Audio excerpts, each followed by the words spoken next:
Good evening, brothers, sisters, and gender norm resistors. It's that time of the week again to get back into the ship and see what's going on with the Pirates of the Geek Vortex. With me, your host, Ollamh, and I know we're going to have wee Caden Silvertongue, and I do believe we are also going to have Mr. Maple Leaf himself, Gamer's Grotto. Let's just go ahead and jump right on into the Pirates chat and see what's going on. Hello, hello, hello. Oh, and Arascalon joins. Oh, wow, that's one appears. I have, since Tuesday night, confirmed, had COVID. Oh, joy. But I've been almost immediately better since Wednesday. Well, that's I didn't have symptoms till Tuesday. Then 2 hours of hell. I go to bed. I wake up the next morning feeling better. I think it's something different. I eventually get reminded, hey, why don't you take a test? And it's like, okay. Oh, look, I have a little portable test. I take it. Oh, look, it's positive. Yay! Time to alert several people. You know, that almost sounds like you had an STD. Still trying to figure out where I got it from. I still had to contact everyone I'd been in contact with, so yes! Yeah, this is still sounding like an STD. Right? Absolutely. I have no idea where I got it, but you may want to get tested. Yep. But the good news is I've moved into asymptomatic, basically, since yesterday. Oh, that's Woot woot. This is absolutely what used to happen to me with flu before I started getting flu shots, is I would get it, like, the day I wound up in contact with someone who had flu. Like, immune system would go into hyper overdrive cytokine storm, and then in less than 3 days I'd be fine. Meanwhile, the person I would have gotten it from still has it for another week after that, and says, "What the hell is wrong with you?" Yeah, see, I don't know if I actually had it then or not, because, like, it was a few months ago now, but for like 2 or 3 days, I started feeling really bad one night, and then within like 24 hours, I had like burned through all the symptoms, starting with a fever and just basically moving its way down my systems, and until just boom, gone. So here's the question. Do you have similar times dealing with flu? Oh yeah. 9 times out of 10, the flu will hit me hard, but it'll hit me fast. Okay, because this makes sense. They're both, COVID and the flu are both coronaviruses. Yeah. So, Huh. I guess, a common cold is a rhinovirus. Something like HIV, that's a retrovirus. I should stop trying to sound like an expert, because I'm not, by any stretch of the imagination. But I have learned those general categories. Yeah. Well, with stuff like this, you tend to do research and try and figure out what the hell, yeah. Right. So how are you doing, Caden? I'm doing alright. Got back from Texas. Been dealing with shit since that.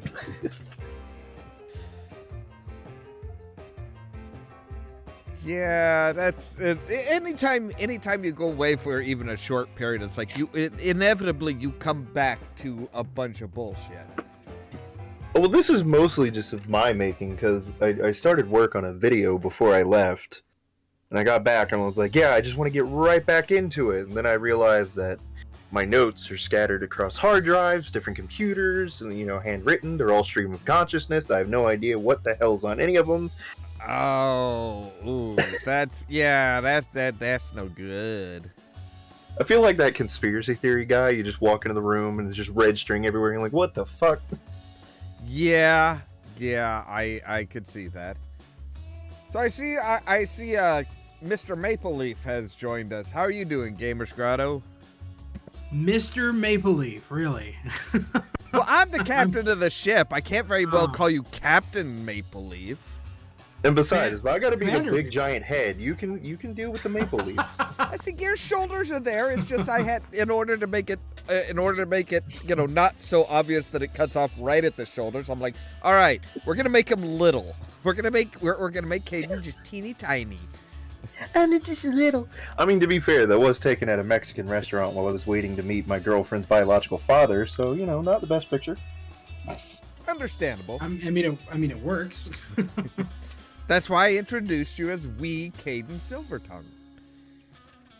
Am I an Ack McFeagle now? I don't know. I don't think you have quite enough blue tattoos. I mean, I can change that real quick. Like they literally are born with so many small blue tattoos that they just look blue. I got some blue spray paint around here somewhere, I think. See, if you're gonna do it right, you gotta do it with woad, but then you usually wind up going a little bit crazy. Of course. You say this as if I'm not already crazy. I was about to say, it's like, of course, look at who I'm talking to. That's, you're already kind of there. It helps when it's a short trip. Very true. So, all right. So with Caden's prompting, your favorite type, your favorite area as far as geekdom. That's our starting off point tonight. Can you repeat that? What is your flavor of geekdom? What do you geek out about the most? Damn, that's gonna be hard. I know, right? You are definitely coming to me last. Well, seems it was his suggestion, Caden should have a pretty direct and succinct answer, right? I mean, I've been sitting here thinking about it, and I have to go with my two main areas of geekdom are definitely movies and music, with like writing as a strong third. Okay. Because I just love to sit there and find the tropes, see how everything fits together. That's just what I do. I find the patterns and things. Of course, it makes watching movies hell because I always know what's going to happen 30 minutes before the climax. Yeah, that I know what you mean there. I've pissed a lot of people off with The Usual Suspects, Sixth Sense, movies like that where it's like, somebody's showing it to me and they're sitting there waiting and, just kind of like, ooh, you have no idea what's going to happen. It's like, oh, this. And I'm like, wait, what? No. It's become like a family tradition for me. If they have a movie they don't really want to watch, but we don't have anything else to do, they're like, you know what? Just commentate it. It's like, fine. We'll just sit there and I'll be like, oh, hi, obvious villain. See, Please tell me someone answered you by saying, "Oh, hi, Mark." Nobody in my family is that cool. I hate that. Damn it. I did have to do the, I did not hit her line one time. Oh, gods.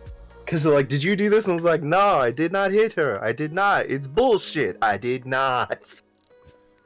The fact I'm guessing no one got that at all. I mean, it's at least better with my friends. They know enough of the room, like, as a meme, to know when I'm quoting it. So yeah, I can just break silences with, so anyways, how is your sex life? To be fair, that could be a night court quote also. yeah. As well as, I mean, considering the people I hang out with, that could just be a legitimate question. There was an actual episode where Bull looks over at Roz after he's read out loud the sentence, "You should attempt to stimulate conversation with your coworkers." Looks over at Roz. "So Roz, getting any lately?" I miss Night Court. I don't think we need to ask what Gamers Grotto's flavor of geekdom is. Although we could be surprised, Well, I don't know how specific we're getting. It's generally the same as Caden's. I mean, I like all three, like movies, music, and video games. Those are my three. See, Dead silence. Okay. All right. Did I say I'm going to be wrong? I'm going to be honest. I'm actually having a couple conversations at once because I'm still logged into FF14. No, and it's I'm fine. sitting here looking at all these scripts, wondering what the fuck I'm gonna do with them. But yeah, Ollamh knows. Like, I mean, you can get me talking about video games for hours. I mean, that's my number one, I guess. But movies and TV shows. I actually have. Funny that you guys bring up Night Court, because I actually have the complete series of that on DVD. I used to watch that show as a kid with my dad, so it kind of holds a sentimental meaning for me, I guess you could say. See, even going as general as you guys did, I don't know if I could narrow it down to anything specific. Because it's like movies, TV shows, books, games. Well, you're kind of a master of everything, right? Because you do all the artwork that you do, and all that kind of stuff, and then video games you do, and then I've seen all your old content where you've talked about all these various movies and the background and you know the behind the scenes of these movies and everything on your old stuff. So you kind of cover everything. Kind of, yeah. That's why I'm like, yeah. It's like I can totally understand. Rascalin as far as like, oh, where do you get where do you draw the line? Yeah, exactly. Now I will say, as far as rarity goes, there is one series that holds a special place in my heart that not many people have heard about, and that was The Middleman. Oh yes, you showed that one to me. Yes. Yeah, I've never heard of that actually. It was a short-lived, I think I think they only got 11 episodes. Not even a full first season for back in the 80s or even the 2000s. On ABC Family. It was kind of how would I put it? I would say it was kind of like Men in Black, but much smaller organization, and with a bit more of a 50s and 60s style humor and stuff. So wait, when did this show come out? I'm wanting to say it was somewhere in the 2000s. Okay. Let me see here. Yeah, I've never heard of it. I'm surprised I've never heard of it, because bringing up like it's similar to Men in Black in a way and stuff like that. That sounds like it would be up my alley. I'm surprised I've never heard of this. Yeah, I think it was on ABC Family is what it was. What it was. It starred Matt Kiesler, Natalie Morales. Interesting. Britt Morgan, Mary Pat Gleason. Those were Jake Smollett. Those were the five top ones. Yeah, okay. They actually did. It looks like they actually did get 12 episodes. I think they were supposed to get 13.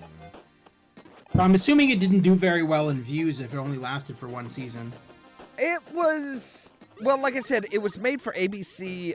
It was made for ABC. ABC Family, which was kind of their new thing. Yeah. So they were like, okay, no excessive violence, no blood, no gore, no stuff like this. In 2008, when we were just starting to get into the gritty, dark reboots. Yeah. And shit. Yeah, that makes sense. Okay, so now we have a good question. What is a geekdom? I think Ollamh covered this last time. Well, a geekdom is it's kind of like a kingdom, but for geekiness. So like a geekdom would be like Doctor Who or Sherlock or Star Wars or Star Trek. Everyone knows what a fandom is. Geekdom is just when you get into the deep end of said fandom. Yes, yeah, that's probably the best way to put it. Is you are getting into the really deep end. You are getting into the. It's not just something that you consume. It's something that you nitpick and pull apart. So Olaf, you were bringing up that one show that you were interested in that you feel like nobody probably knew. There's one show similar that I watched, and I just came upon it by fluke. I had never heard of it on TV or anything. I was in a swap shop a while back, and I found it in there as the complete series of the show, and I'm like, well, I'd never heard of it. Terra Nova. Have any of you guys heard of that show? Yes, actually. I've heard of Terra in a Nova. while. It's really good. It's honestly surprisingly really good. I picked it up thinking, oh, it's going to be hokey as hell. And then I got right into it, and it's amazing. So it takes place in the year 2149. I can just read the back of the DVD, actually. It explains the story. But it is the year 2149, and humanity is in the final throes of extinction. Those fortunate enough to escape are allowed to travel back in time 85 million years to an outpost known as Terra Nova. For the Shannon family, it's a chance to reunite and start over, but once there, they face giant carnivorous dinosaurs and mysterious forces conspire to destroy the entire experiment, and everyone involved in it. There were a lot of TV shows about that time period that were kind of doing that, because looks like that one was in 2011. Yes. Looks like it actually got a 2020 reboot or continuation. Oh, really? I didn't know about that. I know that it got canceled for a stupid reason. Oh, and okay, never mind. This is something same name but very, very different. Oh, okay, never mind. Because I know that Terra Nova did really well. Like, a lot of people fell in love with it, and it was kind of shocking, even to the cast, that it was canceled. It's like it lasted one season, and everyone was like, okay, it was doing really well. The effects were amazing. And the cast was really good, very good acting, and it felt less like a TV series and more like a Hollywood movie, in terms of budget and everything. And then suddenly gone, just like that, and the cast and everyone were just like, what? Like, everyone was kind of in shock about it. Yeah. Okay. So going through the chat here, we have Novus saying was asking what a geekdom is, and then Sherlock. Looks like Ben says they are very much a Star Wars. They very much are into the Star Wars geekdom, which has been getting a lot of fresh air lately. Like, it's been, I mean, with the Obi-Wan Kenobi limited series coming out. You've got, the Mandalorian, Book of Boba Fett. You've got another one that just the first teaser trailer just dropped. I'm trying to remember what the hell the name is of that. It's like Ardos.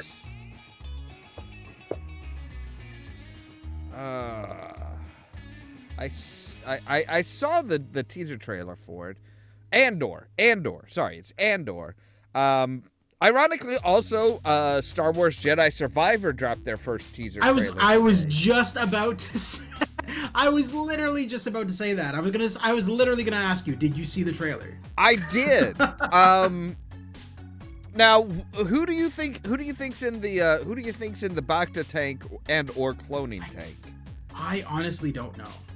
I don't. I'd love to hear your opinion though.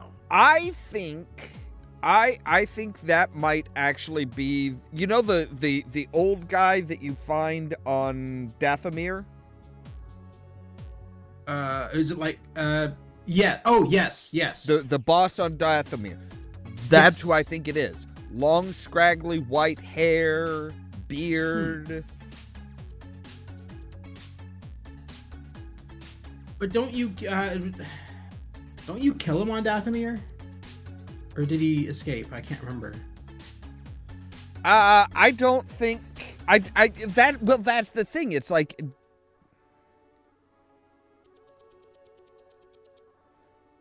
hang on a moment. Gamer Scotty, you know this Mr. Fantastic guy? He's been trying to throw out a lot of shit towards Novus. Jesus, that guy harasses us on Stu and my channel. He is a troll, and he causes a lot of trouble everywhere he goes. Well, is this on the YouTube right now? Yeah. or- Oh yeah, Yeah. it's on the Yep. live chat. Okay. Unfortunately for him, I have nothing better to do than sit here and watch. Yeah, Well, he's been. I recommend alright. kicking him out. He's Yeah, nothing but trouble. he's been reported, Yeah. which means He should stalks also be blocked. he stalks Novus, and I don't know why. He's just a troll, and unfortunately he has done it on Stu's channel, on my channel, and now apparently on yours. So Yay! Hey, I got no problem kicking out an asshole like that. oh, That's like- I do it. I do it all the time. That's like a few Anytime nights I see it. a few nights ago when I was doing Hero U. There was some guy, Rick Roller 2000, I think it was, that came in here and was just like making just the most like the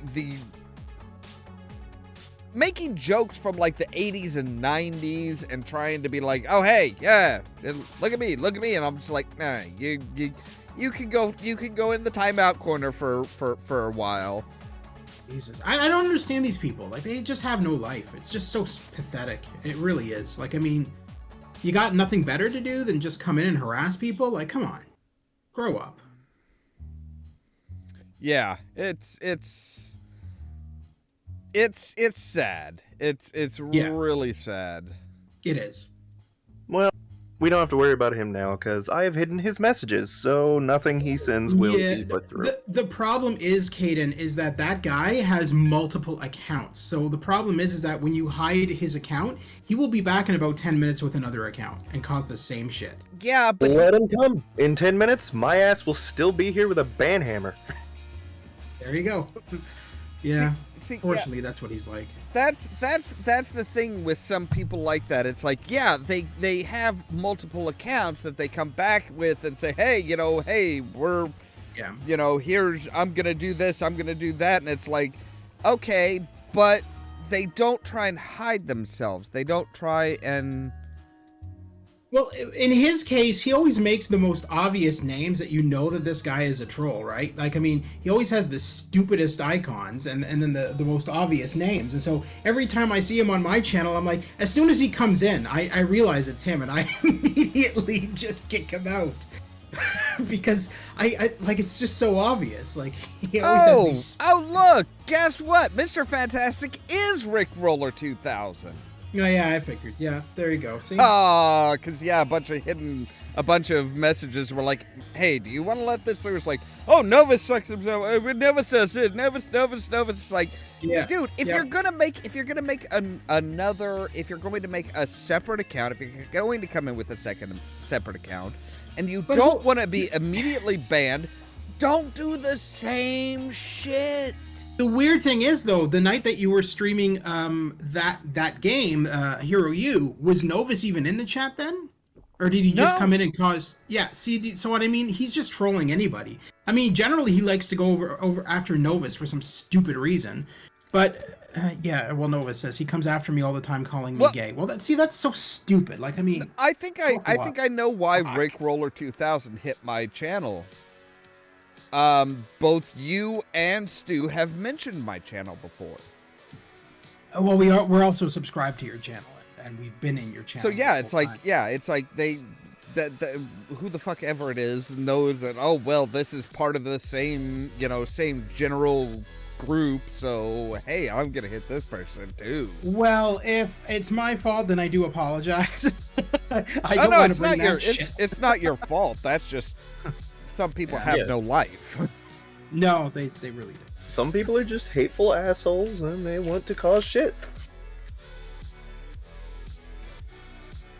Yeah, it's As I've said to you before, Novus, because sometimes you take offense to what he says. Just ignore him completely. He's just a bully, and he has no life and no intelligence. You're a lot smarter than him, and you don't need to listen to that crap. Yeah, Novus, I have no problem with you, Novus, whatsoever. You seem like a pretty cool person. Yeah, he is. He definitely is. Dr. Dickbag over there. I mean, He said yesterday in Grotto's stream about he saw me talking to an Arabic person on my channel. Who cares? Even if you were talking to an Arabic person on your channel, what does that matter? oh I no, swear to it's God. just- You were That just proves that. Oh, that just proves that he's racist. I mean, yeah, It really does. You were interacting with people on your channel. Oh my God, how dare you? right? Yeah, like so dumb. I feel like I need to start like making a character for a series named Dr. Dickbag now. I'll give all credit to all.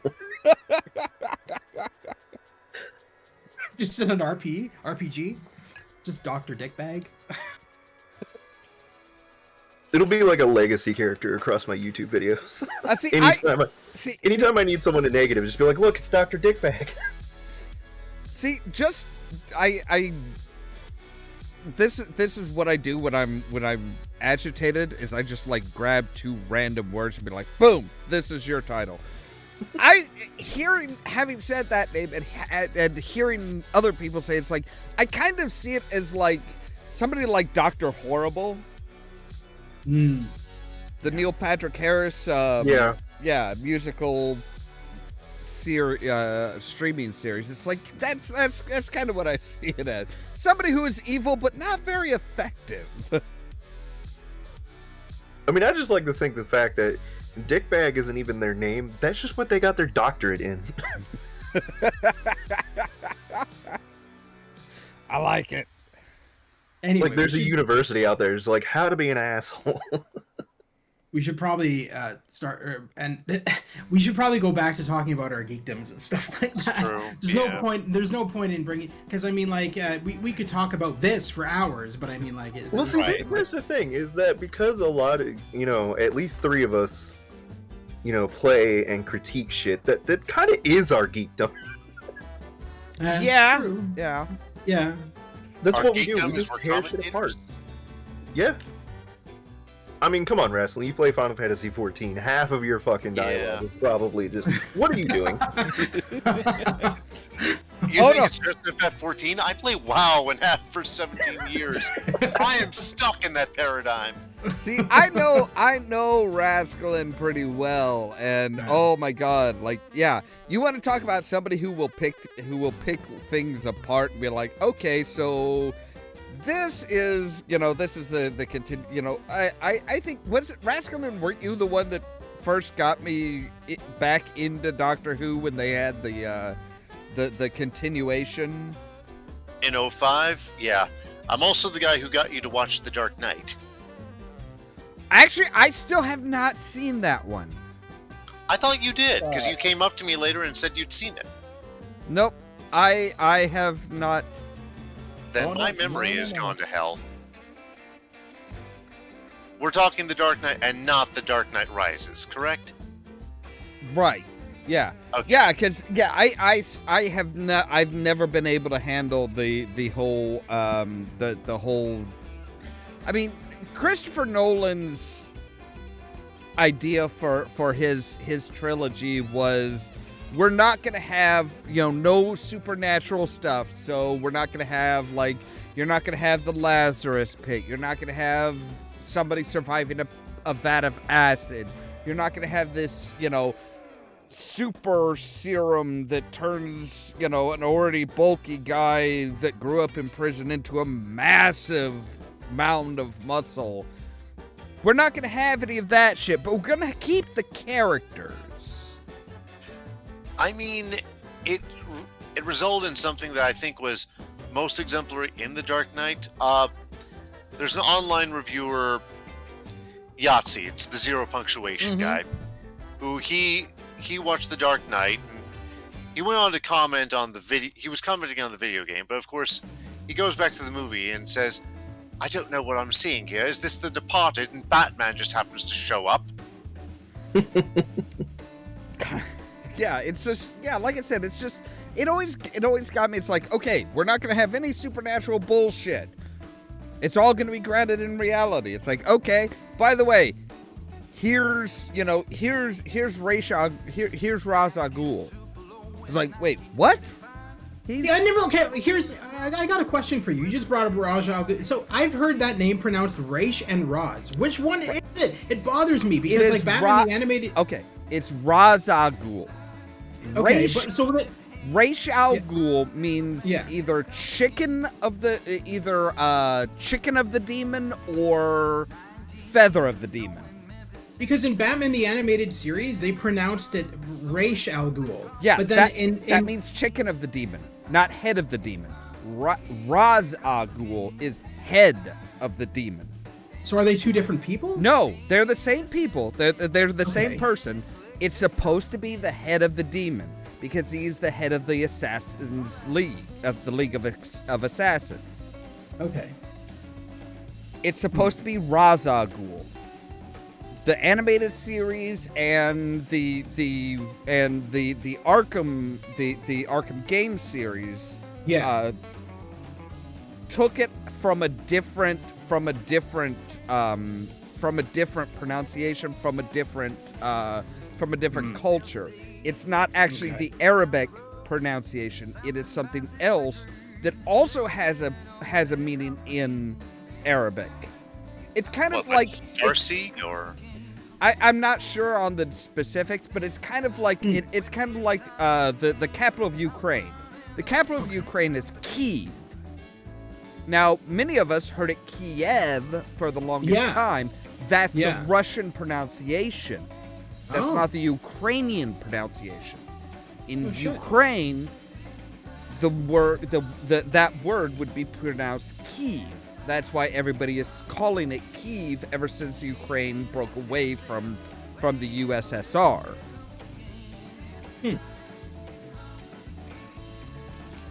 It's languages are really tricky. I mean, it's like Latin and Italian, of course, are naturally going to be extremely similar. But certain pronunciations for Italian would be drastically different in Latin and may mean something completely different.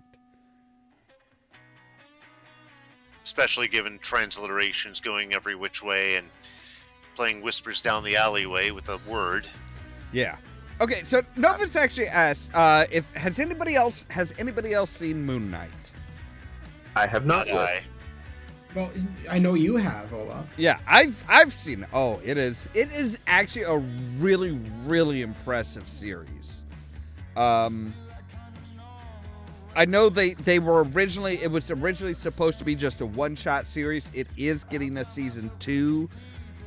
Oh, it is. Yes. Oh, that's good. They actually were supposed to, and I maintain my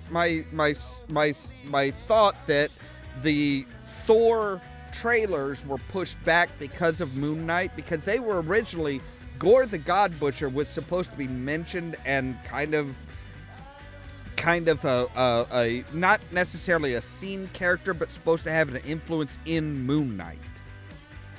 But they changed that about the same time they decided, okay, we can't do all of this in one season. You're going to get a second season.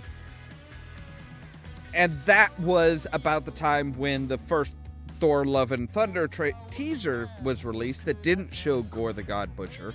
And then a few weeks after, what was it? I think maybe a month after Moon Knight ended, they're like, oh, hey, here's the full trailer with Gore the God Butcher. And it's like, yeah, after you guys have decided that, hey, no, Moon Knight's going to have to be at least 2 seasons. Yeah, okay, just release it. Just show everybody Christian Bale as Gore the God Butcher. I mean, with as much as they dealt with the gods of the MCU, it's like you kind of have it just begs to have Gore the God Butcher mentioned at least. Like, hey, so yeah, if you notice, there's a few empty seats as far as the chief gods of the Egyptian Ennead, the Ennead. There's a few seats empty. If you're wondering about that, yeah, there's some guy named Gore going around killing that took out, just literally just killed those gods. Even something like that, it's like, there you go. That's kind of the lead-in. Yeah, I'm honestly, even though I haven't seen it, I'm happy that that it's getting a second season, because I know that it's been very popular, and a lot of people who have seen it, like you, have said that it's awesome, and you know it's worth getting a second season. So I'm glad that they finally decided. I would say that all of the MCU Disney Plus series are good. They're good in their own unique ways. Yeah. And I do think that Moon Knight season 1 really did play into the 7 stages of grief idea that I had, as far as this is supposed to be reconstruction, because Mark Spector / Stephen Grant is a broken person, and they're kind of meshing their lives back together. The other thing is that Moon Knight, up until this point, hasn't really been seen much in media aside from in video games. So it's nice for him to have his own show, because you know maybe the younger audience have never heard of Moon Knight, and it'd be interesting for them. Yeah, he also has a song dedicated to him by the Gothsicles made some years ago. The Gothsicles pretty much dedicated a song to everything, every like random. Weren't they the ones that did the Devastator from Transformers? They also dedicated a song to the Konami Code and another one to Goonies 2. Konami Code. Holocene. It's funny.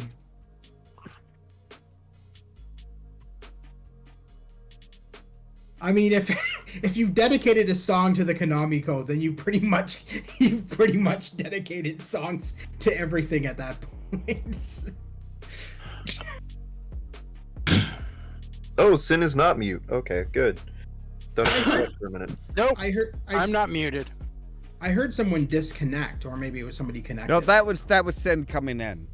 Okay. I was watching one of my favorite playthrough YouTubers, the Rad Bread, do Evil Dead game.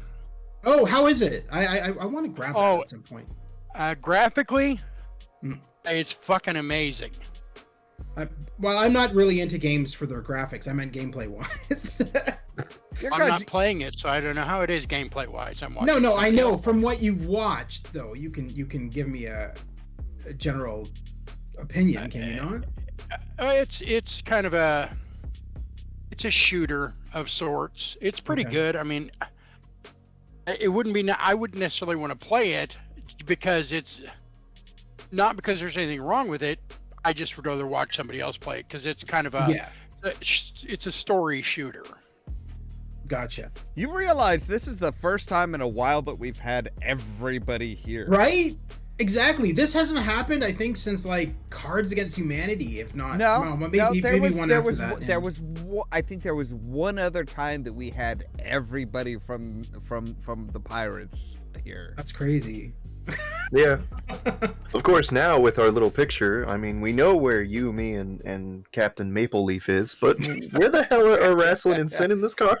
They're in the airlock. They're in the trunk. I was about to say, we just shoved them in the trunk. I'm on the roof, I'll have you know. Okay, that is entirely possible because you can't actually see the roof. And Sin is doing maintenance in the ship's bar. This is a hover car. I'm not sure it has a bar. Well, it always has a bar. Actually, it might have a bar in the trunk, which would be in the front because the engine is actually in the back. So there you go. Yeah. Sin is making One of us sure has that to work a kegerator. Sin is making sure that all the alcohol is actually potable. There's not going to be much left, but it's potable. Just so you all know, I'm not drinking tonight, okay? Oh God. Oh no, but you still you would still be the one person that's like, oh hey, we have this rum. It looks all right, but I need to make sure. It's like, yep, okay, it's good. Wait a minute. There was an odd little tingle there. No, I'm pretty sure it's good, but let me just try it. You know, 3/4 of the bottle later, it's like, yeah, but it's safe to drink. I mean, now that you're not drinking tonight, Sin, that we don't, Ollamh doesn't have to hear, when he's getting ready to end the stream, you're like, no, I just started drinking. Okay, Novus, Novus, don't worry about the troll. I've dealt with trolls before. I have. Oh, did he come back? Oh my god. Yeah, Repeatedly. yeah. Trolls are just such a thing I that we have to deal with anyways. Yeah, I've dealt with trolls. I don't give a fuck. Yeah. I mean, we had one when you were talking to me initially, just you and I in one of the pirate streams. Yeah. You came in and just started making fun of your looks, and I'm like, really, get a life. Yeah, he was making fun. He me? was complaining about. No, it wasn't that. It was when I was playing a game and he was complaining about like, oh, the game screen is scrunched down. It's like, yeah, because it fits in the frame. No. I'm talking about a different time. I rewatched the stream with just you and I, and there is a guy towards the end of the stream. A guy comes in and he literally makes fun of the way you look, and I'm just like, Are you fucking kidding me? Why do you even come into a stream to do that? A bunch of assholes. Are you kidding me? I got enough of that in middle school and high school. Yeah, I don't right. care. It's like, so stupid. Oh, you don't like how? Oh, I'm so hurt. You know, I'm really wondering why I let other people take notes for me on these movies, because like half of these notes just say Zach, no pants. What? What the fuck? What movie? What the fuck? What are you watching? I mean, if it means Zack Snyder, it would explain most of Justice League. No, it's a character in the movie, but like, I know this movie in and out because I've watched it so many times. It's like, there is no point where this character does not have pants. Where the fuck did this come from? It's an Asylum flick. It's called The Surge. It's a knockoff of The Craft. Why does that sound from? Oh, wait. I think I may have seen a review of that.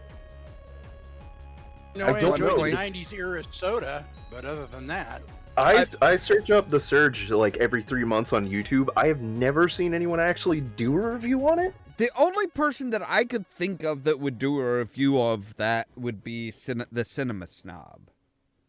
And I really Because he always goes would. for the knockoffs. Yeah, I really hoped he would, but he didn't. But he did do a review on Repo, which was decent, but I'm sitting here with my Repo notes going, you missed so much shit, man. Oh, there is so much in Repo that it's just like nobody is gonna capture everything. Speaking of which, my Repo notes includes the random phrase of corpse puppets. Not inaccurate. There is a whole scene where Nathan has his arm in a guy, and he's like making him a marionette. So I was like, it's corpse puppets. There's nothing else I can describe that as. I mean, at least they I love don't. that movie. At least they don't go the whole frisky dingo and now make out with it thing. I mean, it's funny enough remembering that Anthony Stewart Head, prior to doing Repo, did Rocky Horror. So I'm seeing that corpse puppet, and I'm just like, so this is what Frankenfurter did with Rocky before he brought him to life. And wasn't that also after his Buffy? Wasn't that Yes, after Buffy? it was well after he did Buffy. Yeah. In fact, that was part of his audition, was they saw Once More with Feeling, and they were like, you don't really have the chops to do a singing, but we'll give you an audition. And then during the audition, he not only like belted it so hard that he apparently nullified the soundproofing on the set, but he just slammed himself into the set and was so dynamic. There's like, never mind. No one else can play Nathan. You've got the part. Just sit over there. Please don't break anything else. I think my favorite story, I can't find if it's true or not, but when they cast Paris Hilton in that movie, they originally didn't want her in the movie. They flat out told her, no, you're never going to be in this movie. And the turning point came when, during one of the many times she was arrested for cocaine possession, she got the script snuck into her jail cell and it would like just practice her entire time, and then hit the audition, and they had heard about it, and they're like, well, if you're that dedicated to the part... I mean, how can you say how can you say she's not right for the movie and right for the part when? Yeah, that's one of my notes. It was like in Paris Hilton playing a skanky, drug-addicted heiress of a small fortune. That doesn't sound like her at all. Entitled heiress. doesn't think the rules applied. That describes so many people like Paris Hilton, most of whom are her friends. The other thing is they're probably looking at it from the fact that, you know, she was in House of Wax, and I mean, she was terrible in that, so that was before Repo. Yeah, but if you actually watch Paris Hilton now, she's gotten so much better. She's self-aware, she realizes the image, and she plays it up. She's like, Shatnered. There's no yeah, she's like, if that's what you guys see me as, that's what I'm gonna be. she went the full Shat. And now she's also a DJ, which gives me mixed feelings on the whole thing. She also has a cooking show. Wait, Oh, God. seriously? Oh Yeah, god. they- I'm Cooking pretty sure with she Paris. does. I'm a cook and a DJ. Why is she now becoming my rival? I mean, she also has a sex movie too. I mean, she's kind of got everything. There's Who the doesn't have a question, sex tape in Hollywood at Rascalin. this point? Rascalin, do you have a sex tape out? I need 5 minutes and 3 camera people. Only 3? Really? Well, I mean, you only need 3 good angles. Yeah, but don't do that. It Don't seems- do that whole, hey, we're gonna focus on the undercarriage. That does not work. No. Oh, come on. It's not like I'm No. filming the South Park video game. This feels like a low budget porno, Rascalin. Well, most like sex it's tapes wired. are. As the camera angle shows, it's a low elevation porno. You know that trope Okay. where like everyone in Hollywood just has a permanent script and a glossy 8x10 in their bag? I feel like the sex tape is now included in that. Yeah, I would agree. All right, I'm gonna take. I am gonna step away for just a little bit. I need to get myself another bottle of water and stuff like that. You guys talk amongst yourselves. So there's one thing that occurs to me with any geekdom. If you are with your D&D group, you are seen as, say, the D&D geek outside of that group. But within that group, you might be the goth geek, the Vampire the Masquerade geek, the Warhammer geek. Yeah. Yeah. Everyone is someone else's geek. Even Speaking if... of- Go ahead. I was going to say, speaking of geeks, I also watched the first episode of Stranger Things season 4. I have not started that yet. I feel like I'm going to be disappointed. I haven't seen any of the series. I just keep hearing Oh. memes. Yeah, same. So, I love Stranger Things because it's a group of misfit kids in the 80s, which I'm older to be one of those misfit kids in the 80s. So yeah. Same. Yeah. It's like 80s nostalgia overload. Oh, it's wonderful. I'm like, considering I went off the deep end and did about an hour and a half of 80s new wave on my last episode of my radio show. Yeah, I can dig that.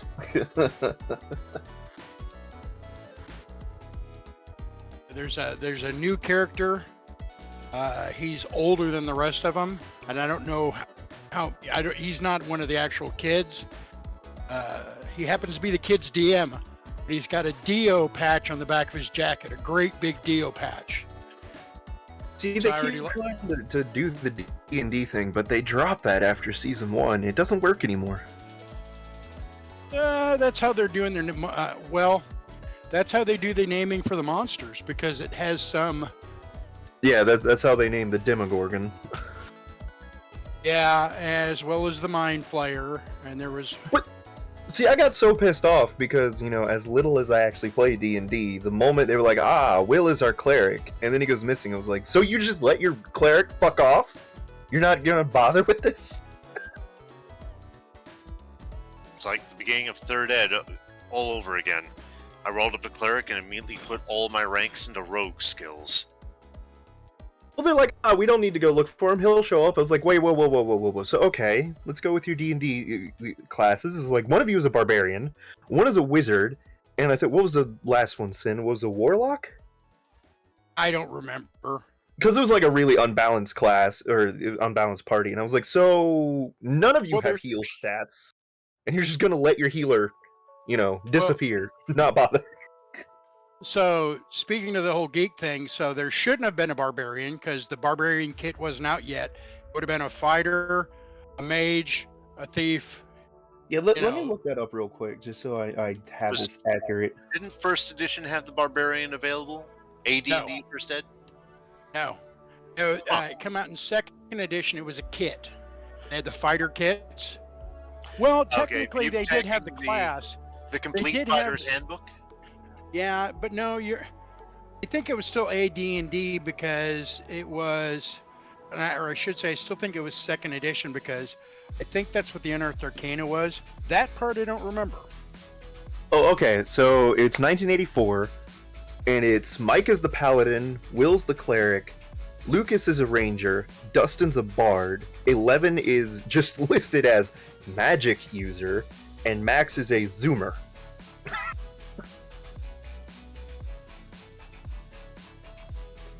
Hold on. I have. Are we talking about the Dungeons and Dragons cartoon? No, we're No, talking about Stranger Stranger Things. Things. Oh, okay. Also, I apparently, watched the no, first episode. the Barbarian did make it into first ed D&D, but not where I thought it was. It was in Unearthed Arcana in 85. Yeah. Do I have that book? I know I do. Go to take a run and take a look, I guess. But That still another makes me time. question. Your cleric disappears, and you think your paladin and your bard are gonna make up for this? Isn't that before Bard could have healing spells? Well, since Never, they have ever Dustin as played the a bard, bard. and he's the comic relief, this is more of the comedic bard. So he wouldn't have a healing spell anyways. So we're talking the classic, my Bard died, I roll up another Bard until you have a wall of dead Bards. Pretty much. Like, this isn't even the seducer bard. This is just uses, cutting words every other turn bard. I don't know. I've never played a bard. That's like, I've never played a bard. I've never played a monk. You would be a Never horrible played it. bard. And a horrible monk. I've never played any form of mage. Ironic. Kind of, yeah. I'm going back to how I met you, and you're just like, Mistress of Darkness, Supreme Magic User. You're like, I've never played a mage. Well, Well, that's so the big difference is that's all bullshit. There are no rules, and I can say whatever I want. Whereas there are rules to the other thing, and I also didn't have to worry about having only 4 hit die. A D4 for a 4 hit die. Yeah. D4 for Wizard, also, D12 for Barbarian, or 2D10 if you're a Knight of Solamnia. Hello, Dragonlance. so Paladin, Cleric, Ranger, and Bard is their first party before 11 and Max joins. So, who was doing the sneaking? Well, Bard has some subclassing in Thief, so well, at least the way I remember Bard was essentially Bard. You actually had to do like this class, and then you changed another class and another class. But I've never played a Bard. I just know that it was always a pain in the ass, and because the DM never wanted to deal with them, so basically nobody ever got to be a Bard because he didn't want to deal with them. Kind of like not wanting to deal with Kender at the time. Yep. In earlier editions, a bard was much more akin to being a Celtic filly or a Norse skald. Oh, dear God. I mean, Why- they why- made the why- Skald. Why did that cause me to shiver? I mean, You know why. the Skald became a Bard option in 3rd Ed Unearthed Arcana. I remember that. Yeah. So, Roscoe, and I have this on this great government website, and it's a database of books that are out of print. So I'll tell you exactly now because I think it's funny. Well, it's not funny. It's a big waste of space on my hard drive, but Or a listing of PDFs that need to be made, but go on. oh yeah. Gotta find it.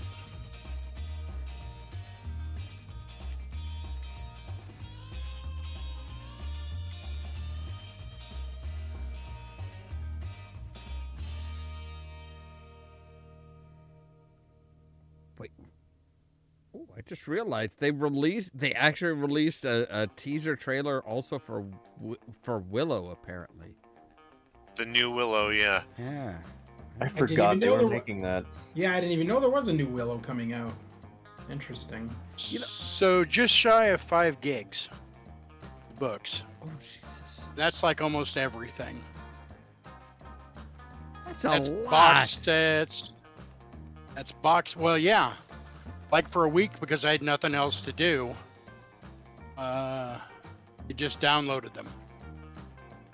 Yeah, I do the same thing. I have a whole D&D folder on my external hard drive. Somewhere, so there was another company called Mayfair Games that did a bunch of basically add-ons for D&D, and that's probably another 2 or 3 gigs because I've got all of that. They were called Roll Aids, like ROLE Aids. Yeah, they had something like Ravenloft before Ravenloft was around. Oh, the days. Deadlands or something like that. Gamma World being about the same time. Possibly. I have Gamma World too. I have some of the original Gamma World stuff. See, what I love about D&D is all the different alternate texts, the flavor text, the different worlds, the expansions, and all that. But it's always hilarious how many people forget that the Book of Erotic Fantasy and the Book of Unlawful Carnal Knowledge actually exist. Erotic fantasy, third-party supplements back in the 3rd edition days. Yeah, Mm-hmm. it gave us the sex alignment chart. Because everyone's like, sex isn't in D&D. I'm like, oh, no. Let me prove you very wrong. Someone Have made either of a. you- Go ahead. Have either of you ever heard of Hackmaster? Yes. I love Hackmaster. It's like menstrual D&D. It just fucking kills the players. There's just everything you do is just party TPK kind of shit. I mean, That's I how know it's we've set up. mentioned Fatal before, but I hope to God I never yeah. meet anybody who wants to play that. I had it. I had the actual paperback book of it. Somehow Just that doesn't 'cause I surprise me. Well, no, I collected role-playing games. I had a bunch of dumbass games that I never played, but it was a new role-playing game. It was just that's what I did. You Yeah. know, people. So yeah, I had Fatal. Was that before or after the name change? That's the real question. It was called Fatal. I don't remember. It took place in hell. You mean from another time, another land? Oh wait, took place in hell. That's different. Yeah, Yes. that's not the Fatal we're thinking of. Yeah, I had one. Oh, it was terrible. Okay, just so we know we're on the same page. We're talking the one where you literally roll for your anal circumference. Yep. Probably, yeah.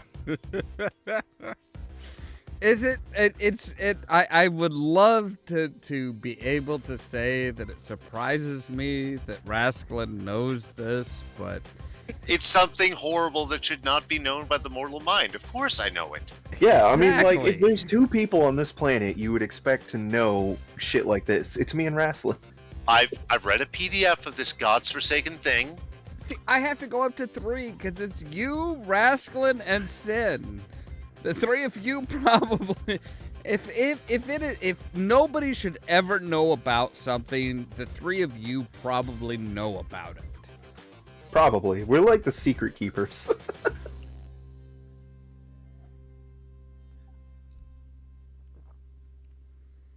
If Geekdom had a lament configuration, we would be the Cenobites that pop up.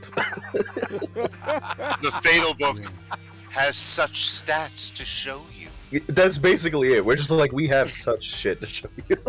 Yeah, that is There was I a actually certain have- view- ultimate accurate. I'm gonna dump To this me, in there the was- pirate chat, but I do there was- have like an RPG.net review of Fatal, where they just like slowly descend into insanity, and they're like, "We need to drink gasoline to understand this game." Oh. But yeah, I used to just collect games, but yeah, it was just, like I said, it was something. It was a new premise, and the fact that it was filthy as can be was another reason why I was like, oh, what is this?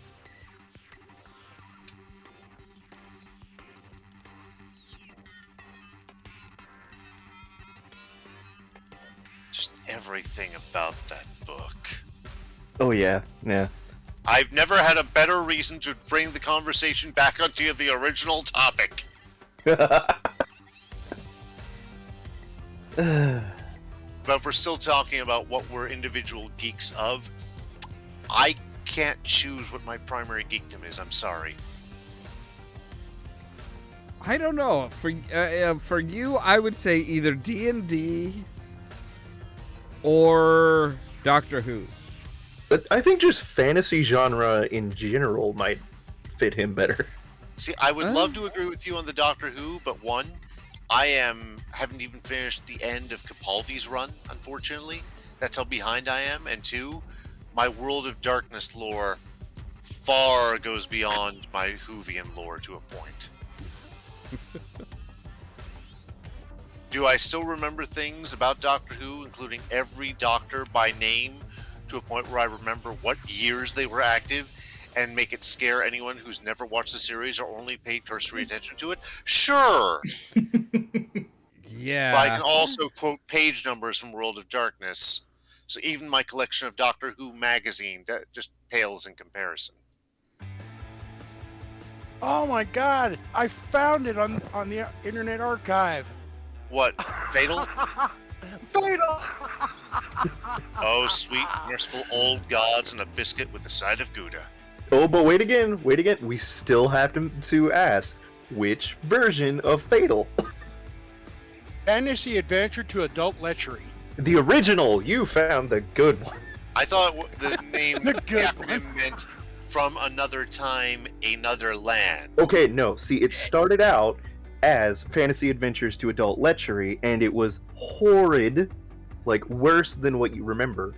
But then, as so many complaints came around and people started getting on about the name, they decided to adjust the stats so that they were easier to understand. They aren't. And they softened the name to From Another Time, Another Land.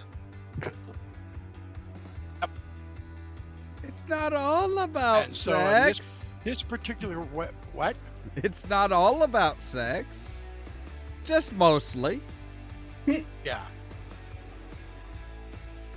Most I difficult. can't read anything of this detailed, review on this realistic. channel because it would immediately get us flagged. You're not wrong.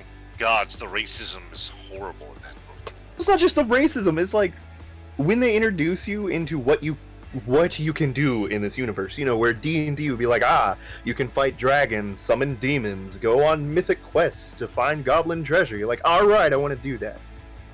Fatal starts out with, pretend you're a chivalrous knight and you've just climbed a 400-foot tower, which, by the way, you have to roll for every single half centimeter that you climb that tower. I'm going to mention that now. But once you get up there, there's a maiden. Do you rescue her? Do you woo her? Do you kiss her? Do you blackmail her for gold? Or do you do worse? I'm just like, holy... What? Wow. Like, you can be as good or as evil as you want in this universe. I'm like, this is not a good thing. There are limits for a reason. I mean, number one, There's you're a- saying you're a paladin. You're not gonna... It even on. has the supplement books for it. Oh, this is glorious. Oh, dear God. Now, Sin, I'm just gonna preemptively say we can't play that on YouTube. We'd have to No. go something like Pornhub for that. Are you kidding me? If we decided to even look at a game of this, I think we'd all die before we start our characters. No, What? no, I know that at least I'm not three dead of yet. I know that 3 of the 5 of us at least would be like, no, this is all too familiar. We can do this. And I just want to say, Pornhub wouldn't take us. We'd have to pay for our own OnlyFans channel. Oh no, I think Pornhub even would OnlyFans would take it down. Pornhub would probably be like, all right, you guys are, there's, you're not showing like models of that you're not officially licensed with. We don't give a fuck. For fuck's I'm sake, trying to find Cinema Sins. Not Cinema Sins. Cinema Snob has a channel on Pornhub where he reviews things like the Avenger. Oh gosh, what was the last one? The It's Avengers like, porn parody, E.T. the porno, yeah, Nuki. yeah, yeah. There's a Deadpool he porn reviews parody. all of the porn parodies on Pornhub. Oh, hold on. E.T. the porno? You didn't know Yes. that? No, I don't think I wanted to either. There's at least two of them. There's at Oh, least two of gosh. them that he has reviewed. There is E.T. the porno. There's the Spanish E.T. the porno. There are 4 Teenage Mutant Ninja Turtle pornos that he's reviewed. Damn it! Now Yeah. I'm picturing a slow saxophone version of the ET theme. Thankfully, he, I don't, even I know there are some where he's like sitting there naked, but it's like, no, he is like tucked and legs crossed, so it's like you don't see anything of his. So Yeah, the only one I knew about was like a Star Trek porno, and I'm like, yeah, no, I'm good. oh no, they do they do parodies.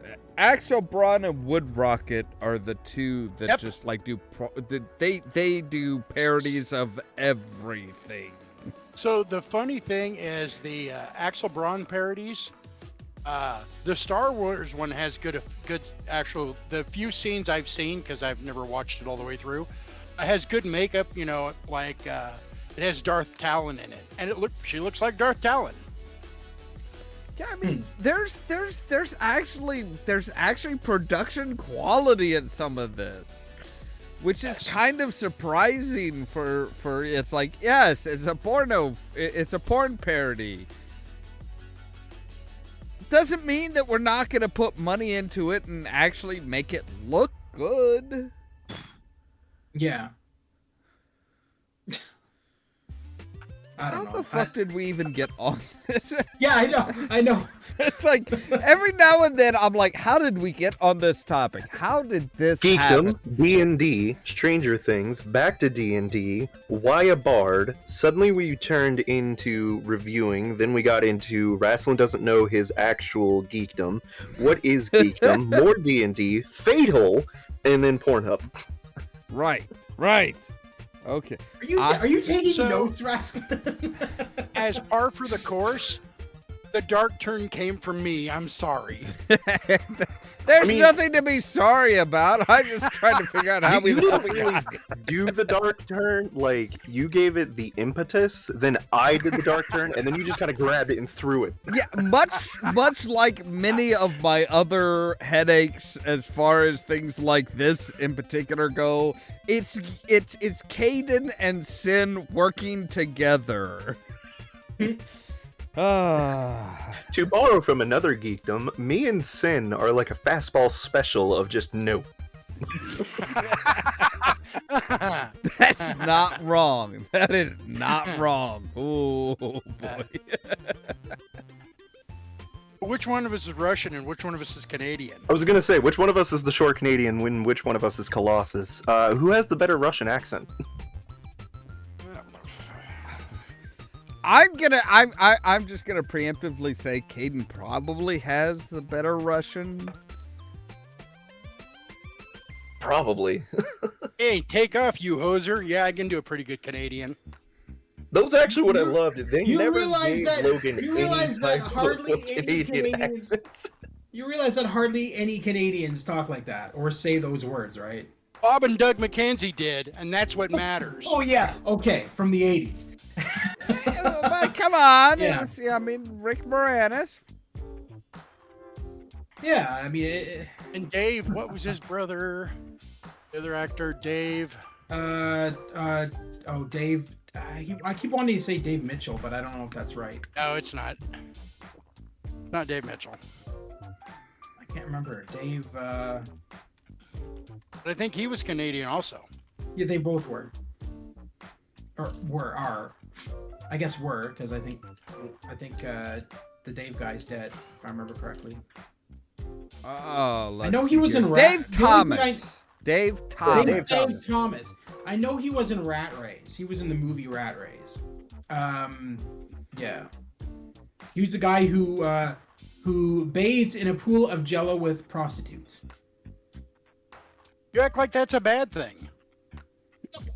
But I mean, actually it sounds bathing like in it. It sounds like it comes from the Book of Sin, to be honest. I mean, no, you're.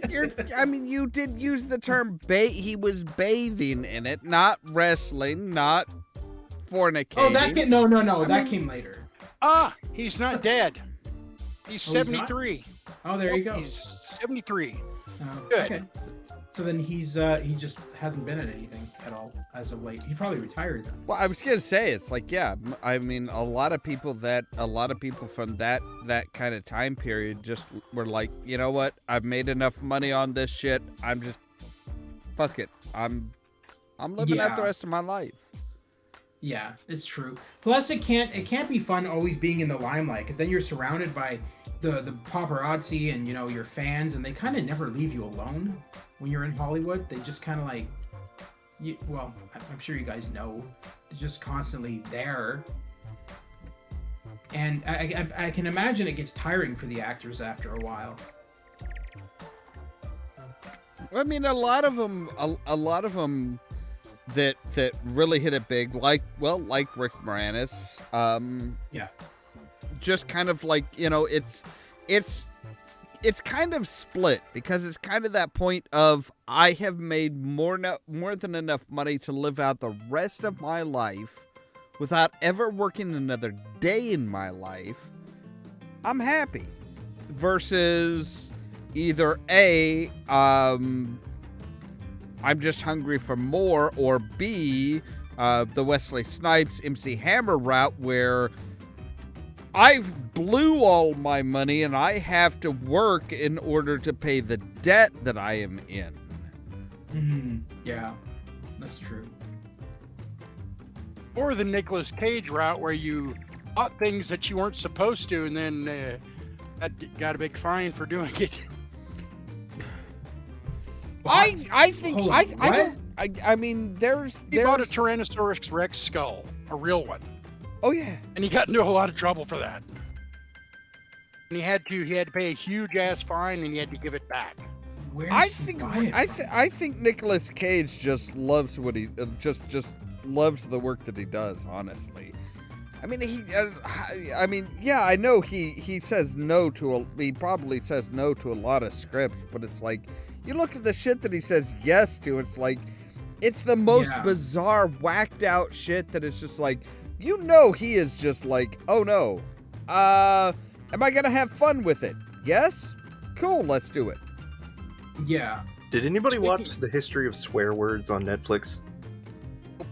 I've never even heard of that. That sounds hilarious, though. Oh, it's amazing. It's Nick Cage, and that's exactly the premise of the whole series. They take a swear word, and they go through the supposed history of it, and it's Nick Cage showing that no, he's not just crazy when he acts, he does that shit on command. I'm still kind of waiting for the unbearable burden of talent to come out on streaming. I kind of want to see that. Apparently he saw the script for that one and he was like, oh, this is just like something random, and they're like, no, it's you, and he's like, okay, I'm in. I mean, I saw I saw kind of a Nicolas Cage, response to Reddit and stuff like that, or response to internet questions, and it's like, were you really the only person considered? He's like, no, I think somebody else should have played me, but they wanted me, so okay, I did it. Then it was like, originally he was like, no, I don't think I should play myself in this. I'm crazy. Andy Serkis, who there's somebody who always does, like when Nick Cage goes on SNL, there's always one of the cast that is Nicolas Cage when he's on the show also. It's kind of like when Bob Dole and Norm Macdonald were on the show at the same time, and each of them was Bob Dole. It was Doleception. I'm sorry. I'm not gonna say it. Not gonna say it. Just no. What aren't you gonna Nope. say? Nope. Do it. No, that's open a whole book of worms I don't want to get into. Look, this can't be any worse than the fact that I went to church with Al Gore. Nope. What? No. Ollamh, explain your thing, and then let's hear more about that. No, I want to hear more about no, because my thing kind of dips the toe into politics. We don't talk politics here. All right, fair. Caden, Fair enough. go. Okay, so I actually didn't know at first, but like it was the biggest slap in the face. So when I was growing up, I went to a church in Arlington because I live in Virginia, so whoop-de shit. And around my first surgery, I decided I need to go get baptized. Holy insurance just in case. And I'm looking out at the audience, and I'm sitting there, and this guy walks in, and I've got water in my face, so I can't really see anything. And I notice everyone turns around and looks at him, and everybody goes quiet. I'm like, okay, well, short of the second coming of Jesus himself, who's going to make a church that silent? Put my glasses on, and then I just stop, because walking into the church is Al and Tipper Gore. I was like, what the hell are they doing here? And then the pastor's like, oh yeah, they've been going here for like 20, 25 years now. I was like, what? Are you telling me Al Gore has been behind me this entire time? Was he serial? He was. It's weird. He goes in and he's completely deadpan while he's in mass, and then the moment he steps over that threshold onto the steps, he's back into politician, vote for me. That's yeah. Did he warn you about man, bear, pig? He did not. He did talk about the internet a couple times. Okay, I can't say it. It's too bad even for me. We're all discovering our boundaries tonight. I don't think it's so much of boundaries as just we know if we say it, this conversation is going to turn into something a whole lot worse. I was a former altar boy. You can guess the things that are in my head. Yes, we can. See, I would make a joke, but okay. it kind of requires yeah. it kind of requires a visual. The best kind. The visual that's going through my head is the worst kind. No, I just meaning that if the joke requires a visual, it's probably the best kind.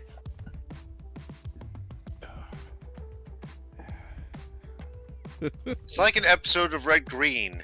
It's what's said, what's unsaid, and what you almost wish but are somewhat glad they don't show. I'm no. It very be very glad that it's not shown. So, my Rascalin, grandma- you know our friend up north who now owns a bar. Yes. Yes, he was the one that told me that joke. I think you know what joke I'm talking I do. about. Mhm. Yeah. Was that at the house party he first told that joke? Okay, good. I may do a short at some point explaining that, because it's not really fair if I go open up my webcam and show everybody else, because the rest of you guys can't see it. So it's like, yeah, it's not fair. I'll do a short. I will do a short sometime about that. Yeah.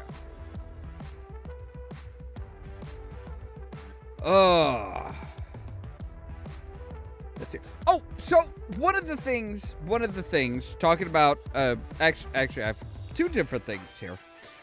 One thing that happened in the past week that I was just completely in awe of, and I really want to delve into it, is the new Thor: Love and Thunder trailer.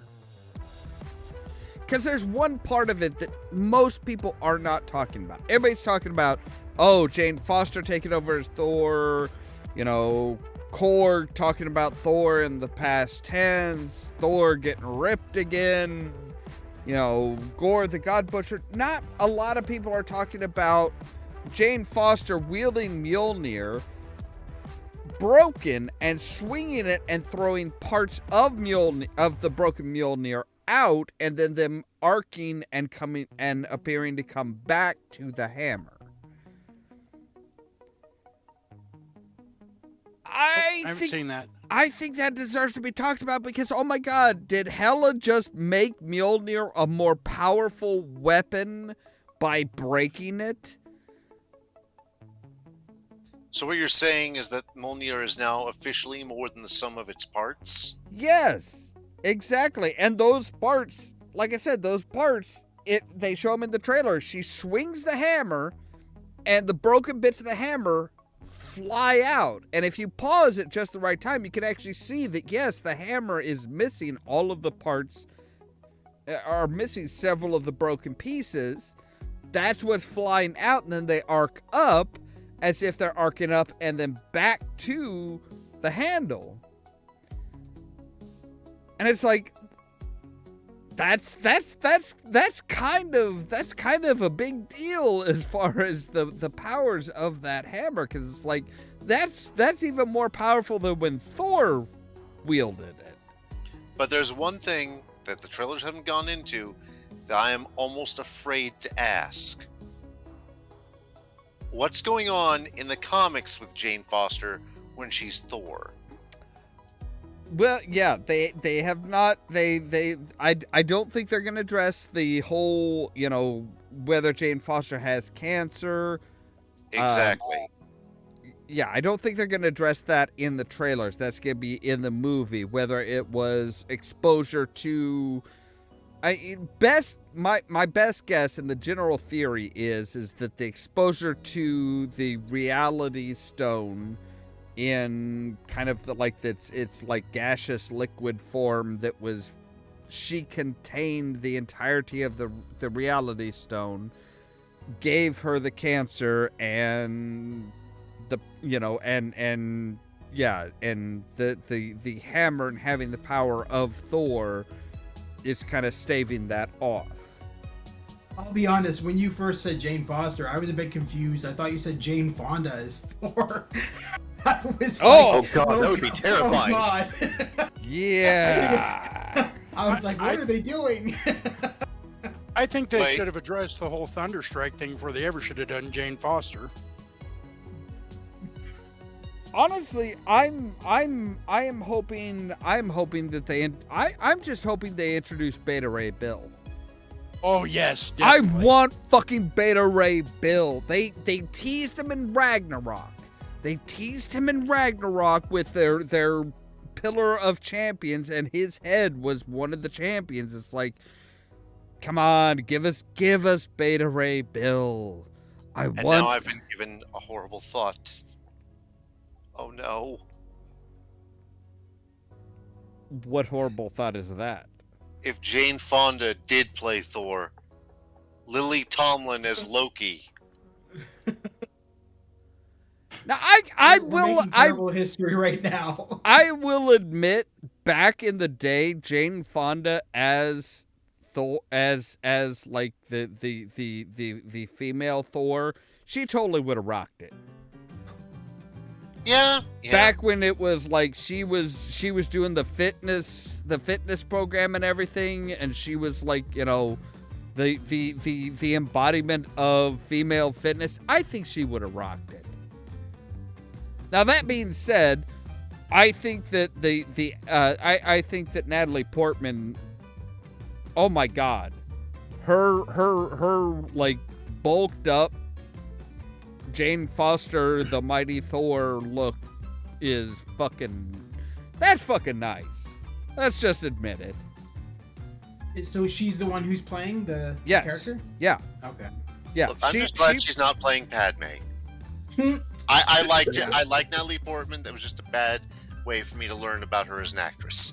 Yeah. Can we just get that again? Can we get Keira Knightley and Natalie Portman back on the one and just have Padme and Amidala switching places again? Jane? Nope. Close, but no. I see. I haven't seen all the Star Wars movies, but there's one scene in the Lego Star Wars thing where they're on some planet or something, and it's Padme and Queen Amidala, and they're like Yeah. saying, you know, I am Queen Amidala. No, I am Queen Amidala. Yes. But Yeah. it's going through like a whole list of people. It's like I'm Queen. It's like them two. They both say it first, and then just some random people in the background, and then suddenly this guy just pops out of nowhere and goes, "I'm Spartacus," and then Queen. I Amidala, was wondering if that would happen. Queen Amidala turns and glares at him and goes, "Nobody cares." Okay, so Gamers Grotto, that actually is kind of what happens in I think it's gods, isn't it the Phantom Menace? I'm pretty sure when they're on it's Naboo. the end of the Phantom Menace. When they're on Naboo, when they're dealing with Yes. the Gungans. Okay. Padme is the queen. But she tends Yes. to pretend, she tends to take on the persona of one of the handmaidens, and all of her handmaidens are trained to take on the role of the official queen. So if there's an assassination attempt, and they're targeting the Queen Amidala, Yeah. they're more No, than likely going to kill a handmaiden and not the actual queen. No, I kind of understood that. It was, I mean, the games do a good job of representing the movies, despite being parodies of them. So I understood that, But- and that is actually pretty smart to do, honestly. But it is a part of the Phantom Menace when they're talking with the leader of the Gungans, and he's talking with a handmaiden who is pretending to be Queen Amidala, and then Padme actually steps forward and says, "No, she's a handmaiden. I'm the queen. I'm asking you for help. I'm trusting you enough to say, yes, I am the actual queen. I'm not a handmaiden. I am Queen Amidala. We need your help." Yeah. And that's what wins them the Gungan support. She's talking to Boss Nass. Yeah. Yes, that's who it is. Yes, it's Boss Nass. So, I'm reading theories on the broken Mjolnir, and this is just getting ridiculous at this point.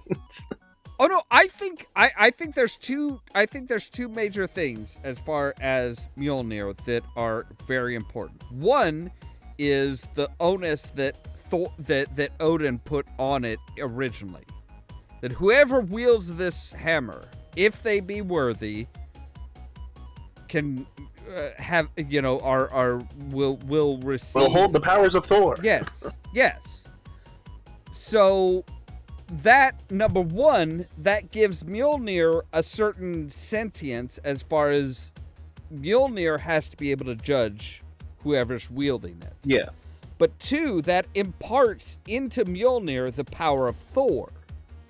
Despite what they said in Ragnarok, where, you know, the power doesn't come from the hammer, the power was in Thor all along. It's like, yes, that's true. But the power of Thor is also contained separately in the hammer. And now my brain is going back to all the scenes and all the arguments at the beginning and in the end of Age of Ultron, the movie. And unfortunately, in my head, Tony Stark is saying one thing. What's that? So, Thor, how much DNA did you give her? Well, now that's the thing. That's the other thing, is speaking of Age of Ultron, now that I've officially seen it, and by the way, no, it really doesn't add that much to the mythos of the Avengers and all of the MCU. It really doesn't. It's, If anything, it just made it more confusing for me. you can get the broad strokes and be just fine with it. But Yeah. the interaction, the fact that that Mjolnir is what gave Vision life.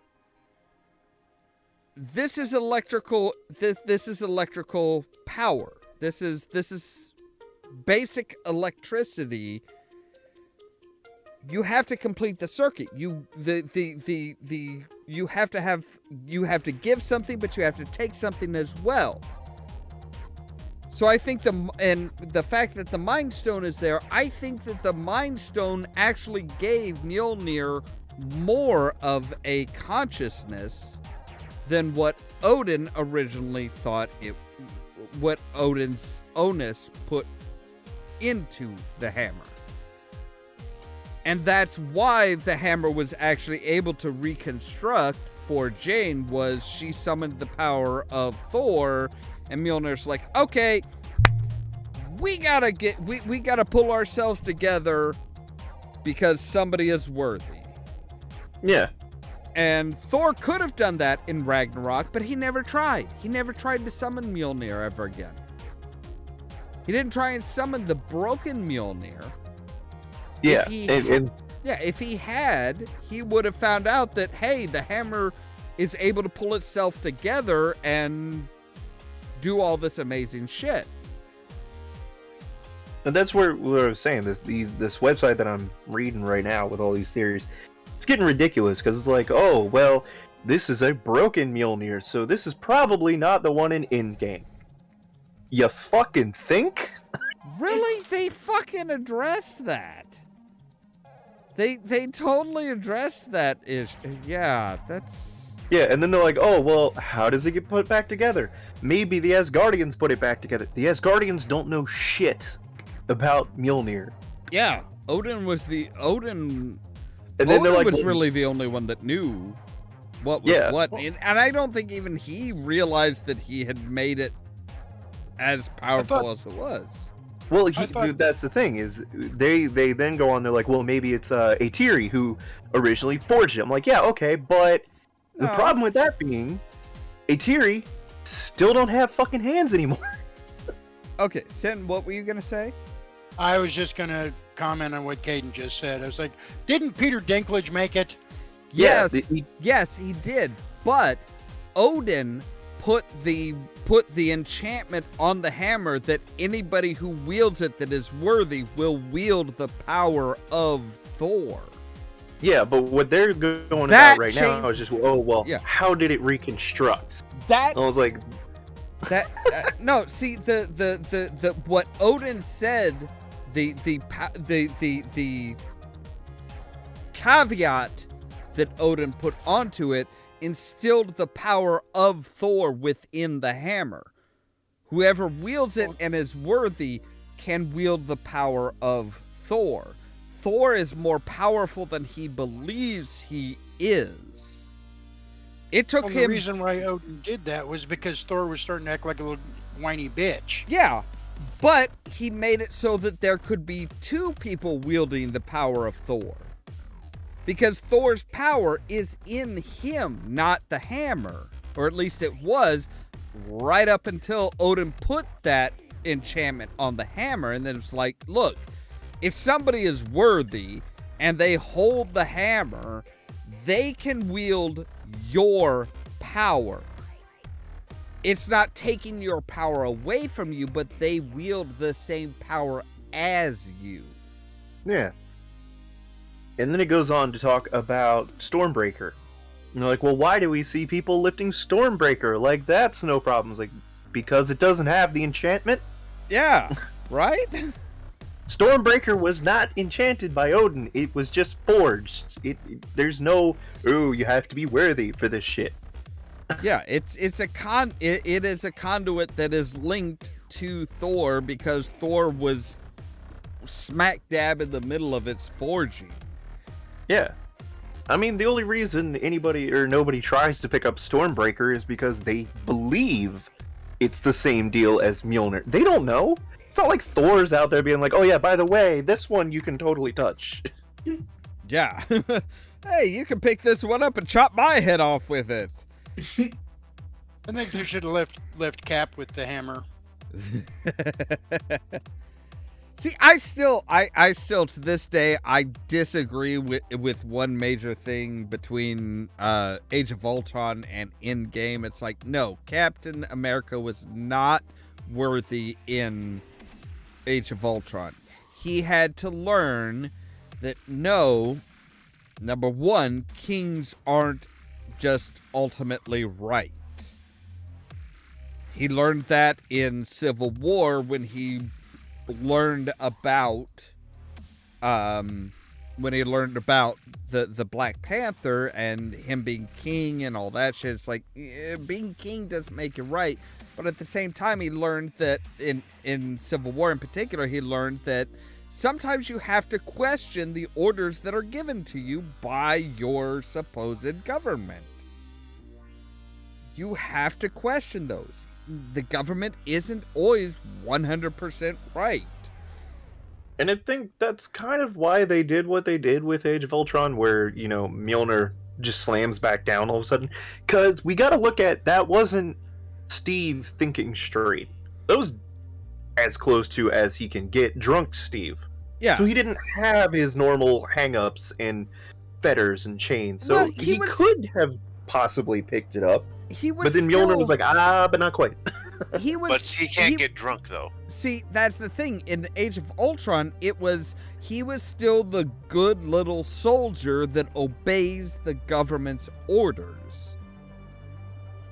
It wasn't until Civil War when it was like, look, if somebody needs help, whether you tell me to help them or not, I'm going to fucking help them. I don't give a fuck what you say. I will help them no matter what. That happened in Civil War. To me, how Civil War played out. That's because it was all done wrong, for one. I mean, in all honesty, Civil War was a storyline that spanned multiple comics, didn't just involve the Avengers. Yeah, I know that, but I'm saying it's always seemed weird to me that Cap was on the side of, you know, we shouldn't be registered, when that was what Cap did.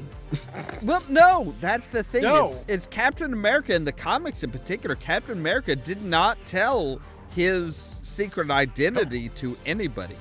He did not Tony think. did. Yeah, he didn't think that, oh yes, Spider-Man should tell everybody that he's Peter Parker.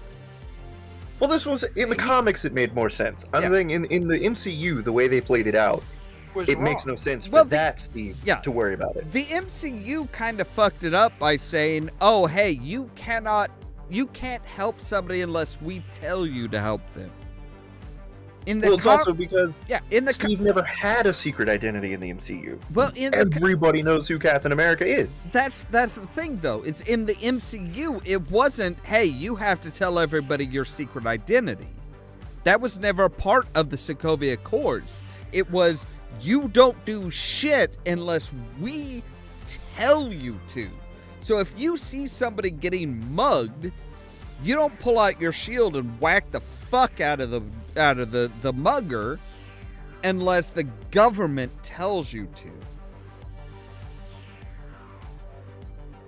That was the Sokovia Accords. It wasn't you tell everybody your secret identity. It was you do not help anybody unless the combined governments of the world tell you to help them. And in the comics, in the comics, the whole thing that sparked off the whole Civil War thing was a group of young heroes, which they've been around since probably the late 80s, if not earlier than that, called the New Warriors. They're those, you know, kind of like Spider-Man's perpetually young. Well, they've always been teenagers. And so they're going after a villain. You know, these villains are basically over by a school. This small villain group. And one of the villains' name is Nitro. And of course, Nitro's ability is to blow himself up. And then he reconstitutes later. So Nitro blows up a school. And that's what causes the whole Civil War thing to start in the comics. I have to say one thing about Age of Ultron and Civil War. Well, actually, Iron Man 3, Age of Ultron, and Civil War. Anybody who loves Tony Stark, anybody who likes the character of Tony Stark in the MCU should absolutely fucking avoid those movies because they show exactly what kind of a fucking bitch boy Tony Stark is. In Iron Man 3, he supposedly gives up his suits. He destroys all of his suits and he gets rid of the arc reactor in his chest. He's cured. He's given it all up, and then he's right back into it because it's like to quote Obi-Wan, the Obi-Wan Kenobi series, it's like an itch. In Age of Ultron, he creates Ultron who fucks up this city in Sokovia. And then in Civil War, he's like, yes, absolutely. Everybody should be punished because of my fuck up. I'm the one that created Ultron. I'm the one that fucking ruined this city in Sokovia, and everybody should be put on a chain because of what happened in Sokovia. It's like, motherfucker, that was you. That wasn't the Avengers. That was Tony goddamn motherfucking Stark. I mean, even in the Avengers game, the lead villain in it is using Tony Stark's stolen technology to destroy Earth and stuff like that. So I mean, like that whole thing of, you know, Tony Stark's stuff is always being used for evil. It's been happening a lot, not just in the movie. Stolen technology is different. Okay, stolen technology is different from. I personally just made this.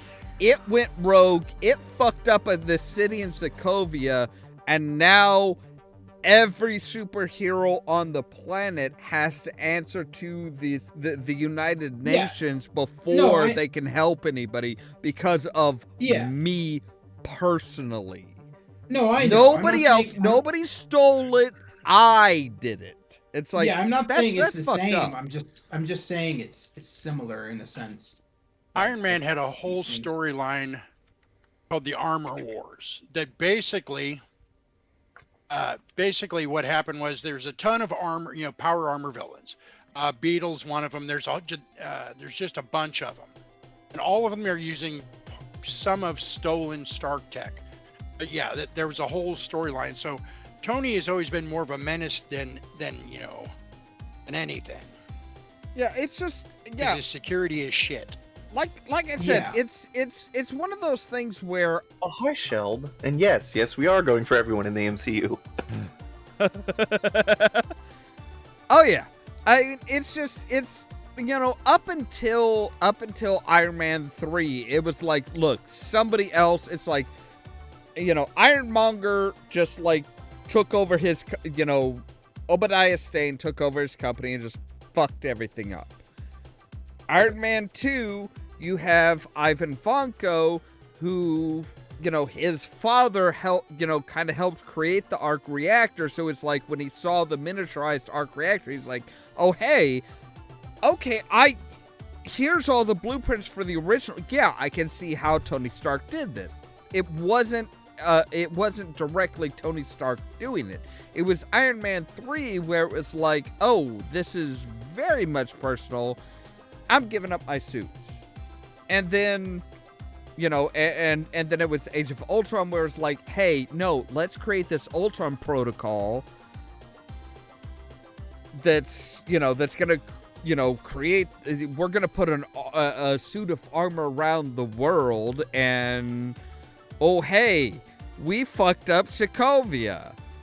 And then in Civil War, it's like, oh, no, because I fucked up Sokovia, everybody has to be on a chain.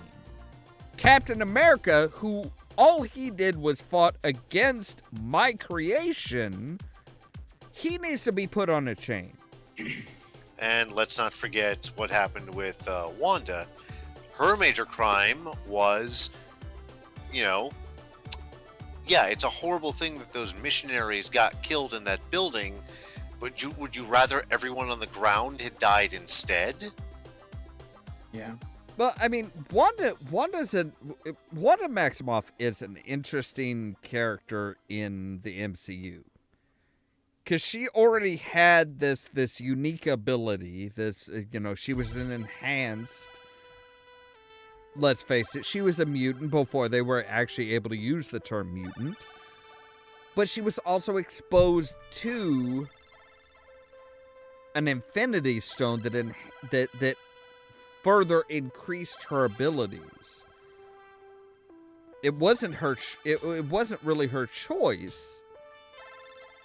And that fucked with her mind. So that fucked with her sense of reason and her. Wait, I can do what now? I can totally bend all the facets of reality. If any of us were suddenly given the ability to change reality as we saw fit, we would not exactly be the greatest people to have that power. Nobody would. I would. No. I would go around. Oh my god. No. I would. Oh no. Oh. Nobody Sin. would. Nobody would. I'm It's now I would actually annex Canada and teach them to speak proper English. Wow. now see, I will say All right. now I will say Sin, you are probably the closest of any of us that would be Wanda Maximoff. We think No. you think you know what should happen. You think you know how things should go. It's not quite how things should go. But you have the confidence. I think that most of the rest of us, at least, would be like we would always be questioning ourselves, but Sin wouldn't question himself. Sin would not question himself. He'd be like, "Nope, I know what needs to happen. This needs to happen. This is how I think things I'd need to question be." myself because my entire rule set would just be, leave me the fuck alone. And I mean, no offense. I'm not saying this to grade you or to pick on you, Sin. Confidence is important, but confidence with nearly unlimited power in a certain aspect is dangerous. So I guess our plans to nominate Sin for next president of the United States are out then. Oh God, yes, I would vote for him. No offense, I would. Sin. No offense, Sin. But I don't think I could vote for you. I wouldn't want you to have that. I wouldn't want you to have that responsibility. Dick, I don't think I would want anybody that I know to have that responsibility. The responsibility. Such a polite way of saying, no, I don't trust you with nuclear codes. Oh no, there's so Yeah. much more than nuclear codes. It's like that is a shit ton of responsibility. It really is. I could do it. Yeah, there's the confidence. Hold on. Let's So test it. here's what I'm going to say real quick. I couldn't be any more of a bumbling idiot than the current president, and I'm not. I'm saying I'm dropping politics, so that's all I'm going to say. Yeah. I'm just curious. What are your first 30 days in office like, Sin? I will actually Free breast implants are going to be part of the plan. What? free breast implants. Free breast implants for yourself? What? Whoever wants them, free. They're free. If you want breast implants, they're free. Yes. Wait. Do I have to put them in my chest? I was about to say, like, me and Raston are like, can we just get them to squeeze? Like, just carry them around? What? Sure. No. You just want to carry Right around. under my knees. I am never going to have sore knees again. I was thinking breast for implants that- in my buttocks. So, Those are just butt say implants. For both of Those are a those, thing. for both of those, I would have to say no, because it's not knee implants, it's breast implants. Now, if you wanted to get, if Ollamh wanted, butt implants, sure, that implant whatever the fuck you want. I don't care. All right, free silicone implants wherever you choose. Fantastic. Saline, silicone's dangerous. Okay, fair enough. Good point. Very, very good point. Yeah. Okay. So, Especially since you're saying silicon and not silicone. So yes, very big difference.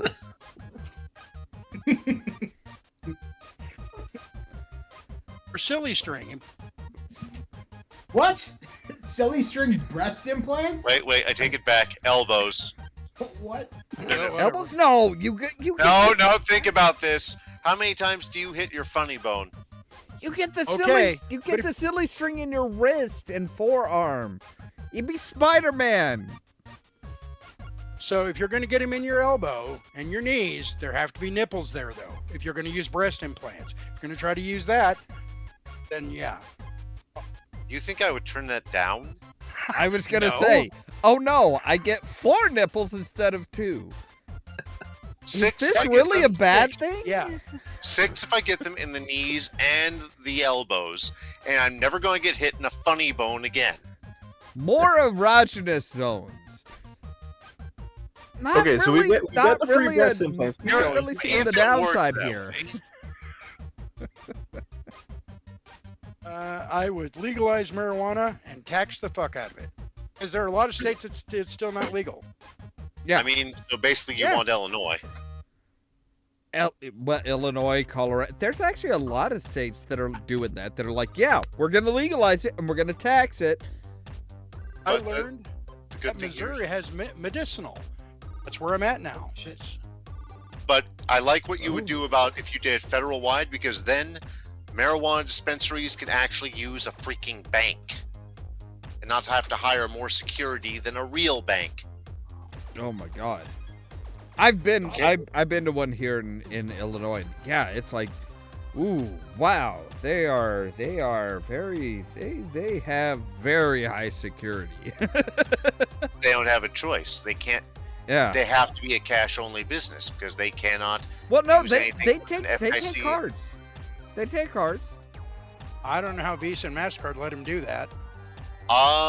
The last I checked, when I went to a dispensary with the ex-fiance, we had to pay cash.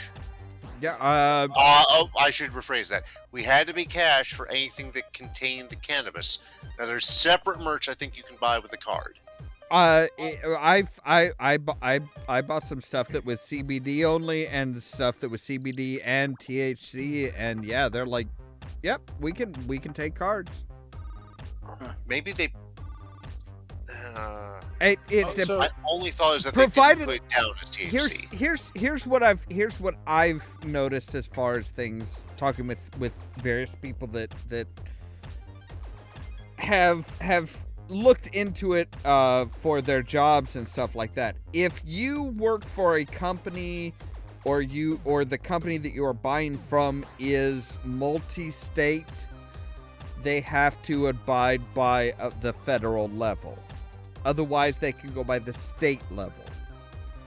So, for example, if you work for, say, Comcast works in various different states. Somewhere where marijuana is legal, somewhere it is only medicinal, somewhere it's not legal at all.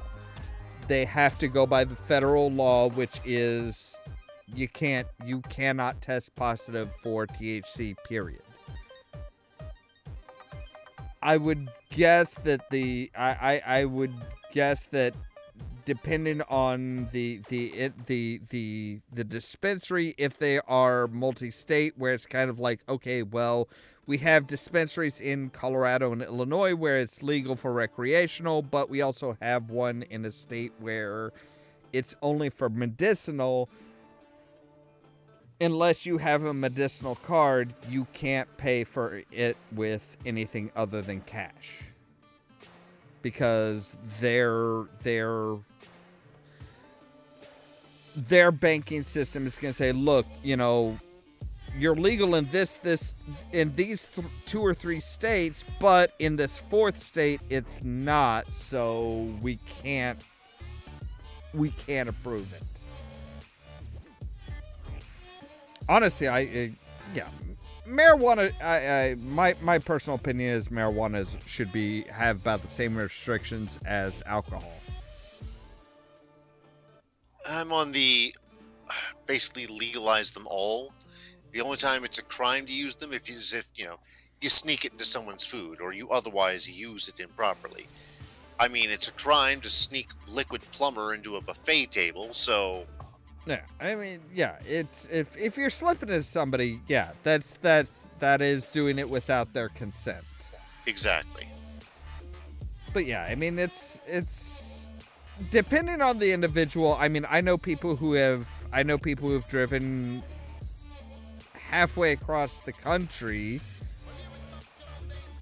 high on marijuana. They don't remember the drive, and it's like, that's dangerous. If you don't realize what you're doing, if you don't remember what you're doing, that is a danger. That is exactly the improper use I'm talking about. Yeah. So if it alters your mind, you don't need to be under its influence unless you need it to drive like a prescription. It's like I said, it should have the same restrictions as alcohol. Right. Don't operate heavy machinery if you don't know what the fuck's going on, or if your response time is somehow inhibited. But I mean, response time, judgment, which would put cocaine right out. But yeah, I mean, hey, I mean, so far, Sin, you haven't said anything that I'm against.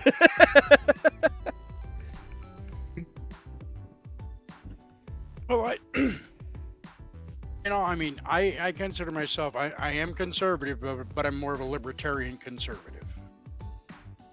We've had private talks, and you're conservative. But you are a logical conservative. You're not just like, nope, this is conservative policy. Ugh. It's like, no, does it make sense? Well, I try to. Yeah. Try to be, at least. I mean, I don't know. Those are just two things I said primarily because I knew what my constituents wanted to hear.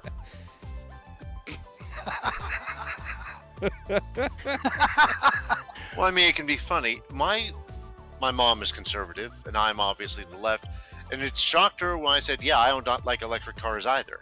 She thought, but I thought you all did. It's like, no one's implementing them right. They're stupid right now. That's not wrong. Yeah, you're absolutely right. Yeah, electric cars are actually worse than gas cars. Or equally as bad. As bad. They're usually going to be equally as bad as, where are you plugging it in? Where is your electricity coming from? Yeah. Are you plugged into a solar grid? No, you're not plugged into a solar grid. You went down to Meyer with everyone else. Yeah, that's a good point. It's like, you're charging it on the power grid. Where's the power grid getting its right? There's no actual benefit there. Right. Now, if I had a lot of solar paneling on my house, a mini windmill or something, getting around the problem we're having right now with windmill recycling, and, screw it, I put solar paneling on my car somehow, because we don't, if it didn't come with it, I would mount it somehow, then yeah, that starts to make sense. Yeah, there's a lot of issues with most things like that. It's like there's a lot of like, okay, but you're still relying on the old on the old school technology and the old school production. The infrastructure is outdated. Yeah, I mean, that's how we do a lot of shit here. Just like, let's do new ideas using the old system. Why is it not working? Dear gods, all of a sudden, I think three of us just kind of got a shiver down our spine. You know what? If you keep hinting, I'm gonna have to rage because I've been hearing about it all week. I haven't think. Okay, I really need to go to the bathroom, so I will be back in a moment. You guys. Again, just as long as we can change the subject before I have to reveal my political persuasion, because I always get shit for it. Go ahead. Hey, change the subject all you want.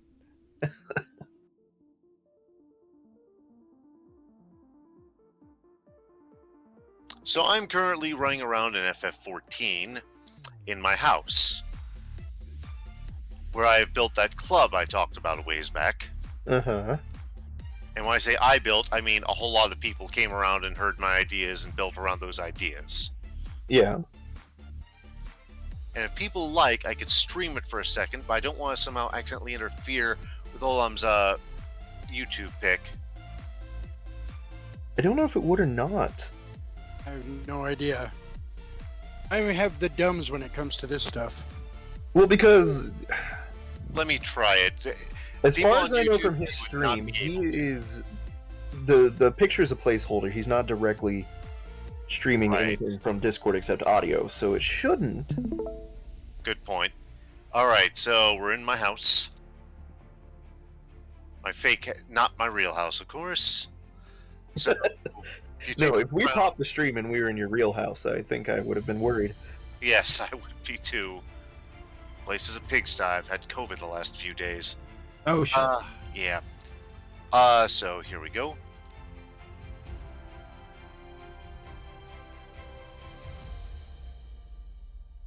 Just a general view. The DJ booth is up here. Let me switch into my DJ's outfit. You know, I didn't think I was gonna miss my subscription when it ran out. Now I miss my subscription. I'm planning on streaming once I finalize my ASCAP license and everything. Look, DJ booth. So wait, where is this streaming at? I can't. It's not in the YouTube channel. It's not. No, If it's you in go Discord. to our Discord, you'd be able Okay. to see it. It's in the Pirates voice chat. Yeah. Yep. Okay. So yeah, full on booth, freaky lights, lots of cages. It's basically a partial model based bits and pieces on the exit in Chicago and the castle in Tampa. You know, it's such a shame that my regiment isn't gonna keep training. I think they stay at the same level they've been at.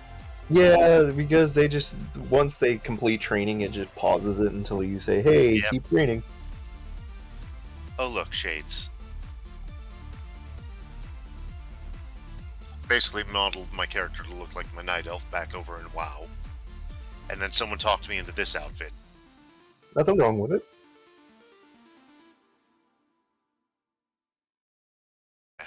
Do I have enough classes? Who knows?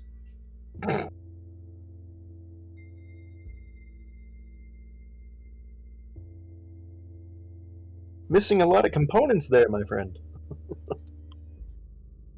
Oh, that's anything I've had to change to. Yeah. Or your dies are missing. I don't know. Something like that. Wound up just going with a biker jacket for the Dark Knight.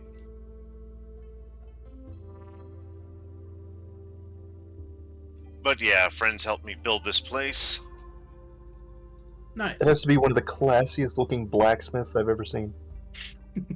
Oh, it's better than that. I have the glowing hammer. I had to go through a hell of a quest to get that. But yeah, we've got a stage for bands. We've got 2 bars. I actually have some barmaids, set up, ready to do the role. They talked me into putting a bunch of Japanese food over here, so there we are. Oh yeah, they really had to talk you into putting up Japanese food. They had to talk me into putting up food. That was the thing. I was thinking more of the bars. There's a coat check. Pretty impressive, actually. Yeah, they did a hell of a lot of work. It's more impressive if you actually play the game and you realize just how much fucking work he had to go through for all this. Oh, I can And then imagine. there's I can imagine. that little thing into our door to hell here. And then, of course, the way you get into this place in the middle of my house is through the bookshelf. Of course. See, that's one of the things that I've always heard as far as what was it? Star Wars Galaxies. A lot of people love Star Wars Galaxies because you could actually just have a job as a bartender. You could. That was your whole thing. These days, you can't. You Is really... is that game still a thing, or is it over now? I'm assuming. No, Star- it's been gone for quite a few years now. Yeah, I never actually played it. So I didn't know what it was like. Yeah, Star Wars Galaxies was, So was it a similar? lot more open. Was it similar to say like Star Trek Online in that sense? If you guys have played that, Kind it of. similar? Okay.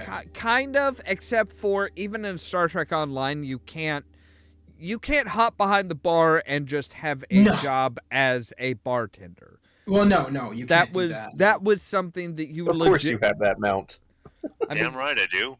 A lot of people that I knew that played Star Wars Galaxies, that was kind of their thing, was like they were the bartender, or they were just a dancer, or they were just, you know, this somebody who just, I just, you know, I'm here to provide a service, not so much to go out adventuring. Yeah, that's pretty cool. Like that's pretty cool. It was and then good. Now, so did you make actual in-game money at that when you did that? I'm assuming so, right? I think so. Yeah, that's pretty cool. There was a friend of both mine and Ollamh's who here in town at the time, who the second Star Wars Galaxies became a thing, he intended to make a shipping company run by his scoundrel self, and was going to be called Fed Up. When you're absolutely positively sick of it not getting there, we don't drop our shipments at the first sign of Imperial cruisers. That's pretty funny. That's creative too. Played the second Star Wars MMORPG, the one that was I can't even remember what it was called. Old now. Republic. Yes, I love that game. It's a wonderful game. Is that still active? Yes, it is. Yes. Old It's Republic, just- the Old Republic is the current one. They've just started their new expansion called Legacy of the Sith, May have to grab which that. I've been watching a bit, and okay, I reactivated my account. Here's my problem. The controls have gone to hell. They were always a little odd, like WoW with a slight delay. Now it's just really like, I can't control this. I can't even control my mouse sensitivity. I can't find out online how to control my mouse sensitivity. I don't know what's going on. I'm back to watching Let's Plays of it. So first of all, this is one of the emptiest I've ever seen this city. Well, Second. it is Ward 24. Nah. Second, I love how we still have players who jump over other players, even though we know there's no collision physics. Yeah, I'm jumping over staircases. I mean, that's a practicality thing, but, you know... I jump when I go through the portal from one zone to another, because like many of you, I played Mega Man. Yeah. That's just for fun. I'm talking about, like, the one who just saw you coming and was like, oh, I have to jump over the car. It's like, no, just run through. There's a lot of RP, and this is the #1 raid server, so that's pretty impressive that there's still that much RP. I kind of wonder how many people jump into portals these days because of Rick and Morty. I can definitively say I do not, because I never bothered watching Rick and Morty. Yeah, you don't, but you're not the tip. You are so far from a typical person, let alone a typical Compliment or an player. insult? I mean, in fairness, I don't even watch Rick and Morty. But I it's like, tried you know, 3 episodes and couldn't get into it. you know, the portals, Yeah. the portals are Okay. traditionally like 2 or 3 inches off the floor, so it's like they kind of have to jump into it. They always jump into a portal. I mean, Also, I it's can't even- easier as far as animation because it's like you have a smaller character to have come out of the portal. I can't even get into South Park or Family Guy either. Like, it's just, I don't know. It's the only one that I can really get into is like The Simpsons and shit like that. But I can't really. You just hate modern animation or something? No, I just hate this constant toilet humor that all these shows kind of have. So in other words, yes, he hates modern animation. I guess. Yeah. But I it's anything since past, 1980? Oh, shut up. Actually, that is a good question because it's like, I mean, you know, The Simpsons had tons of toilet humor as well. I guess. And it can't all just be Quidgy-bobes. I mean, But, you know, Now I feel old. I mean, look at Bob's Burgers. Bob's Burgers, yeah, it has some, but it's like Never watched it. That's a very, very minor point of the series. Nope, Did sorry, you- I prefer Brickleberry. Oh my You know, God, those- Brickleberry is no. see- Brickleberry and Paradise PD are amazing only because I'm like, if I took out every bit of tasteless humor, I wouldn't have a show. well, that's Yeah. my point. It's like, yeah, they're I think they're great shows, but I mean, Gamers Grotto would look at them and say, no, it's just, He just pulled out a crucifix. It's nothing and, but tried to burn it him. is literally nothing but toilet humor. No. I mean, I should give them a try, I guess. I don't know. Maybe I will like them if I watch them. Okay, well, here's a question. Did you like Ren and Stimpy? Yes, I have the entire series on DVD. Okay. Wait, do you what? like Hold gross on. out horror movies? Hold on. What were you gonna say, Ollamh? How can you say you hate toilet humor and stuff like that, but you loved Ren and Stimpy? Okay, so that's a bit different. So with Ren and Stimpy, I used to watch that a lot as a kid, and back then, I guess it's nostalgic. So what you're saying is you've grown up. You poor bastard. You should have joined the rest of us. We're off in Never Never Land. We never grow up. Yeah, we are still that juvenile fucking. To finish the question, so which part of Ren and Stimpy did you like? Oh God, I mean, I haven't watched any of the episodes in a long time. So yeah, I'm talking like, did you just like the randomness, or did you like when they got the like close up, gross out humor? The gross humor I didn't much care for, because I mean, you remember the episode where Ren is working on Stimpy's teeth or something like that, or I think it was something like that. It was Stimpy had a toothache, or no, Ren's toothache, and then Stimpy was like working on his that bothered me to hell. Oh, seeing the roots of the teeth? Oh yeah, that was so gross. So I Paradise was PD and thinking of Brickleberry are kind of like the gross out versions, like the gross out sections of Ren and Stimpy. Okay. Plus like modern horror movies, plus scary movie, all slammed into one. Oh God. See, here I was thinking, as far as the gross out stuff, it's like I was thinking like, the one that always got me was like with the professional wrestling, where it's like, oh no, I'm gonna rip off your boots and like chew on this like fucking bulbous horror. One of the weirdest episodes of Ren and Stimpy is one that got banned from TV, and they have it on the DVD sets, and it's like one where this like guy captures Ren and Stimpy, and he's like trying to dissect them or something. It was so fucked up, and I was just like, what the hell is good? It wasn't even that funny. I was just like, oh, and I can kind of see why this one got banned. Okay, so who actually goes and tries to find the banned episodes of TV shows? I don't. I just, if they're on the DVD, I watch them. I made it kind of a habit because like I always hear about things like, oh, this was a banned Rugrats storyboard. That was kind of disappointing. It was hilarious, but it was disappointing. Yeah. But then I heard like there was a Dexter's Lab episode. Like, oh no, it got made, it got produced, it got run exactly once, and then it was banned, and then they won't even put it on the DVDs because it's so vulgar, it's so horrible. I was like, all right, well now I have to see this. Finally found it. Utterly disappointed. See, like I don't like most of modern animation because I don't like Rick and Morty. I don't like. I don't like South Park because I'm an animation snob. I don't like Bob's Burgers. So what kind of animation do you watch then? G.I. Joe. I love Archer. Okay, yes, I will agree. I will agree. Archer is visually much higher production quality. Visually, I'll give Archer the the win. quality is good, but it still has that kind of humor, though. Doesn't? Well, I don't care about what I'm saying. My point is, I don't like Rick and Morty because it's shit animation. I don't watch The Simpsons because to me it's shit animation. Yeah, it's the production quality. It is the production quality of something. I get that. Yeah, and I can totally see that. Yeah. You can't talk about toilet humor to me, Sin and Ollamh, because we have a horrible sense of humor. Yeah. I have a great sense of humor. I don't care what the fuck you say. Just like I'd be a good politician. I mean, you would. You do make promises and then never follow through. That's kind of like 9/10 of the job. All right, since it's going to funnel into Geekdom anyway, why don't we list off our favorite animations? And Sin, this sounds like, is Archer your favorite, or?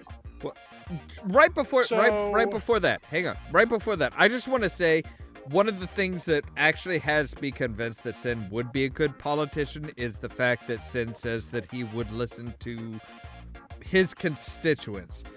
Let's just admit that's kind of a rarity. But is that in the world? Bad politician. He's listening to the constituents, but nobody else is. But is that before or after they offer him a drink? It doesn't Is matter. that before or after the payoff? I mean, hey, I'll buy you a bottle. I'll buy you a $50 bottle of rum if you listen to your constituents. That's money well spent. Do you know how much? I mean, come on. That's cheap. All right. Particular favorites as far as animations. Sin, I do believe you're up first. Okay, so the cartoons I like. Didn't mention one. I still like to watch G.I. Joe. Yeah. That's a nostalgia thing more than anything. Yeah. Heavy metal movies, both one Fuck and two. yeah. Fuck yeah. One I like more than two, and I like it because it's an anthology. Yeah. One had more of a Archer. cohesive story. Which is hilarious. But I mean, I like it because it was broken down into the different stories. That's why I liked it. Yeah. And especially because it has one of my favorite Black Sabbath songs in it, Mob Rule. Nice. I love that song. That's actually my alarm. I have 2 alarms set in the morning. One to go off at one time, one to go off at a time. Is that your second a alarm? couple hours apart. So Mob Rules, the original Black Sabbath version, is the first alarm. Then there's a band called Adrenaline Mob. Has a really good cover, and that's the second one. Nice. But yeah, I mean that's as far. I mean, I also like the old. I love like the old Robotech stuff. Or that style of animation, whether it's the Macross series, the Southern Cross version. I also like Gundam. I don't watch much of it anymore, but I used to watch it quite. When it was the Endless Waltz series, I watched all of that. I think I own all of that actually somewhere. Yeah, I was about to ask what era of Gundam there.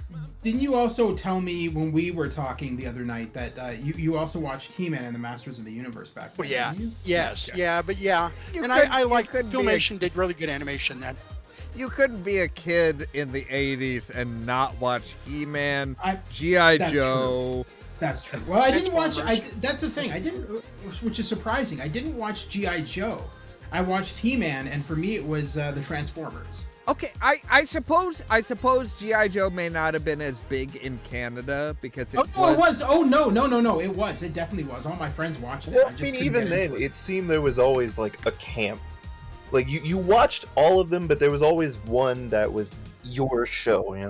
Yeah. Yeah. Exactly. I personally, I always kind of I watched G.I. Joe, but around other people, I kind of hated it because my name is Joe, and everybody was, yo, Joe. It's like, oh my god, just fucking I want to put my fist down your throat and pull your colon out. Did Sin just disconnect? Somebody disconnected? No. Did someone hop in and just leave quickly? Oh no! It's the stream. Oh yeah, I Shut just off your stream. Oh Yeah. yeah. You're not showing live anymore. Okay. Yeah. I figured we were all done with it. So Yeah. Okay, so is that all of Sin's favorite animations?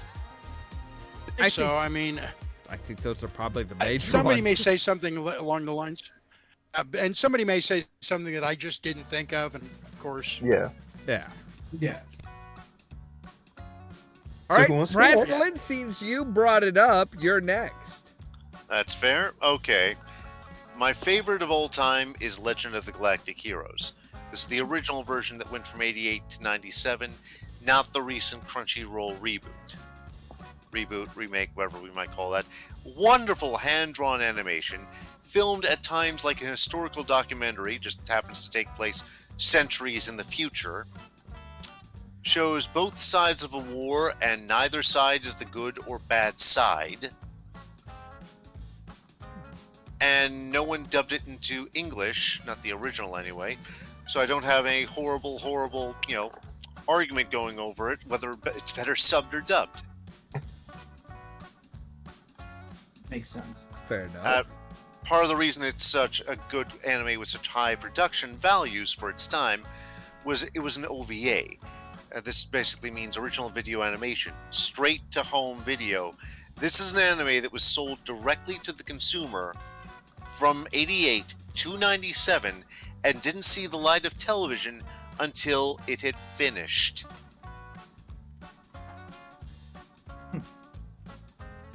A runner-up, two runners-up, so we'll call it for second and third place, Bubblegum Crisis, and the new version of She-Ra. All right. So I Netflix guess, version? yes, I actually prefer it to the original Filmation version. It's a bit of a contradiction. I prefer the original Legend of the Galactic Heroes. I prefer the new She-Ra. Bubblegum Crisis still give me the original. I saw the remake Bubblegum Crisis 2040. I'm like, no. I don't care if the anime looks more realistic. This is nowhere near as fun or as fluid a show as the original. This is trying to fill a TV slot. The original was an OVA that had no problems with, going above or below a certain time area. And I think now that I realize it, that's something all three of those series have in common. Original Legend of the Galactic Heroes is an OVA. Original Bubblegum Crisis is an OVA. She-Ra is on Netflix and they don't have to worry about time slots. Fair enough. That's interesting. Speaking of Netflix, or actually, it's not Netflix, but it's on Amazon Prime. A cartoon that I really enjoy is Vox Machina. Love that. I've heard of. I haven't watched it yet. It's the so you've heard of Critical Role. Everybody's heard of Critical Role. Right. So it's their animated adventures. So all the characters are voiced by the actual, the players, which they're all voice actors.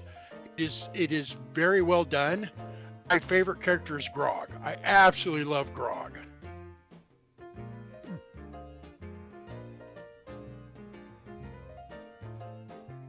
Let's see. Grog is a big big blue variant, like he's a half-orc, he's some isn't he? kind of no, Grog's some kind of he's a giant kin or something like that. He's huge.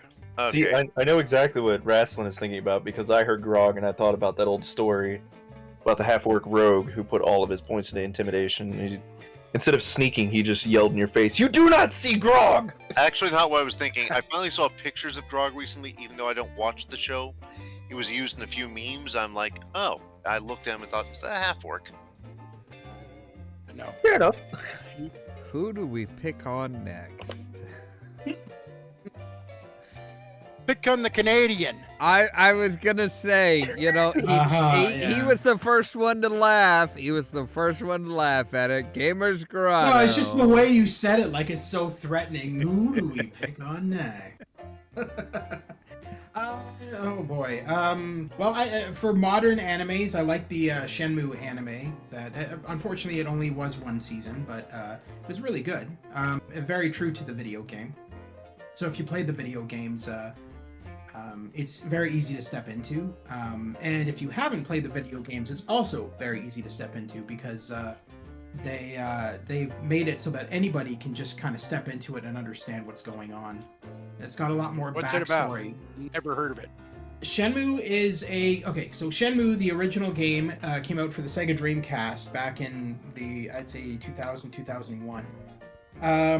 It's open world game. Basically, the main character, Ryo Hazuki, he comes home from school to find that his father has been murdered by the head of the Yakuza. And he delves into the backstory to find out, to get revenge, first of all, and to find out, what the hell this was all about. Like, obviously his father was marked. And and there's a big backstory. I don't want to really ruin it, but it's pretty involved. Okay. Let's see what else. Oh boy. I mean, obviously, I grew up with He-Man and Transformers and the original Thundercats. Well, I showed Sin some of my cartoon collection the other night. Do you guys remember the TV show Cops? Sadly, Did you just ask a '90s kid if I remember Cops? Yeah, I was gonna say. I think right next most to of us America's Most Wanted and Unsolved. No. Oh, God, Unsolved Mysteries. Cops the animation. Cops the Oh, animation. fighting crime Crime in a future time. Yes. We're talking about Right. animation. were. That's right. Yeah, We're I'm not like, talking really? about- Wait, what? I'm like, really? I had horrible ideas in my head. Yes. No. It was like steampunk cops, basically. It was pretty cool. but It's more along the lines of like RoboCop than steampunk. Yeah, I guess. So Diesel Punk? Yeah, maybe, yeah. I mean, you had guys with like machine guns for hands, and it was pretty crazy. Buttons McBoom Boom. The machine gun popped out of his Am I chest. Yes, that's it. The chest. It was a Trigger Man. My favorite character was Sergeant Mace, and the reason why I liked the Cops figures is because they were like scaled up G.I. Joe figures. They had the same kind of articulation and everything else. Yeah, they did. So, Undergrads was another one that I kind of grew up with. But that was something I watched when I was in college, and it was kind of funny because it's like I'd never heard of it, and friends like in college introduced me to it, and they're like, "Oh, you need to watch this show about college life, about making fun about college life," and I'm like, "Okay, well, I'm in college. There's no better place for that." Yeah, so I don't know. Star Trek the animation, I didn't mind too much. It was a bit different, but. Talking about the super old one, right? Yeah. There's. Oh, well, I like cat? the new. I like the new one too. I do admit I do like Lower Decks. I do enjoy the humor in that. But yeah, the old one definitely. Yeah, unfortunately, I don't really like too many modern animations aside from the Shenmue one, and I guess Archer I don't mind. I don't mind that much. I do have to agree with Sin that the animation in that is really well done. I like it's almost kind of like a cell shaded in a sense. Yeah, so that's my kind of stuff. And how can you not love Pam? Cheryl. Yeah, well, all the characters are really well done. I don't know if you knew this or not, Sin, but so the voice actress for Mother in Archer is the same voice actress. The same voice actress who played she's dead now, I think, but it's the same voice actress the same voice actress who played Fran Sinclair on Dinosaurs. If you remember that live action series. Yeah, I remember that show, yeah. Jim Henson's Dinosaurs. I have to go to the bathroom. I'll be right back. Yep. Anyway, I can't think of anything else, so I think we're up to our final guinea pig. Are we? I'm pretty sure two of us haven't gone. I was gonna say, Caden hasn't gone yet. And yeah, you're right. It's Jessica Walters. She was the same one that played Mallory Archer. That was why in the most latest season of Archer, they actually, if you watch that closely and listen to all of Mallory Archer's lines, they're all stuff from previous seasons. Yeah, I hate when they do that. It just feels so fake. They did that for Trailer Park. I mean, all of the lines fit the tone. They crafted the situation where she would reply as to the point where it would match the words and tone that those lines represent. Well, then maybe for that it works. But I mean, I've seen it done in so the Trailer Park Boys, which is a Canadian series. The actors started to get really old, started to age really quickly, and so they decided to go for an animation form for the future episodes, and so they went all animation style. Now, unfortunately, when that happened, one of the actors on the series had passed away. So they were using sound clips for the character, and the sound clips just made it sound so fake to me. I was just like, okay, this is so obvious that it's not the actor, obviously, because he's dead, first of all. But Yeah. Second of all, it just sounded so fake. It sounded just like, yeah, that's one of those points where, like I said, at least with Archer, they knew, I believe she had already passed away at that point when they started doing this, and they're like, look, more okay, than likely. we have to create a situation that she is in where this line makes sense and sounds right, versus. Well, we have all of these audio clips, so we're just gonna shove them in. We're not gonna worry about the tone of delivery. We're just gonna worry about the words. Yeah. They did the same thing with South Park with Chef when Isaac Hayes left because they made fun they made fun of Scientology. It's like, Yeah. I'm out, and they're like, okay, well, we own all of these clips. Let's just. I still find it weird that entire thing happened, because it's like, okay, so he was fine with everything else they made fun of, but suddenly they make fun of Scientology, and now Isaac Hayes is just like, oh, I'm deeply offended. Hey, I'm like, I've heard a story that he actually was fine with it, and then something happened. He went into a coma, and people speaking for his estate, the timing couldn't have been worse. While putting words in his mouth. Oh no, he personally objected to Trey Parker, Matt Stone about it. Yeah, that's what I read in interviews too. That he was against it. I mean, come on, when you put enough money into a religion that you put a lot of your money into this religion, and now somebody's making fun of it, and they're kind of making fun of your investment. No, that's true. I mean, I guess I can understand that. Not only that, it would cause him problems with the church, which then they would fine him, and so it would cost him more money. Yeah. Joe Rogan has this really great interview with, I cannot remember the actress's name. She was on King of Queens. She played the wife. Okay. And she was into Scientology, and she talks a whole bunch about it because she's no longer part of it. Yeah, it's crazy ass shit. Yeah.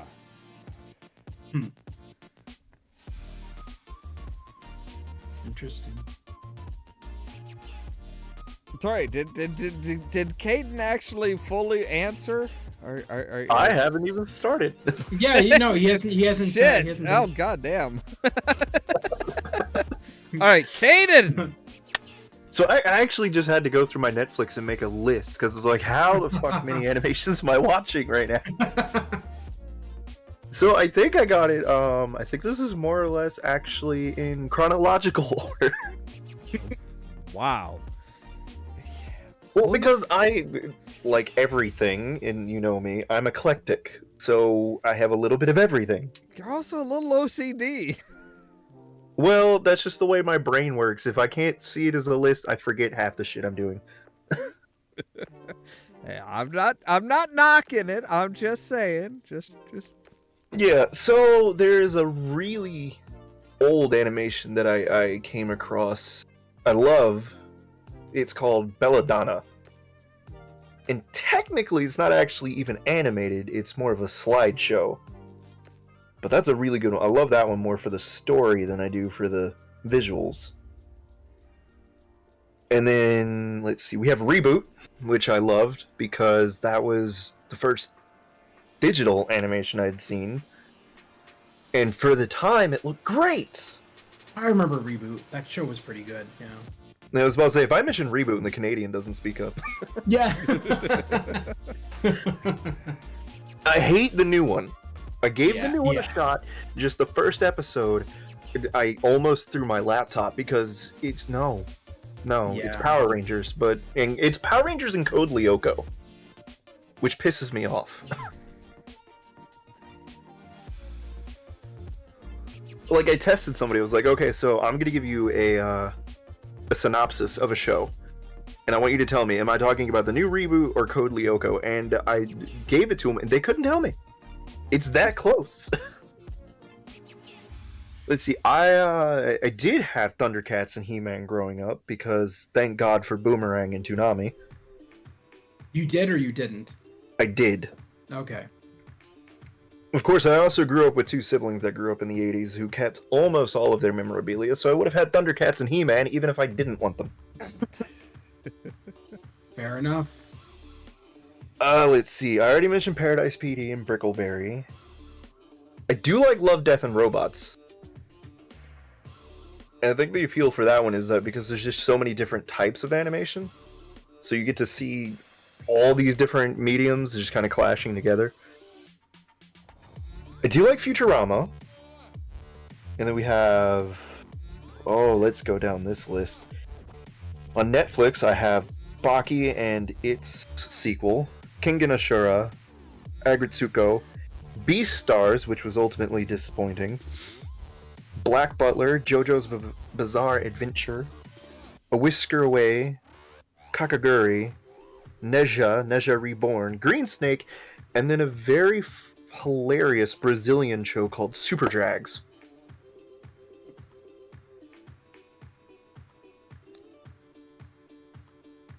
I don't think I've heard of most of those. Really? I've heard of quite a lot of those actually. Surprisingly. Super Drags is great because it literally is about drag queens with superpowers that save the world in the most raunchy and disgusting ways they can. I feel like every furry in the fandom brings up Beastars, like almost all the time. Well, that's because we had two major shows in the mainstream. We had Beastars or Brand New Animal. Yeah. Personally, to me, neither of them really hit. Yeah. Beastars was just Netflix. ultimately disappointing. Netflix did have one cartoon I really liked. It was the Castlevania. Only like one episode. Oh yeah, that reminds me. There was one other show from the 80s. I never got too into it, but I did like the animation. What the fuck was it? Lone Star? Brave Star. Brave That was Star, Lone Star. yes, Brave Star. Brave Star, yeah. Brave Star I grew up with. And I didn't like Brave Star. We already know I'm a furry. We all know I watched it for 30-30. Yeah, I mean, well, yeah. Because 3030 was cool. Big fucking robot horse. With a shotgun. Pretty sure that's not Yeah. why most furries watched it, but yeah. I mean, when you have the vaguely Native American man being like, I have the power of the puma, or a horse with a shotgun being like, nah, screw your power of the... Yeah. I have the power of buckshot, that's what I got. I did not think anybody else was going to bring that one up. I forgot about that one. Yeah, actually, Which is ironic, And Sam, gamers- because yeah, we were Yeah. just talking about that the other night. And you were talking about the toys and everything. Oh God, Tex-Hex. yes. The yeah. Well, yeah, I saw that. Interesting note. Did you know that Tex-Hex originated as a rejected the real Ghostbusters? Skeletor. No, Really? he was supposed to be a ghost in the real Ghostbusters. Why would he have been rejected? Interesting. Don't know why Scary. they rejected him, but they're like, nah, Yeah, we're like, all what- right. And they're like, okay, well, we're gonna take this and use this in our in another They're property fine. then. They're fine with possessed lawnmowers that kill people and stuff like that, but they reject Tex-Hex. Like maybe they were afraid they were gonna offend some cowboys or something. Who knows? I don't I like how know, but Zelda goes to the OCD Unite, and she hasn't yet yelled that I am still giving her shit for insisting that while I was down there, I had to brush up on my Miyazaki and Studio Ghibli, because apparently it was a great sin that I had not seen Kiki's Delivery Service, or Spirited Away, or Ponyo, or... Kiki's Delivery Service. Ironically, the Yeah, Canadian right. has seen Spirited Away. I still haven't seen Spirited Away. I got a DVD. She was kind enough to buy me one. It's not bad. And then what we watched Kiki's and Howl's. Well, I do have to say, Shelby, I'm glad we didn't scare you away last week.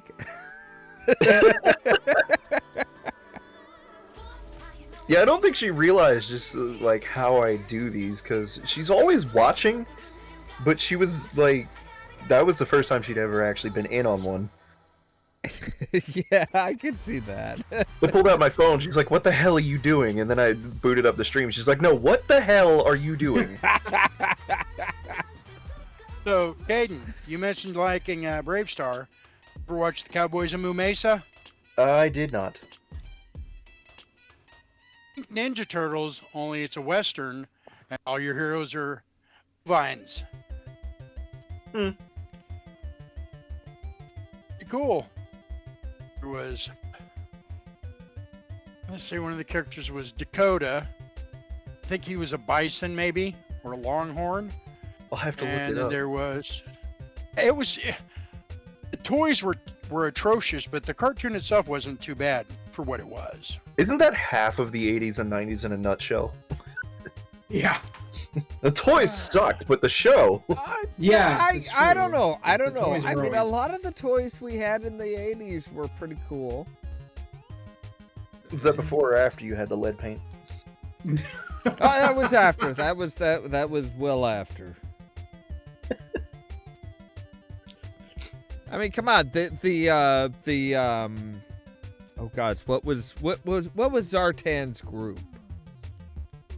Dreadnoks! Yes. The fact that when you took them out in the, they were in the show, they were, their skin reacted to the solar radiation, and the toys actually did change like in the show. That was fucking cool. So that wasn't the actual Dreadnoks. That was Zartan, Sandar, and Zarana. Yeah, that was his family. Yeah, that was his family that His were brother and they sister. formed. Yeah, they formed a specific group themselves. They were part of the Dreadnoks, but the vast majority of the Dreadnoks, you had Buzzer, Ripper, Torch, Monkey Wrench. None of those guys were all just scumbag. This is the funny thing is they made them scumbag Australian bikers. Instead of making them scumbag American bikers, because, America's more known for bikers. Australia is, but they were all... Excuse me, Real names you are overlooking the greatest Australian biker of all time, Toe Cutter. I was gonna say, yeah, I think they were kind of trying to tap into the whole Mad Max thing. The Australian the Australian psychos. There's a lot of stuff that back then that was trying to tap into Mad Max. I mean, even looking at the LucasArts game Full Throttle, which they deliberately say in the commentary that they were inspired by Mad Max. I mean, can you blame them? Well, that or Look the at Mad Max. No, not at all. I mean, or Mad Max is amazing. the 80s TV series Highwayman. I've never heard of that. He was more of a good... I mean, he was a good guy. He was a good guy, but so was Mad Max, kind of, sort of. Well, Oh, in the yeah, first he was a one, cop. yes, Max was a good guy. Yeah, and that was really what they kind of pulled from, was this one man with this one man with some sort of a vehicle that was, he had this trailer that, he had the semi trailer that was, it was kind of like Mad Max met Knight Rider.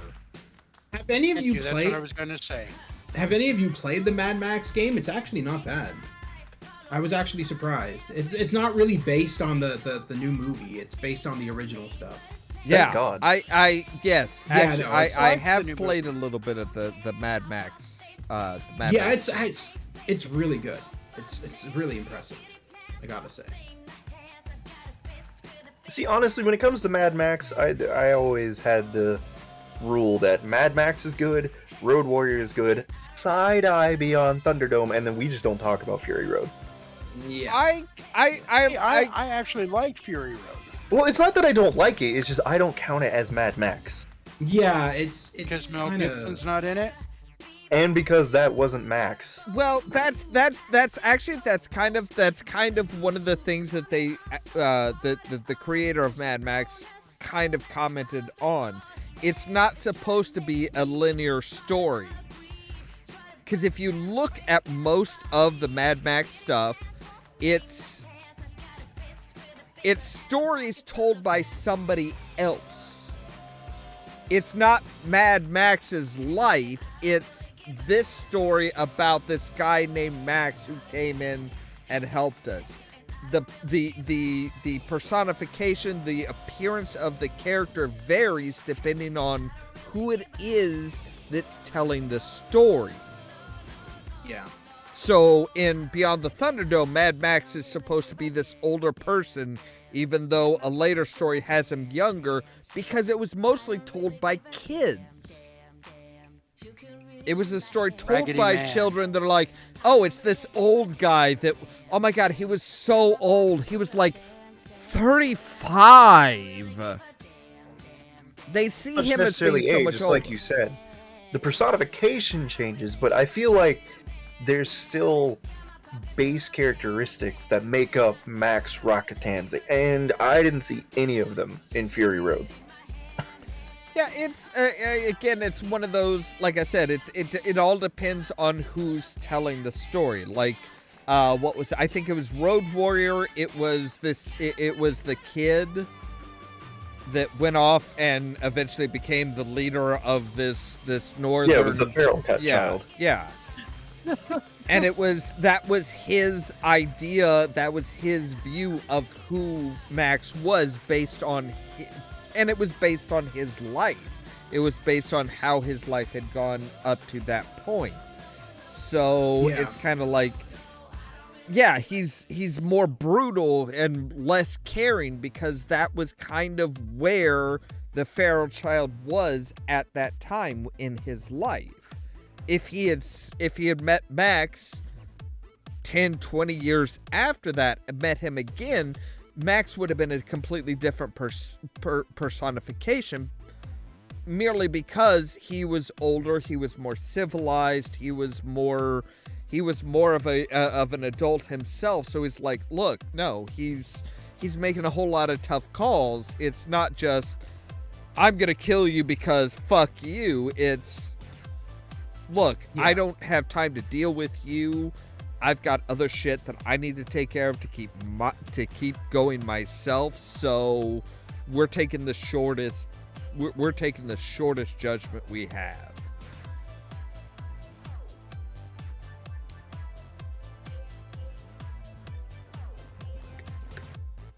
And I am starting to fade at this time of night. We still haven't heard from Ollamh about his favorite.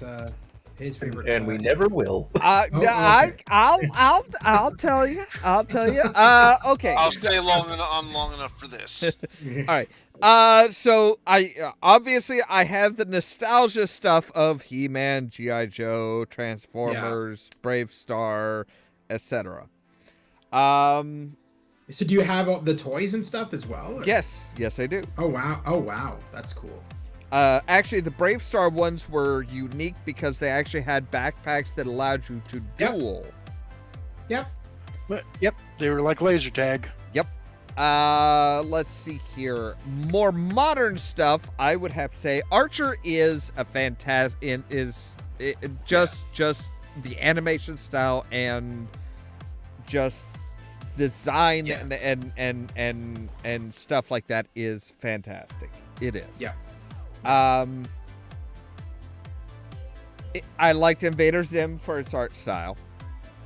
It was more out there. It was more abstract, but I can't it believe was I forgot unique. Zim. Yeah.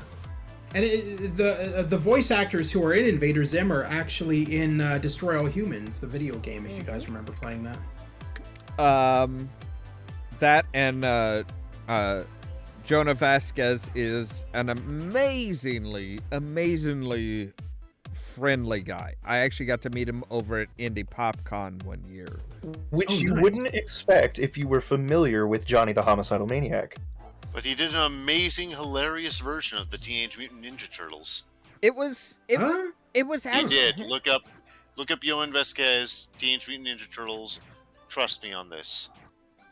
I will. That's cool. Yeah, it was- I will look that up. It was actually what was fascinating was I was actually going around and getting a card signed for a friend of mine who couldn't make it that year.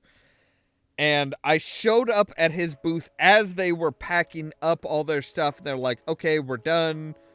Yeah. And everything like that. And it's like, and I, and he just looked at me. He's like, I was dressed in like a 3-piece brown suit, brown boots, brown bowler hat, the whole 9 yards. He's just like, and what can I do for you, sir? I'm like, well, I was going to ask if you could sign this card real quick. He's like, well, for somebody dressed as fine as you, absolutely. And the person he was with, that's cool. the person he was with rolled her eyes and just turned and stalked away. And he's just like, all right, so what's this about? And I explained to him. He's like, oh, that's great. Here you go. Yeah. I'm just like, okay, cool. I'm like, why was she so rude to you? Because they were packing up. They were done for the day. And he was making an exception. Yeah, it was if you make an exception for right. If you make an exception for one person, how much longer are you going to be stuck here? Type of thing. I guess. And I can understand her viewpoint, but it's like, but at the same time, it's like, no, he was totally cool with it. He is like an absolutely just down to earth kind of guy. That's awesome. Now, another one, actually a two-parter, because they're the same style but done very differently, and that is Wallace and Gromit and Moral Oral. See, I've only ever played the Wallace and Gromit games. I've never actually seen the show. Both of them are kind of fun. Both of them are claymation. Yeah. The claymation animation stuff, done very differently. But both of them are very, Wallace and Gromit is more on the goofy kind of, like, they exaggerate things and they have the more very English stuff. humor. So is it very similar to the games then? Yes. Oh, yes. Okay. All right. And the more oral is a bit more simplistic, but brutal. It is. Yes. It is a very brutal, very, very. Yeah, it is very, very wicked. I don't watch it, but I figure Moral Oral is kind of like on the same level as Don't Hug Me, I'm Scared. Moral Oral's art style is based really loosely on the old. It used to come on Sundays. At least it did where I lived when I was a kid. It was David and Goliath. Yeah. It was a Bible show, basically. Yeah. And what always got me with Moral Oral is it's not about, oh, hey, Christianity is great. It's more of a Christianity accepted without question is not good. You have to actually think about what you're doing and think about what you're getting into and think about what you're saying and what you're choosing. It was a very, very interesting and fascinating series, but the art style to it, the claymation art style to it was fantastically done. It was very, very beautiful, and just it fit all the themes of the show. More modern stuff, a bit more modern stuff, I would have to say, there's, of course, there's Futurama. Oh, yeah. I mean, the animation on that was brilliant as well. As far as, like, action and kind of more dark and brutal action animation, I actually would have to go with Kevin Smith's Masters of the Universe series. I think the animation in that was Sin's really gonna lose well his done. shit now. We brought that up. I mean, story-wise, say what you will about the story, but the animation was really well done. Okay, I'll give you that one. Because I was about to say, I will watched that agree with and I couldn't deal with it. I mean, no, the animation was really well done. I think somebody should, I don't know, do horrible things to Kevin Smith, but the animation was great. I mean, as far as what he had to deal with, I mean, he was trying. I mean, I kind of get the feeling that he was trying to make sense of two different things story-wise. He was trying to make sense. He was trying to meld the mini comics that you got with the toys before the Filmation series started, and the Filmation series, and trying to kind of like say, okay, let's make sense about let's try and make these two things make sense together.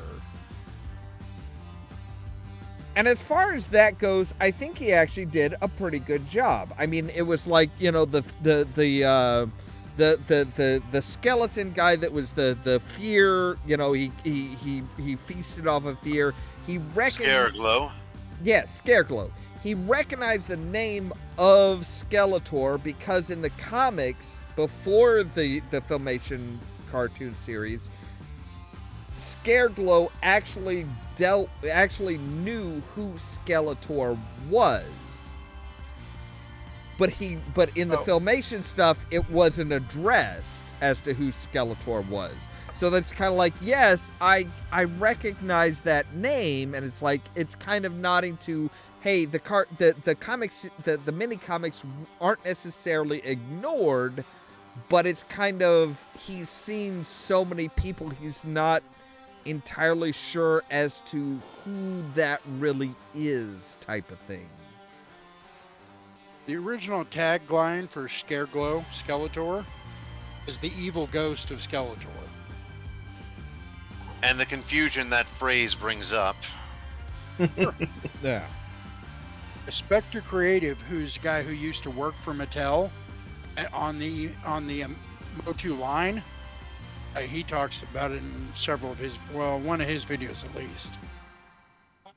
So you guys had mentioned, Ollamh had mentioned for a more adult animation. I forgot to mention one that as soon as Ollamh brought that up, I just remembered. So Spawn, the HBO animation, that was one that I really liked as well. Was a wonderful show. Yeah, that was another one that got cut short way before it should have. Yes, but what it was fantastic. Yeah. I would really like to see somebody redo those. For example, Archer quality animation. Because the stories hold up, but the animation does not. Depends. I mean, I have the Blu-ray remaster and it actually looks really good. They fixed it up quite a lot for the remaster, but yeah, I understand what you're saying. A totally different animation style. Yeah. Yeah.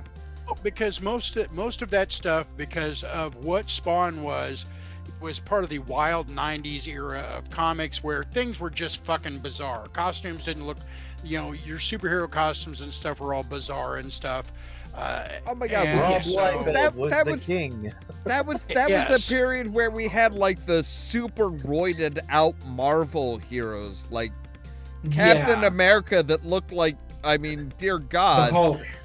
Yeah, that guy was fucking Heroes Reborn. It was not their fault, okay? It was just that Rob Liefeld was the most popular anti-hero comic creator in the 90s, and he can't draw worse shit. And every utility belt, characters had utility belts everywhere. Oh, yes. It was like somebody broke into the Batcave and gang rape, and all of Marvel gang raped Batman, and there were no utility belts left. You can sum up the 90s in an easy picture. Slackers, surfers, California, guns, drugs, and pockets. Yep. I mean, you're not wrong. You're not wrong. Shit, yeah. But yeah, I mean, like I said, the super, I mean, these, you want to talk about big boned and muscular. It's like Captain America, there was Punisher, got the same treatment, and it was just like, oh my God, it's like, this is so. What is it? Shatterstar, Wild Force, yeah, Cable? It's like they honestly, to me, they looked almost grotesque. I never thought I'd use the phrase sentient torso, but here we are. Yeah. And yet. But seriously, I need to go now. I will catch you all later. All right, Goodbye. take it easy, Rascal. Take care. Hey, you too. The oddest thing is that out of that era of the roided out, what the hell is this meat popsicle, came Deadpool. Yeah. Rob Deadpool was never like that. I have his first appearance. Now he had like deformed thighs and stuff like that because, Rob Liefeld just doesn't understand human anatomy. But he was never a brick of, a brick of. Brick Yeah, of and Play-Doh. that's what is surprising is you look at most of Liefeld's work, they all look the same, and then suddenly Deadpool. You know something? Like he did something right. You know something? I just realized it. That era of cartoon drawing and stuff is almost identical to the origin of He-Man. Yeah. Because the actual origin, real world origin of He-Man was, we're going to take this action figure and we're just going to pack on plastic and we're going to pack on clay to make these huge fucking muscles that are just so drastically bigger and different and everything from what anybody else is doing. And that was how He-Man came about. It's kind of the same thing. It's just pack on more muscles, pack on more meat onto the skeletal frame of the standard comic book character, and that's how we're portraying him. Watching He-Man now, it almost feels like a kind of a futuristic Conan. That's what it always felt like to me. That's what it was supposed to. That's what it was supposed to be. Yeah, that's kind of always what it was supposed to be. Yeah, the original story was they were advanced civilization, but then they regressed. There was a cataclysm of some sort in the war. Laser pistols, any kind of firearm is very, very rare. Unless you're Man-at-Arms. So no, even with Man-at-Arms at that point, it was very, very rare. He had the armor, but he used a mace. He used a mace originally. He was down to medieval style weapons. Occasionally you found a laser pistol or something, and that was to be treasured and used very sparingly. It was, everybody had regressed back to medieval weaponry. That's why you have swords and shields and staves and maces and all of this stuff. Oh, and then they threw in a little bit of magic to it. But like the best way to explain He-Man, like in the easiest terms, is you take Conan and you mix it with Gamma World. Huh? Interesting. So it occurs to me there's this odd thought that keeps crossing my head right now. Oh, don't set that on fire. It's bad. No. The first thing I want to ask is, what does everybody here think of the Batman movie, the Tim Burton Batman movie? The original? Yeah. I love it. I personally love it. I like Batman. I think he went a bit too. I think he went a bit too much into the grotesqueness of the Penguin in Batman Returns. We're not looking at Batman Returns. I'm just talking about Batman. Well, you say Tim Burton, but I mean Tim Burton also did Batman Returns, so it's kind of like. Yeah. I mean, as far as his view of Batman, I think it was very much more of the golden or maybe silver age Batman. Mm-hmm. Yeah. Sen. Well, I like it, but it's nostalgia reasons is why I like it. I really am. In my general thought on any superhero movie produced by DC other than like Aquaman, because there hasn't been 15 Aquaman movies that are all fundamentally, or other than cosmetics, the same. I like Batman in the comics. I like him in the cartoons. Movie-wise, I can't stand Batman because they keep telling the same damn story over and over. Well, yeah. I don't like Superman either. Yeah, I have to agree with that. Yeah, I have to agree with that. That's what occurs to me. You're milking a dead calf at that point. Yeah, what occurs to me is that the original Batman, the 90s Batman before Returns, because Returns is like a love-hate relationship with me, so I just generally ignore it. But the original Batman is considered widely one of like the best comic book movies that there is. And yet it was made by somebody who fucking hates comic books. Oh, does he really? Tim Burton admitted He had never read a comic book. He finds them to be a childlike and immature medium.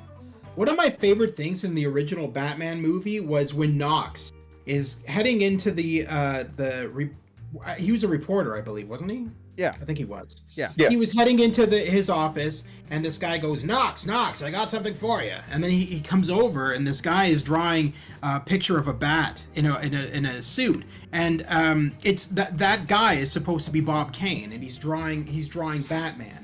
And I always love that they put it wasn't obviously the real Bob Kane, but I mean the fact that they put Bob Kane into that movie was pretty funny. I think Pretty cool.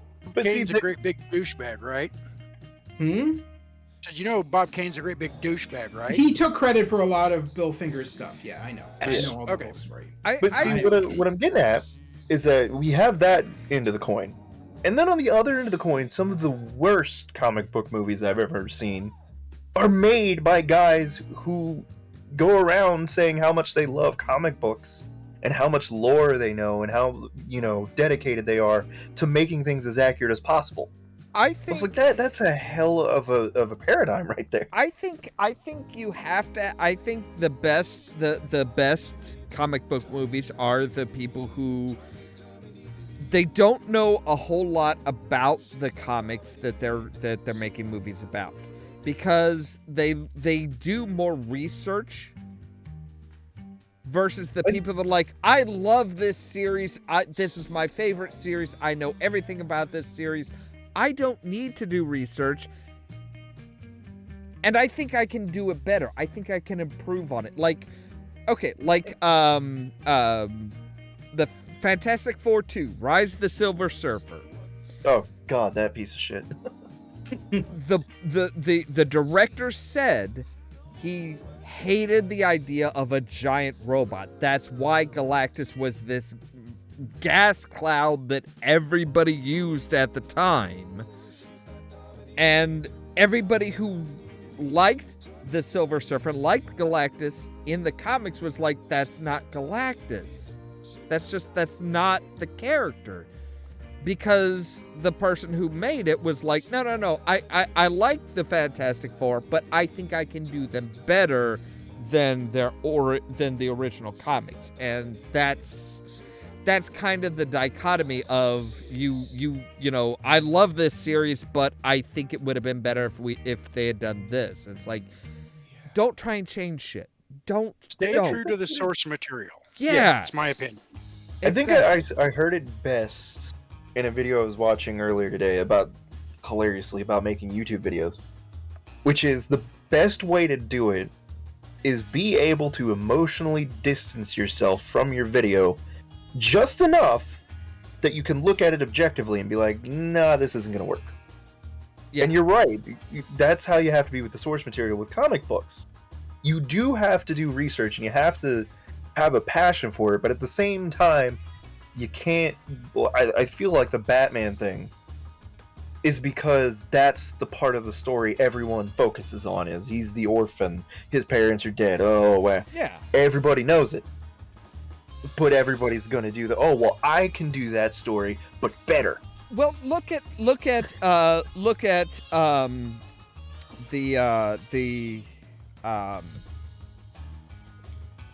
lot of the more recent Batman stuff. They don't go through the whole, okay, here's how he came to be Batman. Look at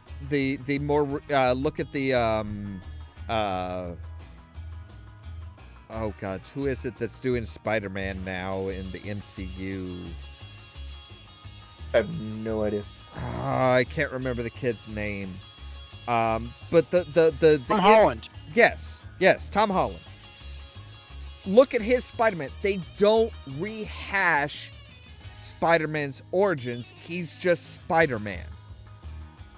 I'm hoping that's what they do with the Fantastic Four. They bring them in to the MCU and they say, no, we're not going to go through their whole origin story and how they were created and shit like that. They just, the story. We're picking up after their creation, after they have gained their powers, and we're just telling the story we want to tell. So what are our thoughts on Bane? If The you're, com- if you're, if Which you're version of Bane? Cinematic Bane. Trash. hate him. Yeah, are you talking about the one from the movie? Yes, from The one Dark that- Knight Rises. Yeah, the one Yeah. that sounds like Sean Cinematic. Connery. Look, I love Tom Hardy. He's a great actor. Yeah. I adore him. That was not Bane. No. Mm-mm. Well, No. it goes back to what That's I was terrible. saying. It goes back to what I was saying before. Christopher Nolan didn't want to touch the supernatural, so he didn't want Bane to be powered by Venom. Which It wasn't not- even that. Venom's not supernatural. It's a man-made steroid. Yeah, it's a steroid. But it's outside the realm of possibility. For example, like I was pointing out when Gamerscotta was talking about the mayor there in Canada that does the whole Batman thing from the Christopher Nolan Batman. All of Batman's tech is realistic. He wanted to make it realistic. So Did you just say, hold on? Did you just say the mayor? Yes. No, Mayor there's. governor. I didn't say anything about a mayor. It's a cosplayer in London, who travels around in a Batmobile, and he firmly believes he's Batman, and he helps the police fight crime in our city. Oh. It's weird. Okay. Well, I should be thought it was there. somebody that was local that was like. But No, no, it was, but it's that same idea of, yes, the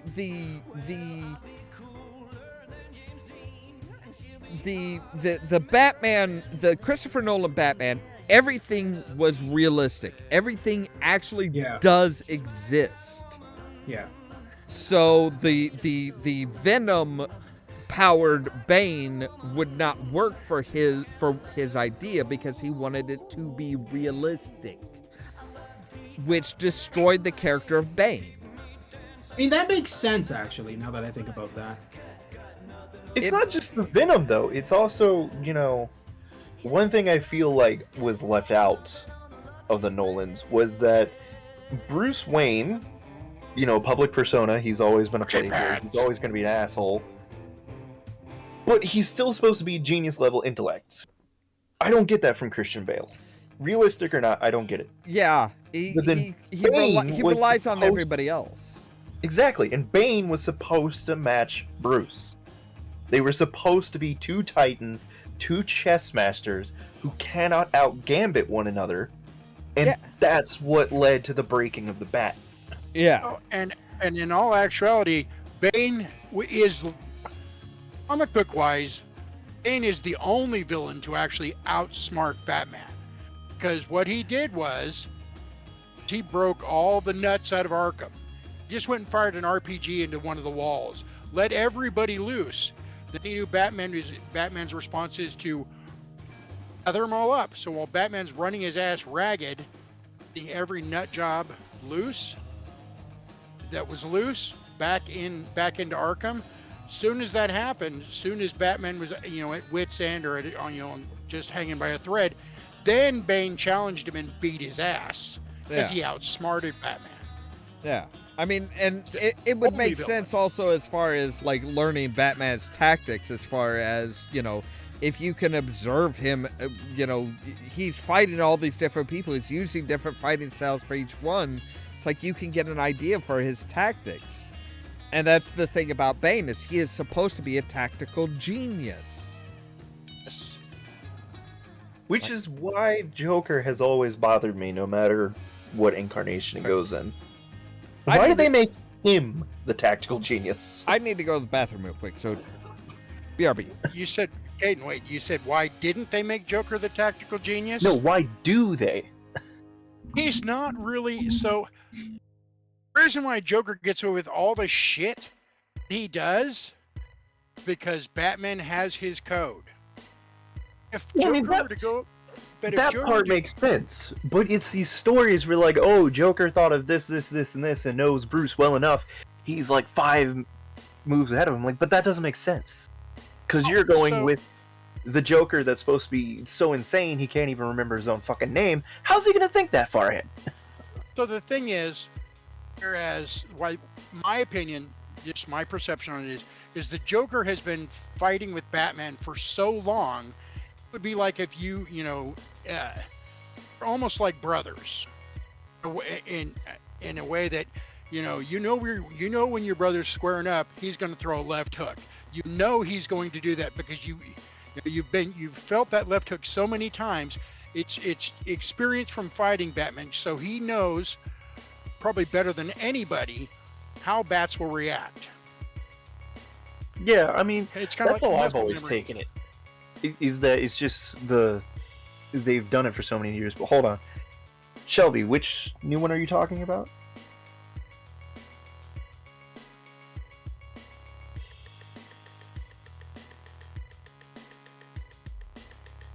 Gonna give her a minute because she's definitely lagging behind.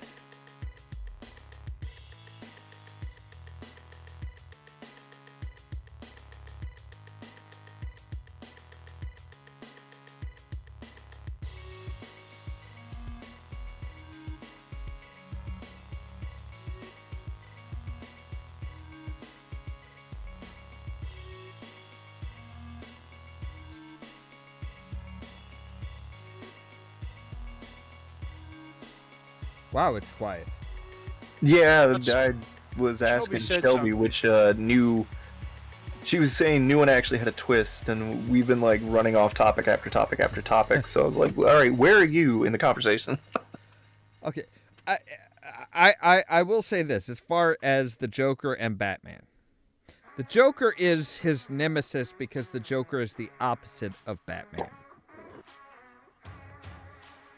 Well, yeah, Somebody who is your tactical equal, you can at least understand them on a certain point.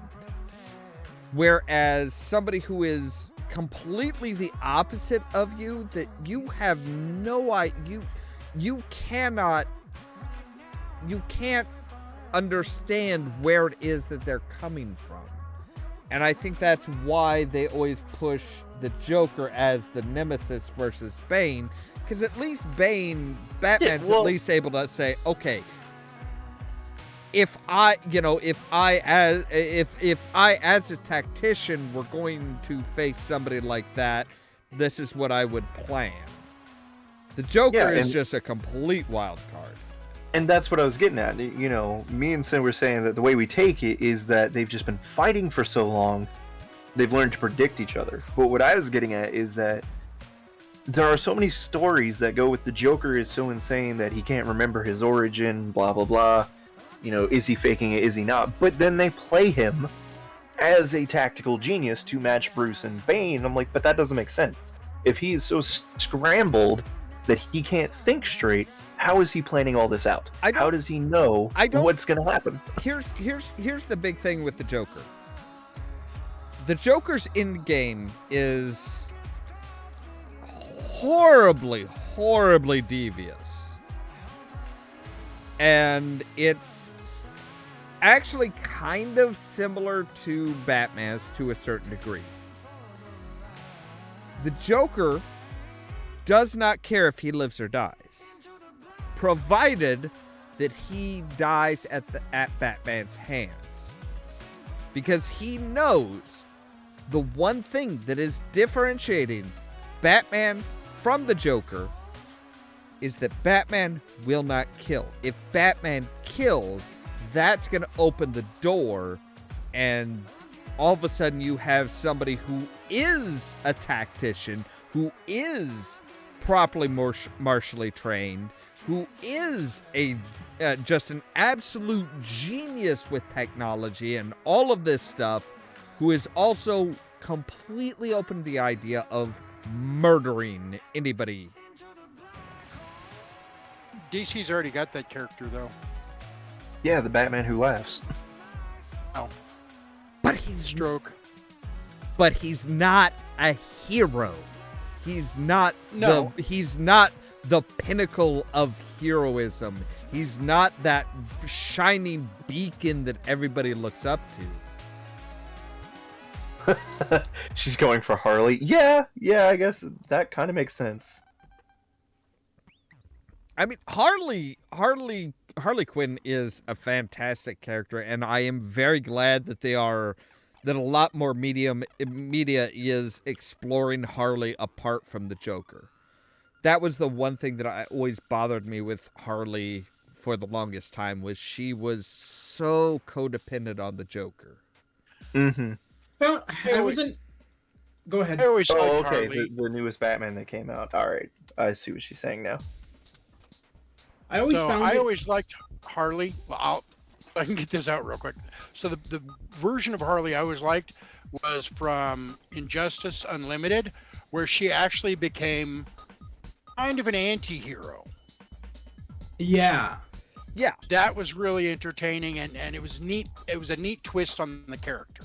yeah, and I if actually I agree. remember right, wasn't I mean in the general Injustice, it was she kind of broke a well, depending on whether you're looking at the comics, the game, etc., it's either the Joker died or she broke away from the Joker, and it was just kind of like she was like, nope,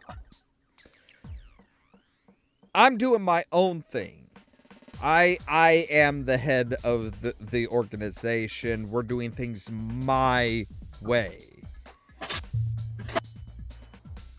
I mean, even in the comics, I think it was that she finally when she finally broke away from the Joker and became a character of her own, not just relying on his approval. She became such a better character. I personally always liked the Harley and Ivy stories back when they were like supporting each other, because that was just so much. It rang truer to Harley's character, honestly. Okay, Shelby, are So- you now? Shelby, are you talking Suicide Squad, Birds of Prey? She's talking about the Batman. Oh, wait, was Harley in the Batman? I have not seen that one. No, it's she said a couple messages ago that the new one had a twist that she liked, and I was asking her to Oh. clarify which she was talking about. Oh, okay. Oh, yes. Actually, the Batman, the Robert Pattinson, the Batman. I liked. I everything that I've heard about it. It sounds a lot more interesting because it from everything that everybody has said, that I've seen at least, it delves into more of the Batman's detective side rather than just you're robbing somebody, I'm gonna beat the fuck out of you type of I mean, persona. let's face it, Robert Pattinson is never really going to be physically imposing. Yeah, he refused to work out. And I think it One of works. the things I heard. I mean, I again, given everything that I've heard about the movie, I think it works for that character. It's I didn't like it. you don't have to be this big buff beefcake to be a superhero. Batman is supposed to be so smart that he knows how to take down every single member of the Justice League. So I never got how the big beefcake Batman would ever pass as a billionaire playboy. What billionaire playboy has a home gym that they use religiously? Right? There are a few guys I couldn't tell you their names, but I've seen them.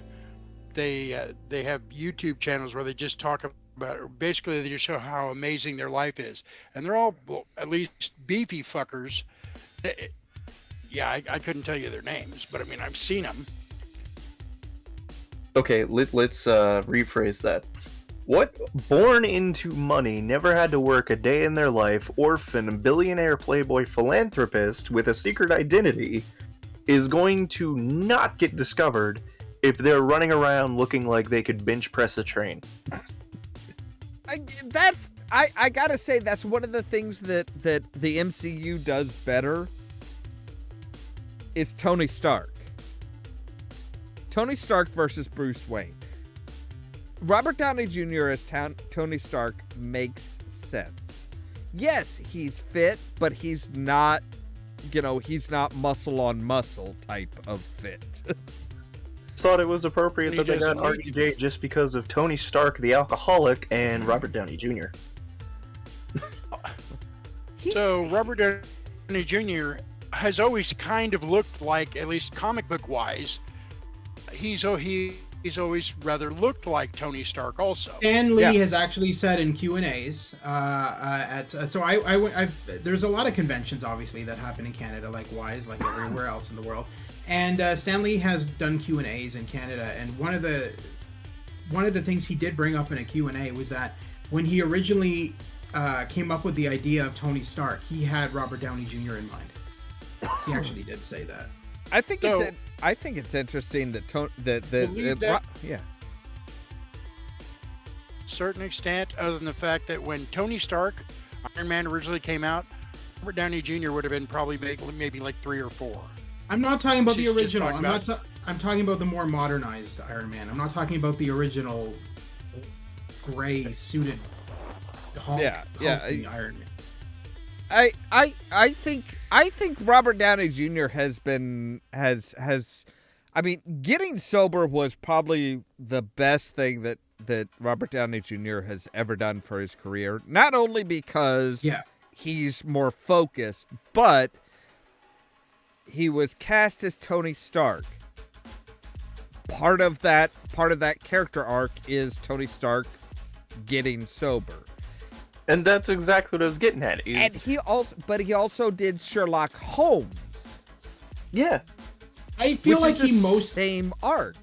I feel like he mostly got sober in his personal life because he was out in the limelight a lot, like at conventions and stuff. I mean, you can look up a video that's adorable where he was at a convention and somebody had filmed this, and he was judging an Iron Man contest where all these kids were dressed up like Iron Man. All these young kids, 6 to 10, were dressed up like Iron Man, and he was judging them in the costume contest. And I think it's more so the fact that, he realized that once being Iron Man, he's going to be in the public limelight. He was with, sober like, before kids. Iron Man. He was sober before he sobered up before he got the Iron Man role. Oh yeah, he sobered up way before Iron Man. He actually attributes it to which fast food That's chain he was it? also attributed Junior to River? McDonald's. Yes. Yeah. What was it? He Robert Downey Jr. Attributes his sobering up to I think since right it was McDonald's. He was bombed out of his mind, and he was sitting in an alley eating McDonald's with a bag of McDonald's, and he just kind of looked at it and just realized what his life had boiled down to. He's like, no, I got to change this shit. That's gonna make everyone sober. It was also a lot of them had the same circles, and River Phoenix was a big part of that. Once River passed, a lot of the Brat Pack of the 80s stars suddenly sat up and was like, holy shit, what am I doing? Except for Charlie. Well, Charlie is Charlie. Charlie just doubled That's because down of on Tiger it. Blood, damn it. Something I wanted to bring up earlier with regards to Harley Quinn was something which I didn't quite understand. So I don't know if you guys have ever seen it, but there's the Batman animated 1960s Batman animated movies with Adam West and Burt Ward. There was only 2 of them. I can't remember what the first one was called, but anyway, the second one, which had William Shatner as Two-Face, which was very strange. I feel like that was a weird casted role. How do you get the most wooden man ever to play Two-Face? Right? I don't understand that. And you know what the worst part is okay, so they animated it, so it's supposed to be set in the 1960s. So when they animated William Shatner as Two-Face, like before he was Two-Face, they animated him to look exactly like Captain Kirk. He's literally Captain Kirk in a suit and tie.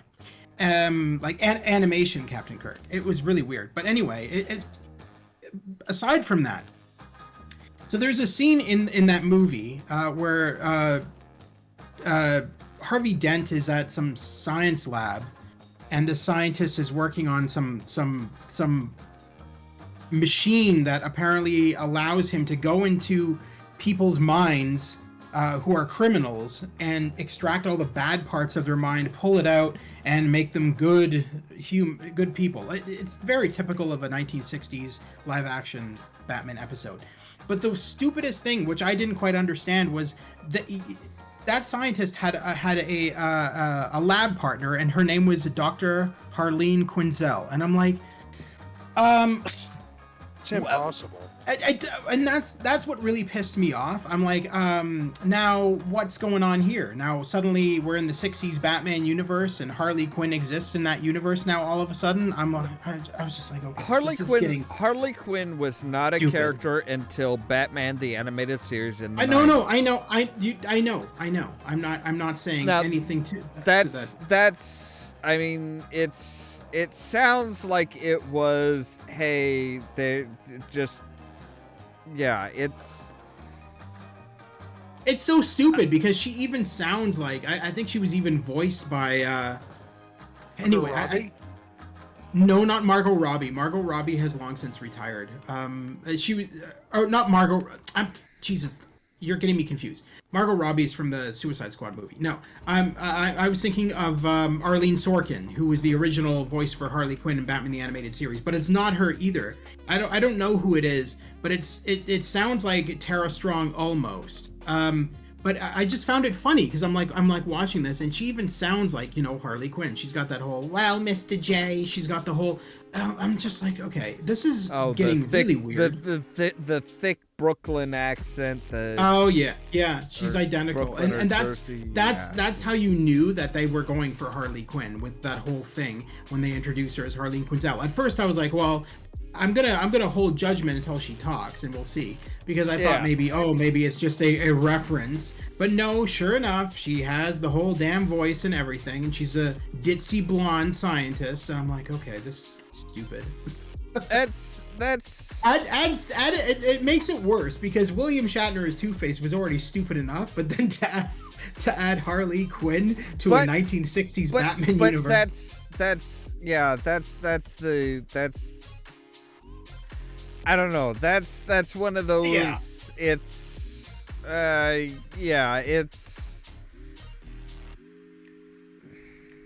It's weird. Like there's a lot of questions there as far as that goes. In that universe, it's like, you know, like Bruce Wayne is friends with Harvey Dent, which I think is harking back to the fact that Bruce Wayne was friends with Harvey Dent in the Batman the Animated Series. So I think that was a reference to that. But even before that, he was always Harvey Dent was always a district attorney. Yeah, no, I know. Mean, even in the original comics, so Batman always was friends with Harvey Dent. I suppose it was just really funny just to hear, like, William Shatner be like, "Hey, Bruce Wayne, nice to meet you." Like, it's I don't know. I could kind of think that was Adam West hanging out like buds. I don't know. It's just weird. I could kind of me. Go ahead, sorry. Well, I was gonna say I could kind of see the whole, you know, William Shatner as Harvey Dent based solely on one episode of Star Trek. So when he does Two-Face, but remember, there was an episode of Star Trek where he had to play both a good Captain Kirk and an evil Captain Kirk. I know. That alone could have gotten him the role. Oh, he can play a good and an evil version of the same character, which is exactly what Harvey Dent is supposed to be. I don't doubt it. I'm not saying anything to the contrary. I'm saying it was really interesting seeing him when he turns into Two-Face. Because it's very reminiscent, they're trying to go with the 60s style of the look of the 60s style live action Batman with the animated Batman movies. The wardrobe and everything was very reminiscent of the 60s. But Shatner himself totally surprised me because he had this very gruff voice for his version of Two-Face. And I was like, Jesus, I've never seen William Shatner do a voice like that ever in anything. And it was a very menacing, very, very almost sadistic voice that he used when he was Two-Face. And I'm like, okay, that's kind of cool. I just felt like his normal form as Harvey Dent just felt way too much like Captain Kirk to me. That's the only thing. And that's one of those questions of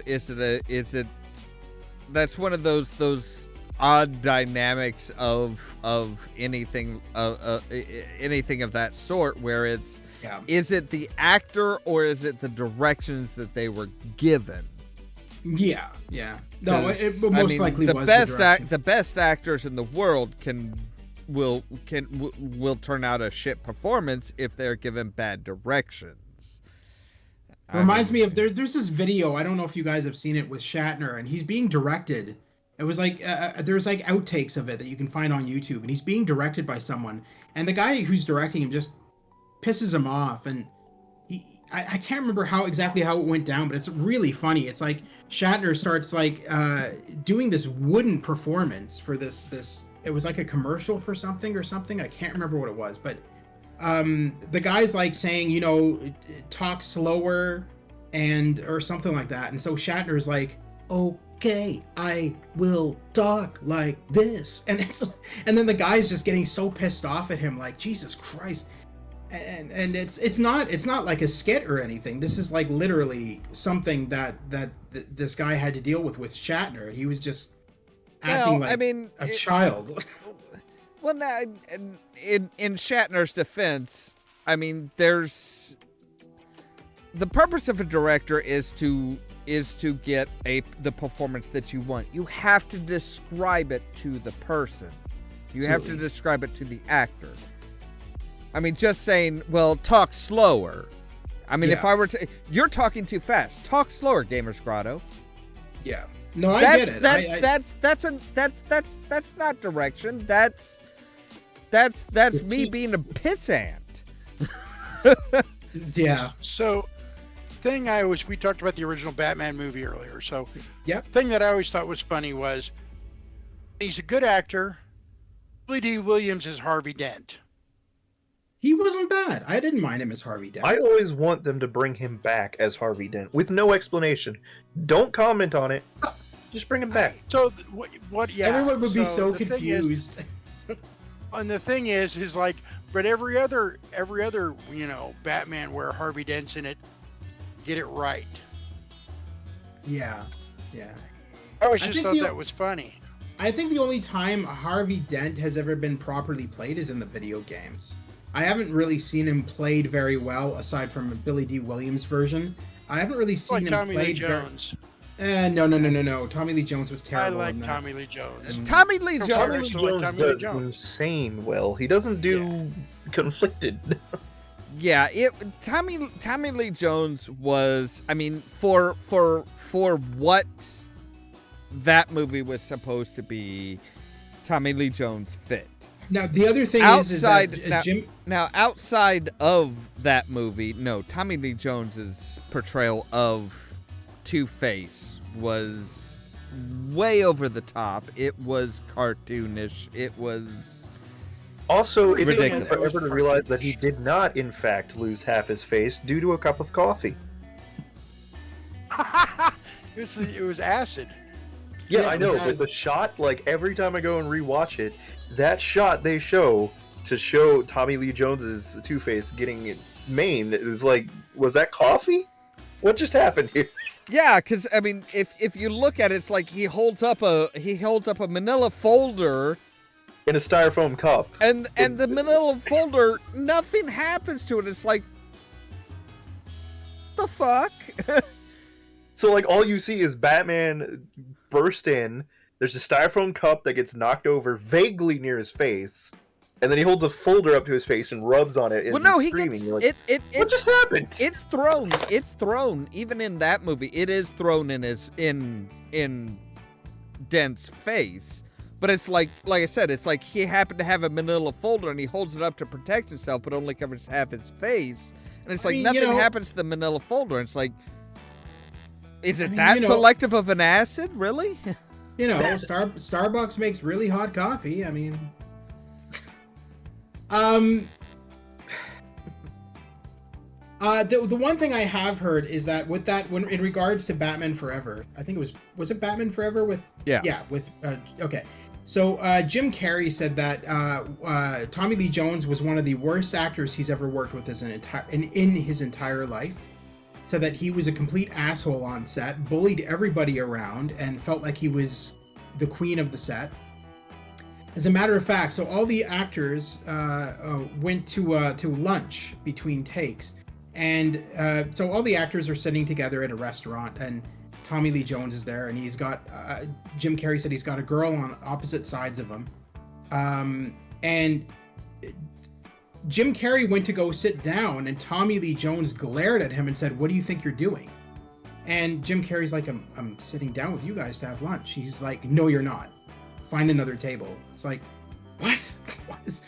Like, it seemed like Tommy Lee Jones just absolutely abhorred Jim Carrey for whatever reason. He did. In fact, Tommy Lee Jones is quoted as saying to Jim Carrey, he hates him, he finds him to be an absolute buffoon, and he doesn't like anything about him.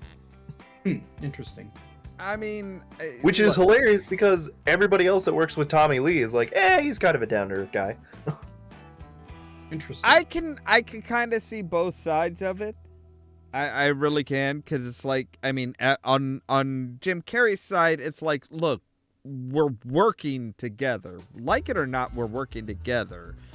Yeah. At least try and be kind of friendly. But on Tommy Lee Jones's side, look at everything that Jim Carrey had done up to that point. And that's true. And it's I mean, not he just had that. he was in Living Color. He was Ace Ventura. Yes. I mean, Yeah, he look at did. the whole He did. cast, really. I think the problem is- stupid shit. I think the problem is, Ollamh, that Jim Carrey doesn't cut it down between takes. And that's what I've heard about every single film he's ever done, is that between takes, he's always in everybody's face, trying to make them laugh. And I guess for Tommy Lee Jones, that probably got tiring very quickly. Because, like, it's like, okay, you know what? Yeah, you're the funny man. We get it. You don't have to do funny all the fucking time. Yeah. So I think that's probably what it was. It probably got on his nerves on the set, because God only knows how long they were on the set filming for. And then to have to deal with him as the Riddler, being the idiot that he is, and then suddenly between takes, when there's downtime and they're not acting anymore, there's Jim Carrey acting like the buffoon still. Well, also, look at the just extreme personalities that they cast in the main cast. You have Val Kilmer, Polar opposites. Chris O'Donnell, Jim Carrey, Tommy Lee Jones, and, oh god, her name just slipped my mind. Nicole Kidman. Uma Thurman? Oh. Yes. No, Nicole Uma Kidman. Thurman was in it also. No, that's- No, that's- she was. She was in the second. Batman. Batman and Robin. Batman and Robin. Yeah. Yeah, Oh, that's okay. the one with Arnold. We don't talk about that. But yeah, like, you have 5 Nice to completely meet different you. personalities, all on set, all at once, trying to clash against one another. Yeah. Yeah, that's I mean, true. Now, see, Gamers Grotto, I do have to contradict you on one thing. The whole we don't talk about Batman and Robin. Batman Forever and Batman and Robin are matching sets. I was And making a joke. And that was making a joke. And that when I was, said that. and that's one of the problems that people have, and people don't see as far as the two. It's like they were No. both supposed to be the Adam West style. No. Batman. I get it. I know all of Joel Schumacher's. I know what he's like as a director. You don't have to tell me about that. It's the fact. It's the joke of, the fact that a lot of people say we don't talk about Batman and Robin because of the whole "what killed the dinosaurs, the Ice Age." That whole line. Yeah. No, it's the back But- credit card.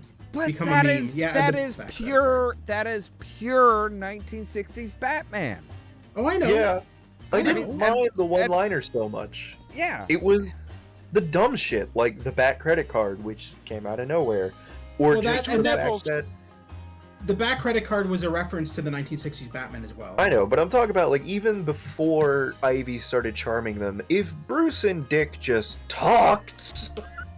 Yeah. Yeah.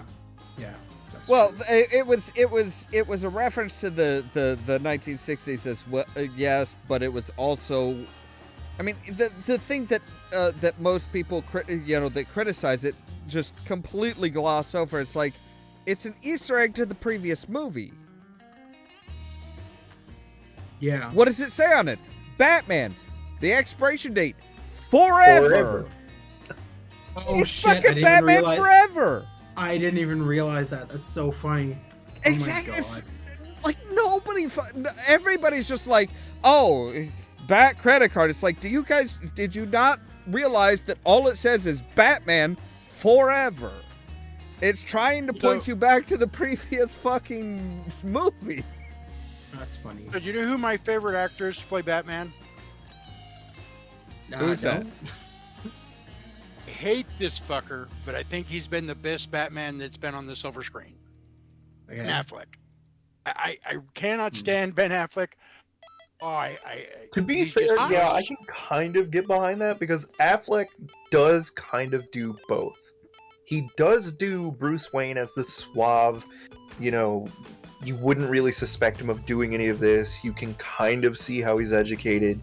You can see him using his money. And then when he gets in the suit, you can see him as a legitimately terrifying opponent because of the fact that he can outthink you. What did you guys think of Michael Keaton as Batman? Because I always thought he was pretty Michael good. Keaton is always my favorite Batman. Yeah. Yeah, I mean, I never had a problem with Michael Keaton. Mhm. Yeah, I mean, like, I love the scene when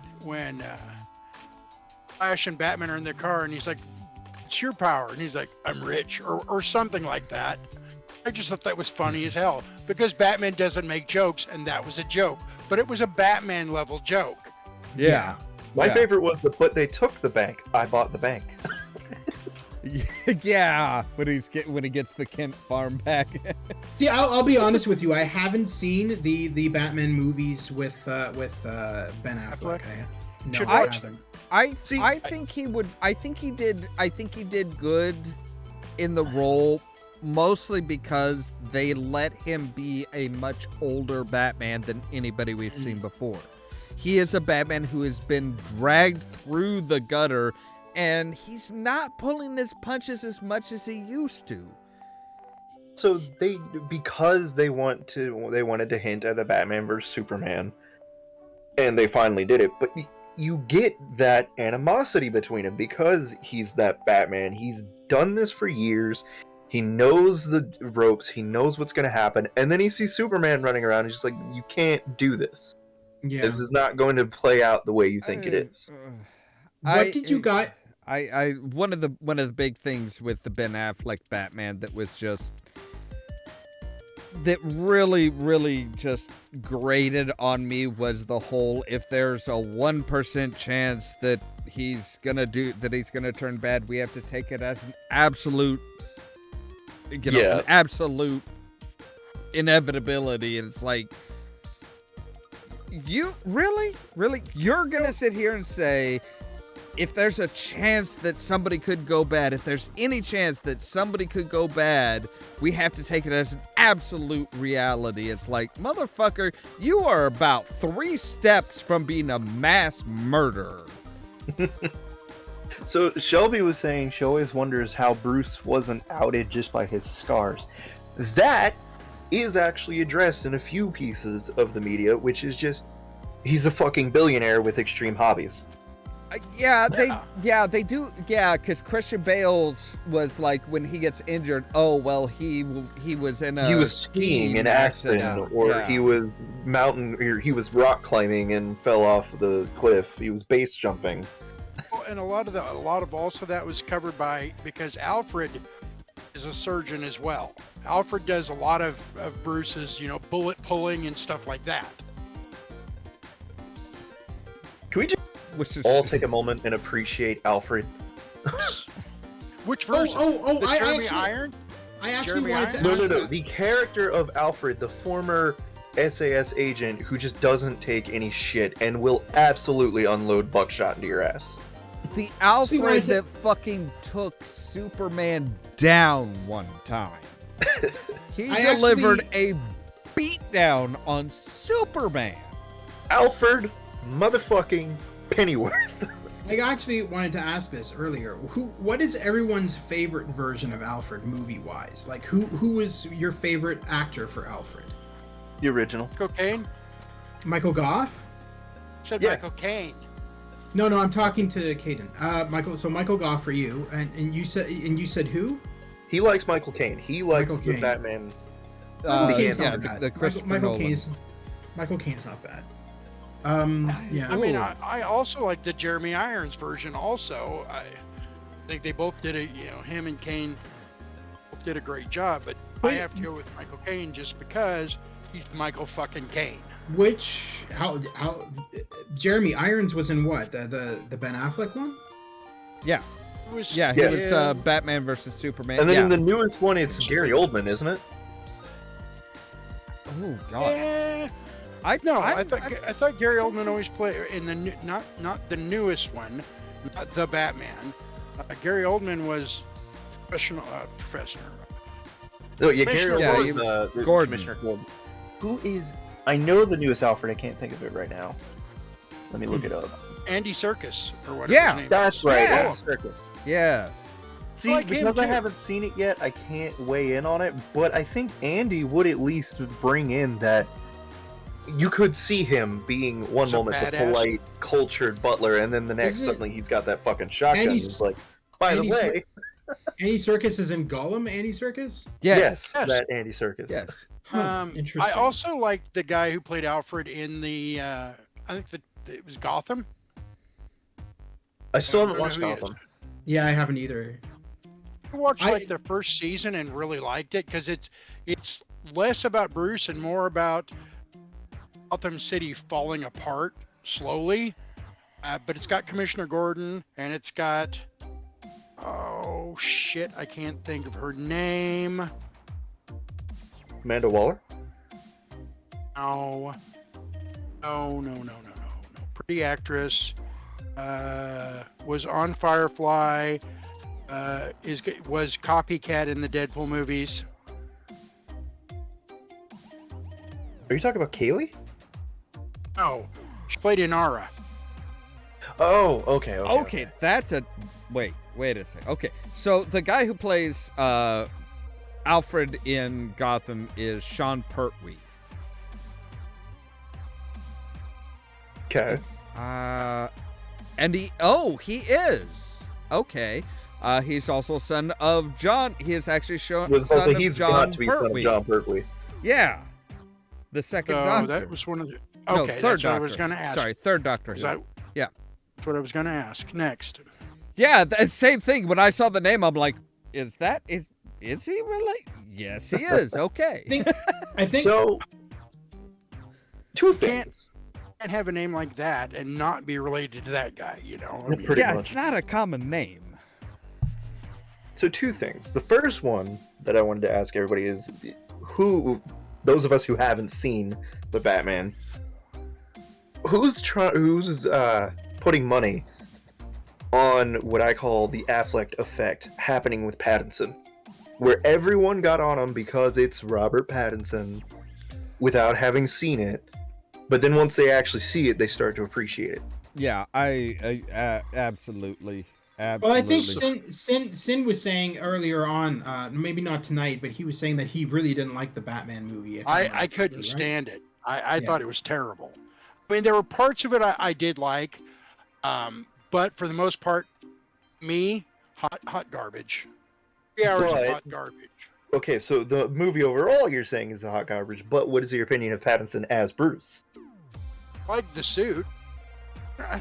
You know, That's fair, Like the because suit. remember, That's a lot it. of the time, what people were getting pissed off about Ben Affleck being Batman for, it wasn't even whether or not he could play Batman, it was the vocal synthesizer.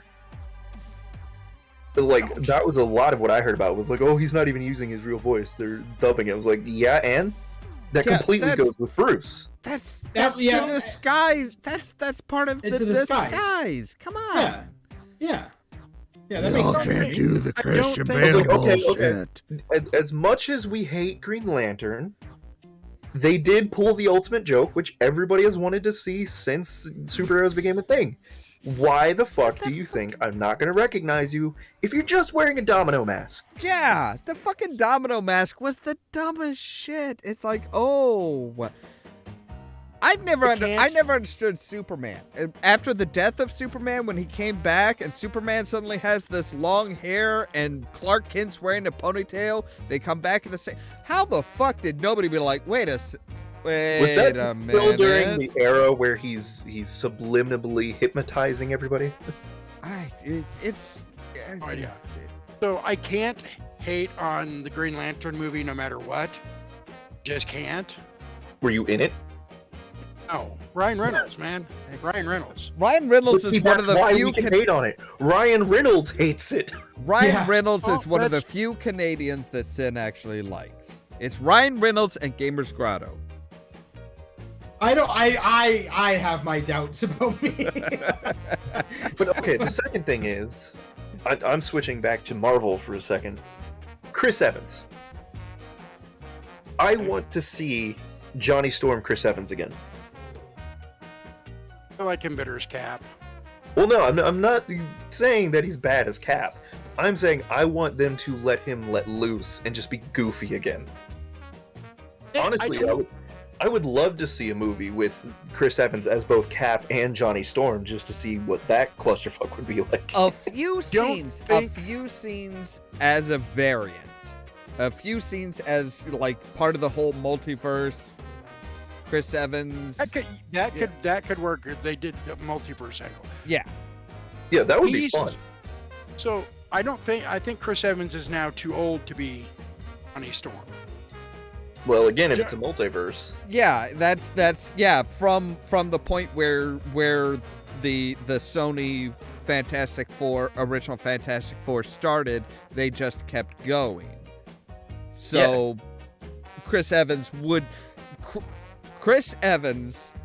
as an aged up original Johnny Storm and old Cap. Yeah, you could get away with that pretty easily. Because I think that would be just fun to see. You know, the Cap where he's world weary, he's more serious, he doesn't crack jokes as much. No, he's Kate, no, not that Cap. Old Cap at the end of Endgame. Oh, yeah, I know you where meant, he's like, lived old his Cap. life. He's not the hard ass. He's just kind of like, I'm old. I've lived pretty much. I've pretty much lived my life in two drastically different times. I don't give a fuck. I don't care anymore. Like when he looked at Sam and he's like, "You want to tell me about it?" He's like, "No, I don't think I don't." will. Yeah, yeah. It's just like, and he had that smile of just like, I don't need to tell None of you. your goddamn business. None of your goddamn business. Yeah, it's just that seasoned but older and just kind of like, oh gods, just the old Cap looking at Johnny Storm being like, oh gods, is that what I could have been? Oh See, my god. yeah, that would be fun. I'm talking more like, I guess it would be. My second favorite role, real quick, with Chris Evans, besides Cap, of course, is from Losers. God, that's what I was gonna mention. That's Love why that I want to movie. see it so bad. Losers is amazing, and it's the example of what could happen if we just let them be themselves.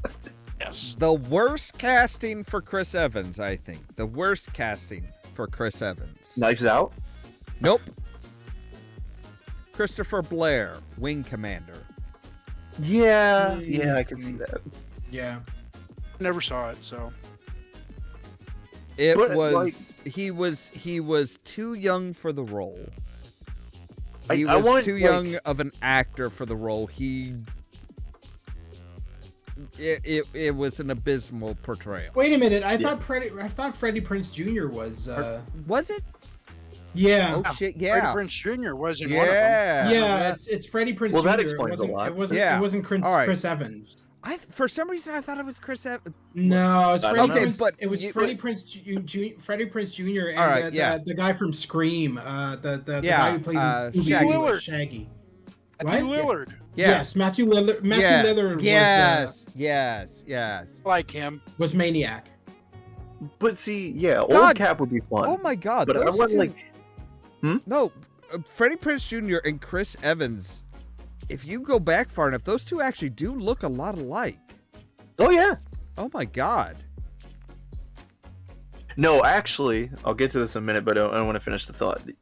Like, the old Cap would be fun, but I want, like, mid-Avengers Cap, where, like, he still cracks the jokes and everything, but he is still bound by duty, so he's still, like, serious when he's on the battlefield. That version of Cap with Johnny Storm. I don't think that they'd never do that. They'd never do that. But, I don't think they'd never get Chris Evans to come back for it. I mean, Probably not. if you want a younger Captain America, there is a way to do it. He has to summon Mjolnir again. Well, yeah. Because that'll part inform. of the power of Thor is extreme longevity. Hundreds and hundreds of years worth of longevity. He won't do that. He wants to die with Peggy. But speaking of Peggy's already dead, Oddball. though. By the time of Yeah. Endgame, Peggy's already dead. She died in She died in Civil War. I thought he went back and fixed that. He went No, back he and went lived back out and his lived with life. Peggy. Lived out her life with her. She Okay. still, but he didn't Okay. change anything. He couldn't Yeah. change anything. The only thing he changed was that he was living with her. Yeah. But yeah, speaking of actors and how young and just culture shock, me and Shelby actually watched the 1996 original Sabrina the Teenage Witch movie. Seeing Ryan Reynolds as the villain in that is just, oh my god. That's a slap in the face. So for me, there was some shit show on the CW where it had Jensen Ackles way before he was ever in Supernatural. Oh, you talking, God, what is it? He all I remember is the character was walking into like a little restaurant or cafe place, and he was like the cook or some shit. Oh, wait, did he have a blue mohawk and a kilt? He might have had a mohawk. I don't remember a kilt. At least not in this scene, because it was only a scene that I saw him in. Yeah, so there is a movie called 10-Inch Hero where he plays That's a it. cook. Yeah, That's it. that has one of my favorite scenes ever, which I'm going to show to my sons, if I ever have it, where he is in a store buying feminine hygiene products. And of course, they have two teenagers snickering at him, and he's like, whoa, whoa, whoa, whoa. Do you guys know what this means? This means that there is a woman in my life who trusts me with her most intimate of intimates. And you morons are sitting here in a market making fun of you guys doing this. So you know who they wanted to play Cap? Also, another person that they wanted to play Cap. So if Chris Evans wasn't going to do it, and Jensen somebody Ackles. who actually, yes, kind of would like to have seen that. That'd be an interesting Cap. Yeah. Male model I mean, Cap. He let's- throws let's- that shield and strikes a pose. I don't know. I will. It's called I the will- Blue Steel. I- Got it. I will reserve judgment until what, next month? Next week, you mean? Well, next June 3rd. Yeah. Oh, jeez. Is it already? Fuck. That Yeah, it's Yeah. only June, buddy. Yeah. Okay. Yeah. So next week, I will reserve judgment on that till next week so. because The I thing want to is- see him as Soldier Boy first. But the thing is, you have to take into account that while he's playing a Cap-like character, Yeah. remember every powered individual in the boys is a douchebag. Everybody is a douchebag. Well, from what I think he would. From what I've seen, Soldier Boy isn't so much a douchebag as he has extreme PTSD. Because of that, because of his powers, he has seen everybody he has ever known die. Not just in war, but he has literally, everybody he has ever known is dead. That's gonna give you extreme PTSD. That's something Cap never had to deal with. It was kind of a broad stroke. There was Bucky, but after that he was So much frozen. that Cap never had to deal with it. More that Cap never could deal with it. He never really had to deal with it because, I mean, okay, so there was Bucky, but he never had any downtime between Bucky dying and him being frozen. By And the that's what I'm time he saying. was thawed out, well, yeah, you're dealing with being decades in the future. Yeah, everybody you know is dead. You didn't see them die. You didn't see them take a bullet and bleed out. Soldier Boy did. Yeah. Well, I mean, just with what he did go through during the war, he would already have PTSD. But that's kind of what I'm saying, is that after Bucky, then he goes after Red Skull, then he gets frozen, then he has to deal with time, then comes all that other shit. He never had time to sit down and actually let it hit him. So it's not that he had, or that he didn't have to deal with the PTSD. It's that he couldn't deal with the PTSD. It never hit him because there was too much shit. It Yeah. wasn't, like I said, he never saw somebody bleed out in front of him. That You guys are arguing the is, same side of the same coin. that is a big thing, is watching somebody take a bullet and seeing their dead body Oh yeah. is 9 times out of 10 what causes the PTSD in soldiers. Which also Captain might- never had to deal with that. He never saw Bucky's dead body. He never saw anybody's dead body. And that might be, like, you know, like Sam was saying with Sam asking, hey, are you going to tell me about it? When he said, I don't think I will. That might be part of it, is that, you know, when he went back and he lived with Peggy, he finally had time to let it hit him. And so by the time he gets back and Sam's like, hey, are you going to tell me? He's like, no, I'm not living through that again. I'm not doing that shit. I don't think that's what it was, mostly because of the smile and the wistfulness on his face. He lived a quiet life when he went back. So he had his demons. He dealt with them there with Peggy by his side. He was able Yeah, to let it all go. that was if anything was going to give Steve Rogers PTSD, it was not being able to get together with Peggy. Because again, he never actually saw any of the people die. He never saw their dead bodies. It wasn't in his face. I mean, it's kind of like saying, you know, this person died. It's like, okay, you know that on a conscious level, you know that, but it is very different than watching somebody die. Watching somebody die and knowing that there's nothing that you can do is a Which actually drastically kind of- different thing. That was a kind of a nice parallel between him and Tony. Yeah. Because if you think of it, yeah, okay, Cap did go in battle with Howling Commandos, but he was always in front. He was just so much quicker than them that if any of them did take a bullet, he wouldn't have seen it. Yeah. Tony made weapons of mass destruction, but was he on the field when it happened? Only that once with the Jericho missile, and then only after he became Iron Man. Yeah. And it was the moment of seeing his weapons killing people. That's what triggered Tony Stark. It was that physically seeing this kid run out and then just get blasted by one of his missiles. That caused it in him. Captain never had to deal with that. Tony had to live through a lot more shit than Rogers did.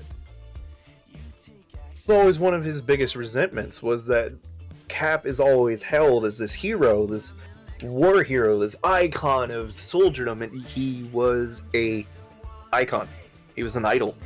He was a sideshow. Yeah, it's like First, then he started doing things. well, even then it was. I mean, his actual career in the war was relatively short. And even with Tony's access to, you know, all that shit and hacking, the Howling Commandos never did anything official. They were a Black Ops unit. They wouldn't have paper. Yeah. So, sure, Tony would be able to see Steve Rogers serving Howling Commandos, but he wouldn't be able to see that they actually had any missions. Yeah. Of course, I mean, again, counterpoint is even after, you know, becoming Iron Man, Tony Stark pulled a lot of bullshit. A lot of people paid for his personal fuck ups. Banner, let's hear. Scott Lang, Clint Barton, Bruce Banner, Steven Rogers, they were all considered federal fugitives because Tony Stark created Ultron and they didn't think that they should be punished and that they should have to answer to somebody because of Tony Stark's fuck up. You know, I think one of the weirdest things that Marvel does every now and then is try to make most of these events happen in relatively the same time. I never understood that. Yeah. Well, There's like, oh, so yeah. you remember when this happened, and then this once-in-a-lifetime event happened, and then Banner got his gamma radiation, and then Ant-Man... Yeah, that was all the same day. Well, What? yeah. Well, you look at their series these days, and it's like there's no distinction between as far as when things happen. That is why I think I liked that scene out of Endgame, where they go back and he meets the Ancient One, and she's like, nah, you're 5 years too early, man. Yeah. Like, did you really think all this shit happened on the same day? No. I loved that one just because they showed that, yes, the Ancient One, the Sorcerer Supreme, actually was defending parts of New York. She wasn't just sitting on the sideline. She was fighting, but she was trying to protect her special little warehouse of all kinds of magical shit. Because, dear gods, what would have happened if Loki had gotten his hands on that? It's like, never mind Thanos. Thanos probably would have looked at it and been like, so what? Loki would have been rubbing his hands being like, ooh, give me that magical goodness, baby. Loki would just sit there laughing. She'd be like, who was the idiot? But like, there's a theory that like, at the end of Loki, he who remains drops something when he realizes that, oh shit, did we just pass the point where I know what's going on? And that drop is supposed to be the same, is theorized to be the same point at which Agatha Harkness falls to the ground in WandaVision. Because after that, Wanda is exploring, is using the Darkhold to explore the different realities. Yeah. I never watched all of Loki. I watched up till I think it was the episode where they went into like a Walmart or something, and that's when like the female Loki appeared. And then I didn't watch it after that. Never watched any of this shit because I refuse to pay for streaming service. Oh, I don't pay for it. Trust me. Loki is a good. I will say this. I really liked Loki as a series because I was always concerned about how they were going to bring Loki back and be like, oh hey, is it just like, are we going back to, oh no, Loki's the evil one again, basically kind of the rule of comics where everything comes full circle. You start your journey here, but you're going to end here. You're going to be, nothing really changes type of thing. Just like the fact that they're actually going through the, hey, he can come back, but this is how, not just the comic book hand wave of, wait a minute, we saw you die. No, you didn't. The parts I did enjoy about Loki, Owen Wilson, one. Another thing was in the scenes where like Owen's talking to Loki, there's a can of soda sitting on the table. It's like called Juma or something like that, or Jaguar or something. I've had that soda before. I happened to, when that soda was out originally in the mid-90s, I was in the test market area. I was like, wait, what? You're not talking about Josta, are you? Yeah, that was it. Yeah. Oh god, I hated that shit. Tasted like bat guano. I question how you know how bat guano tastes, but whatever. Not going there. Not going. But yeah, that was kind of one of the interesting things with Owen Wilson's character of Morbius. Or Mobius, sorry. Mobius, not Morbius. Mobius. Like the strip. But it was the fact that, you know, I mean, he had these ideas of what perfection was. That cola was one of his ideas of perfection. So he he's like goes back and just buys it, you know, make sure that the TVA's the drinks refrigerator is stocked with it, even though it's like next to it's like next to nobody. Well, I mean, other than here, because let's face it, we're a pack of weirdos. Nobody else knows what the fuck that drink is. And it's like, but he finds that as perfection. Same with his obsession with jet skis.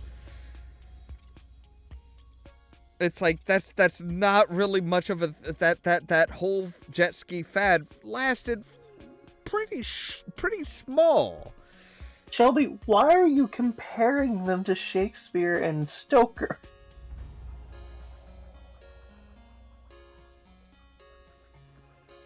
I watched the Morbius movie. It was terrible. I refuse to see. I refuse. Well, They said Jared Leto again. And I was like, nope, I'm out.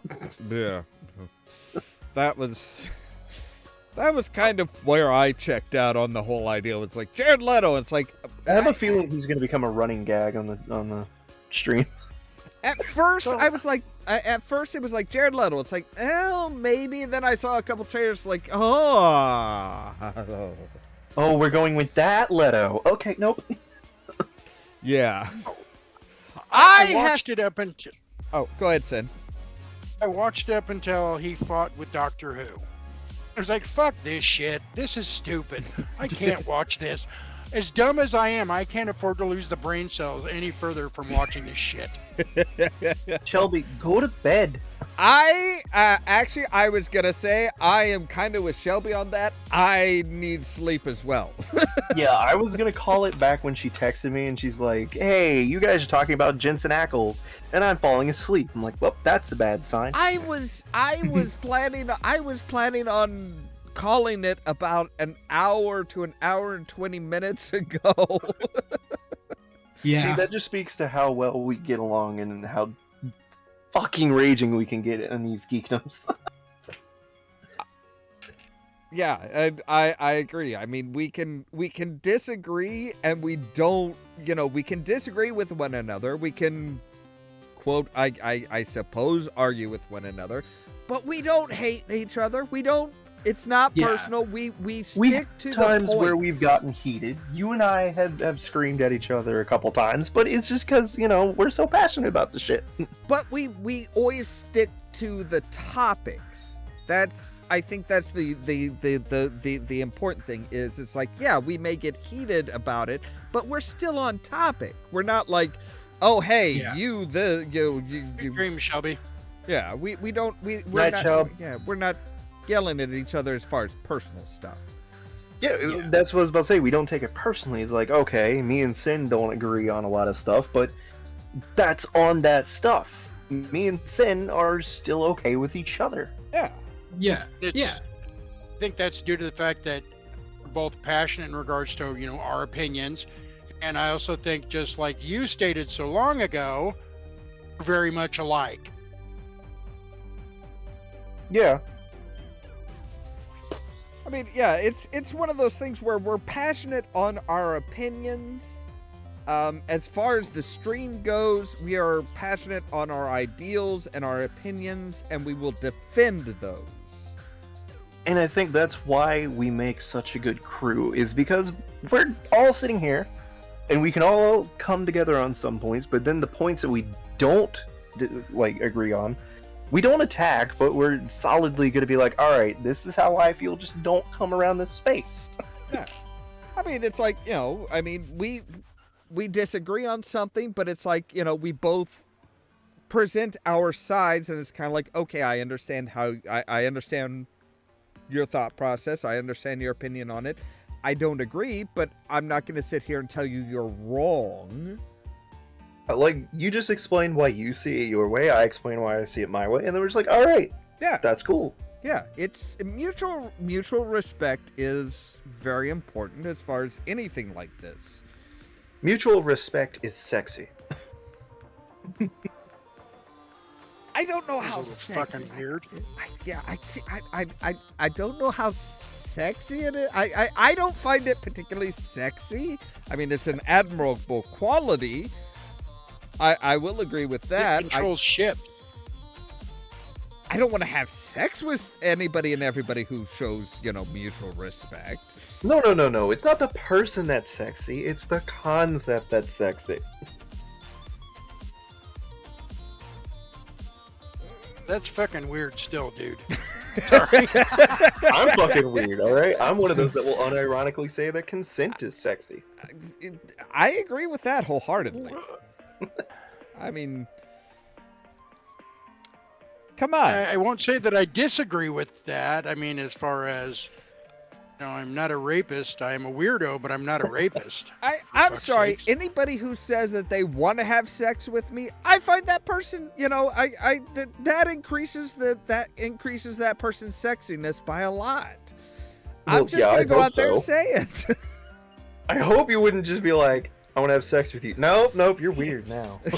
Yeah, well, you ruined That's what that. I think. Thanks. It's like I was attracted to you up until the moment that you lowered your standards that much. Exactly. Exactly. What was the Groucho Marx? I think it was Groucho Marx that said, "I won't be a member of any club that will have me." Yeah, it was. I won't be a member of any club that would accept me as a member. Yeah. Which also, he has some of the vaguest quotes. My high school yearbook quote, because we couldn't put anything, had to be from a famous person. Ended up being his humor is reason gone mad. Nobody got it. Mine was from Buckaroo Banzai. No matter where you go, there you are.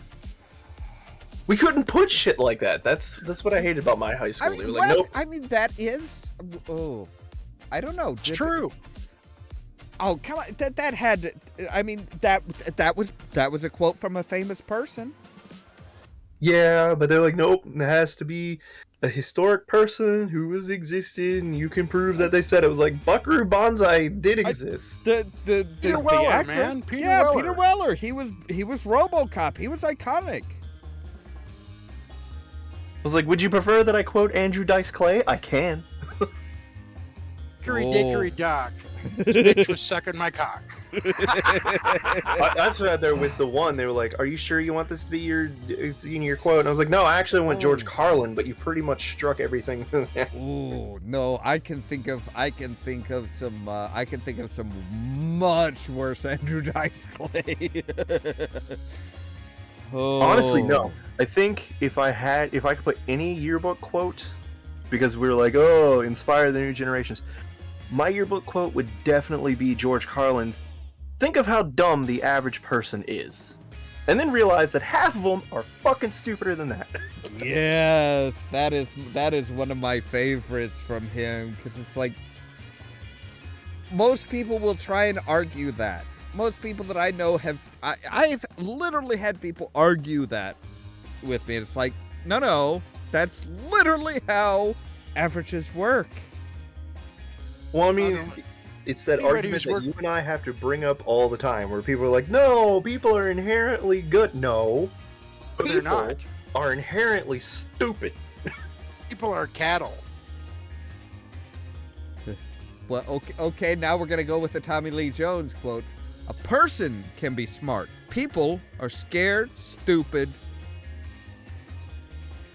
The thing is, I've used that quote before there ever was a movie for Men in Black. I've always said people are cattle because for all the time I've worked with the public. Pay any attention. One of them by themselves is not too dangerous. When you get a bunch of them together and get them all stirred up, yep, there's some fucking trouble. Hey, Mentality. The biggest thing is like when you get a large crowd together, that crowd's IQ is the lowest the lowest IQ, the person with the lowest IQ. That's the IQ of the pretty much the entire group. A group of humans follows the logic of a chain is only as strong as its weakest link. All right, well, I think that's where we're going to end, because we've been going for almost 4.5 hours. I think tired. we better end this before we get any more. Yeah. All right, as always, guys, thank you very much. Anything you guys want to say to the crowd before I do my outro? No, just have a good night. Don't be as Remember. weird as us. Don't be as Remember. weird as us. Remember, you scratch too long, will bleed. What? If you pick at it, it'll never heal. Oh, okay. Very true. All right, with Your that mother said, said, get your finger out of your nose. with that said, I'm going to do my outro. As always, thank you guys. All right. Thank you guys very much for being here. Novus, Shelby, Ben, all the people lurking in the background, all the people who watch afterwards, all the people who pop in and out. If you like the video, don't forget to press the like button. If you're new here, don't forget to press the subscribe button. If you want to be kept up to date of when we go live and stuff like that, make sure to ring the bell, but also check out the social media links down below. The Facebook page, the Twitter account, where I make sure to notify when we go live, when we post new videos and stuff like that, and the Discord channel where you can actually contact us and hang out with us in the general chat, in the general text channel, the live stream channel, the video ideas, the food talk, all that wonderful stuff. All of this so that you can stay tuned for more from Ollamh Productions. Cheerio!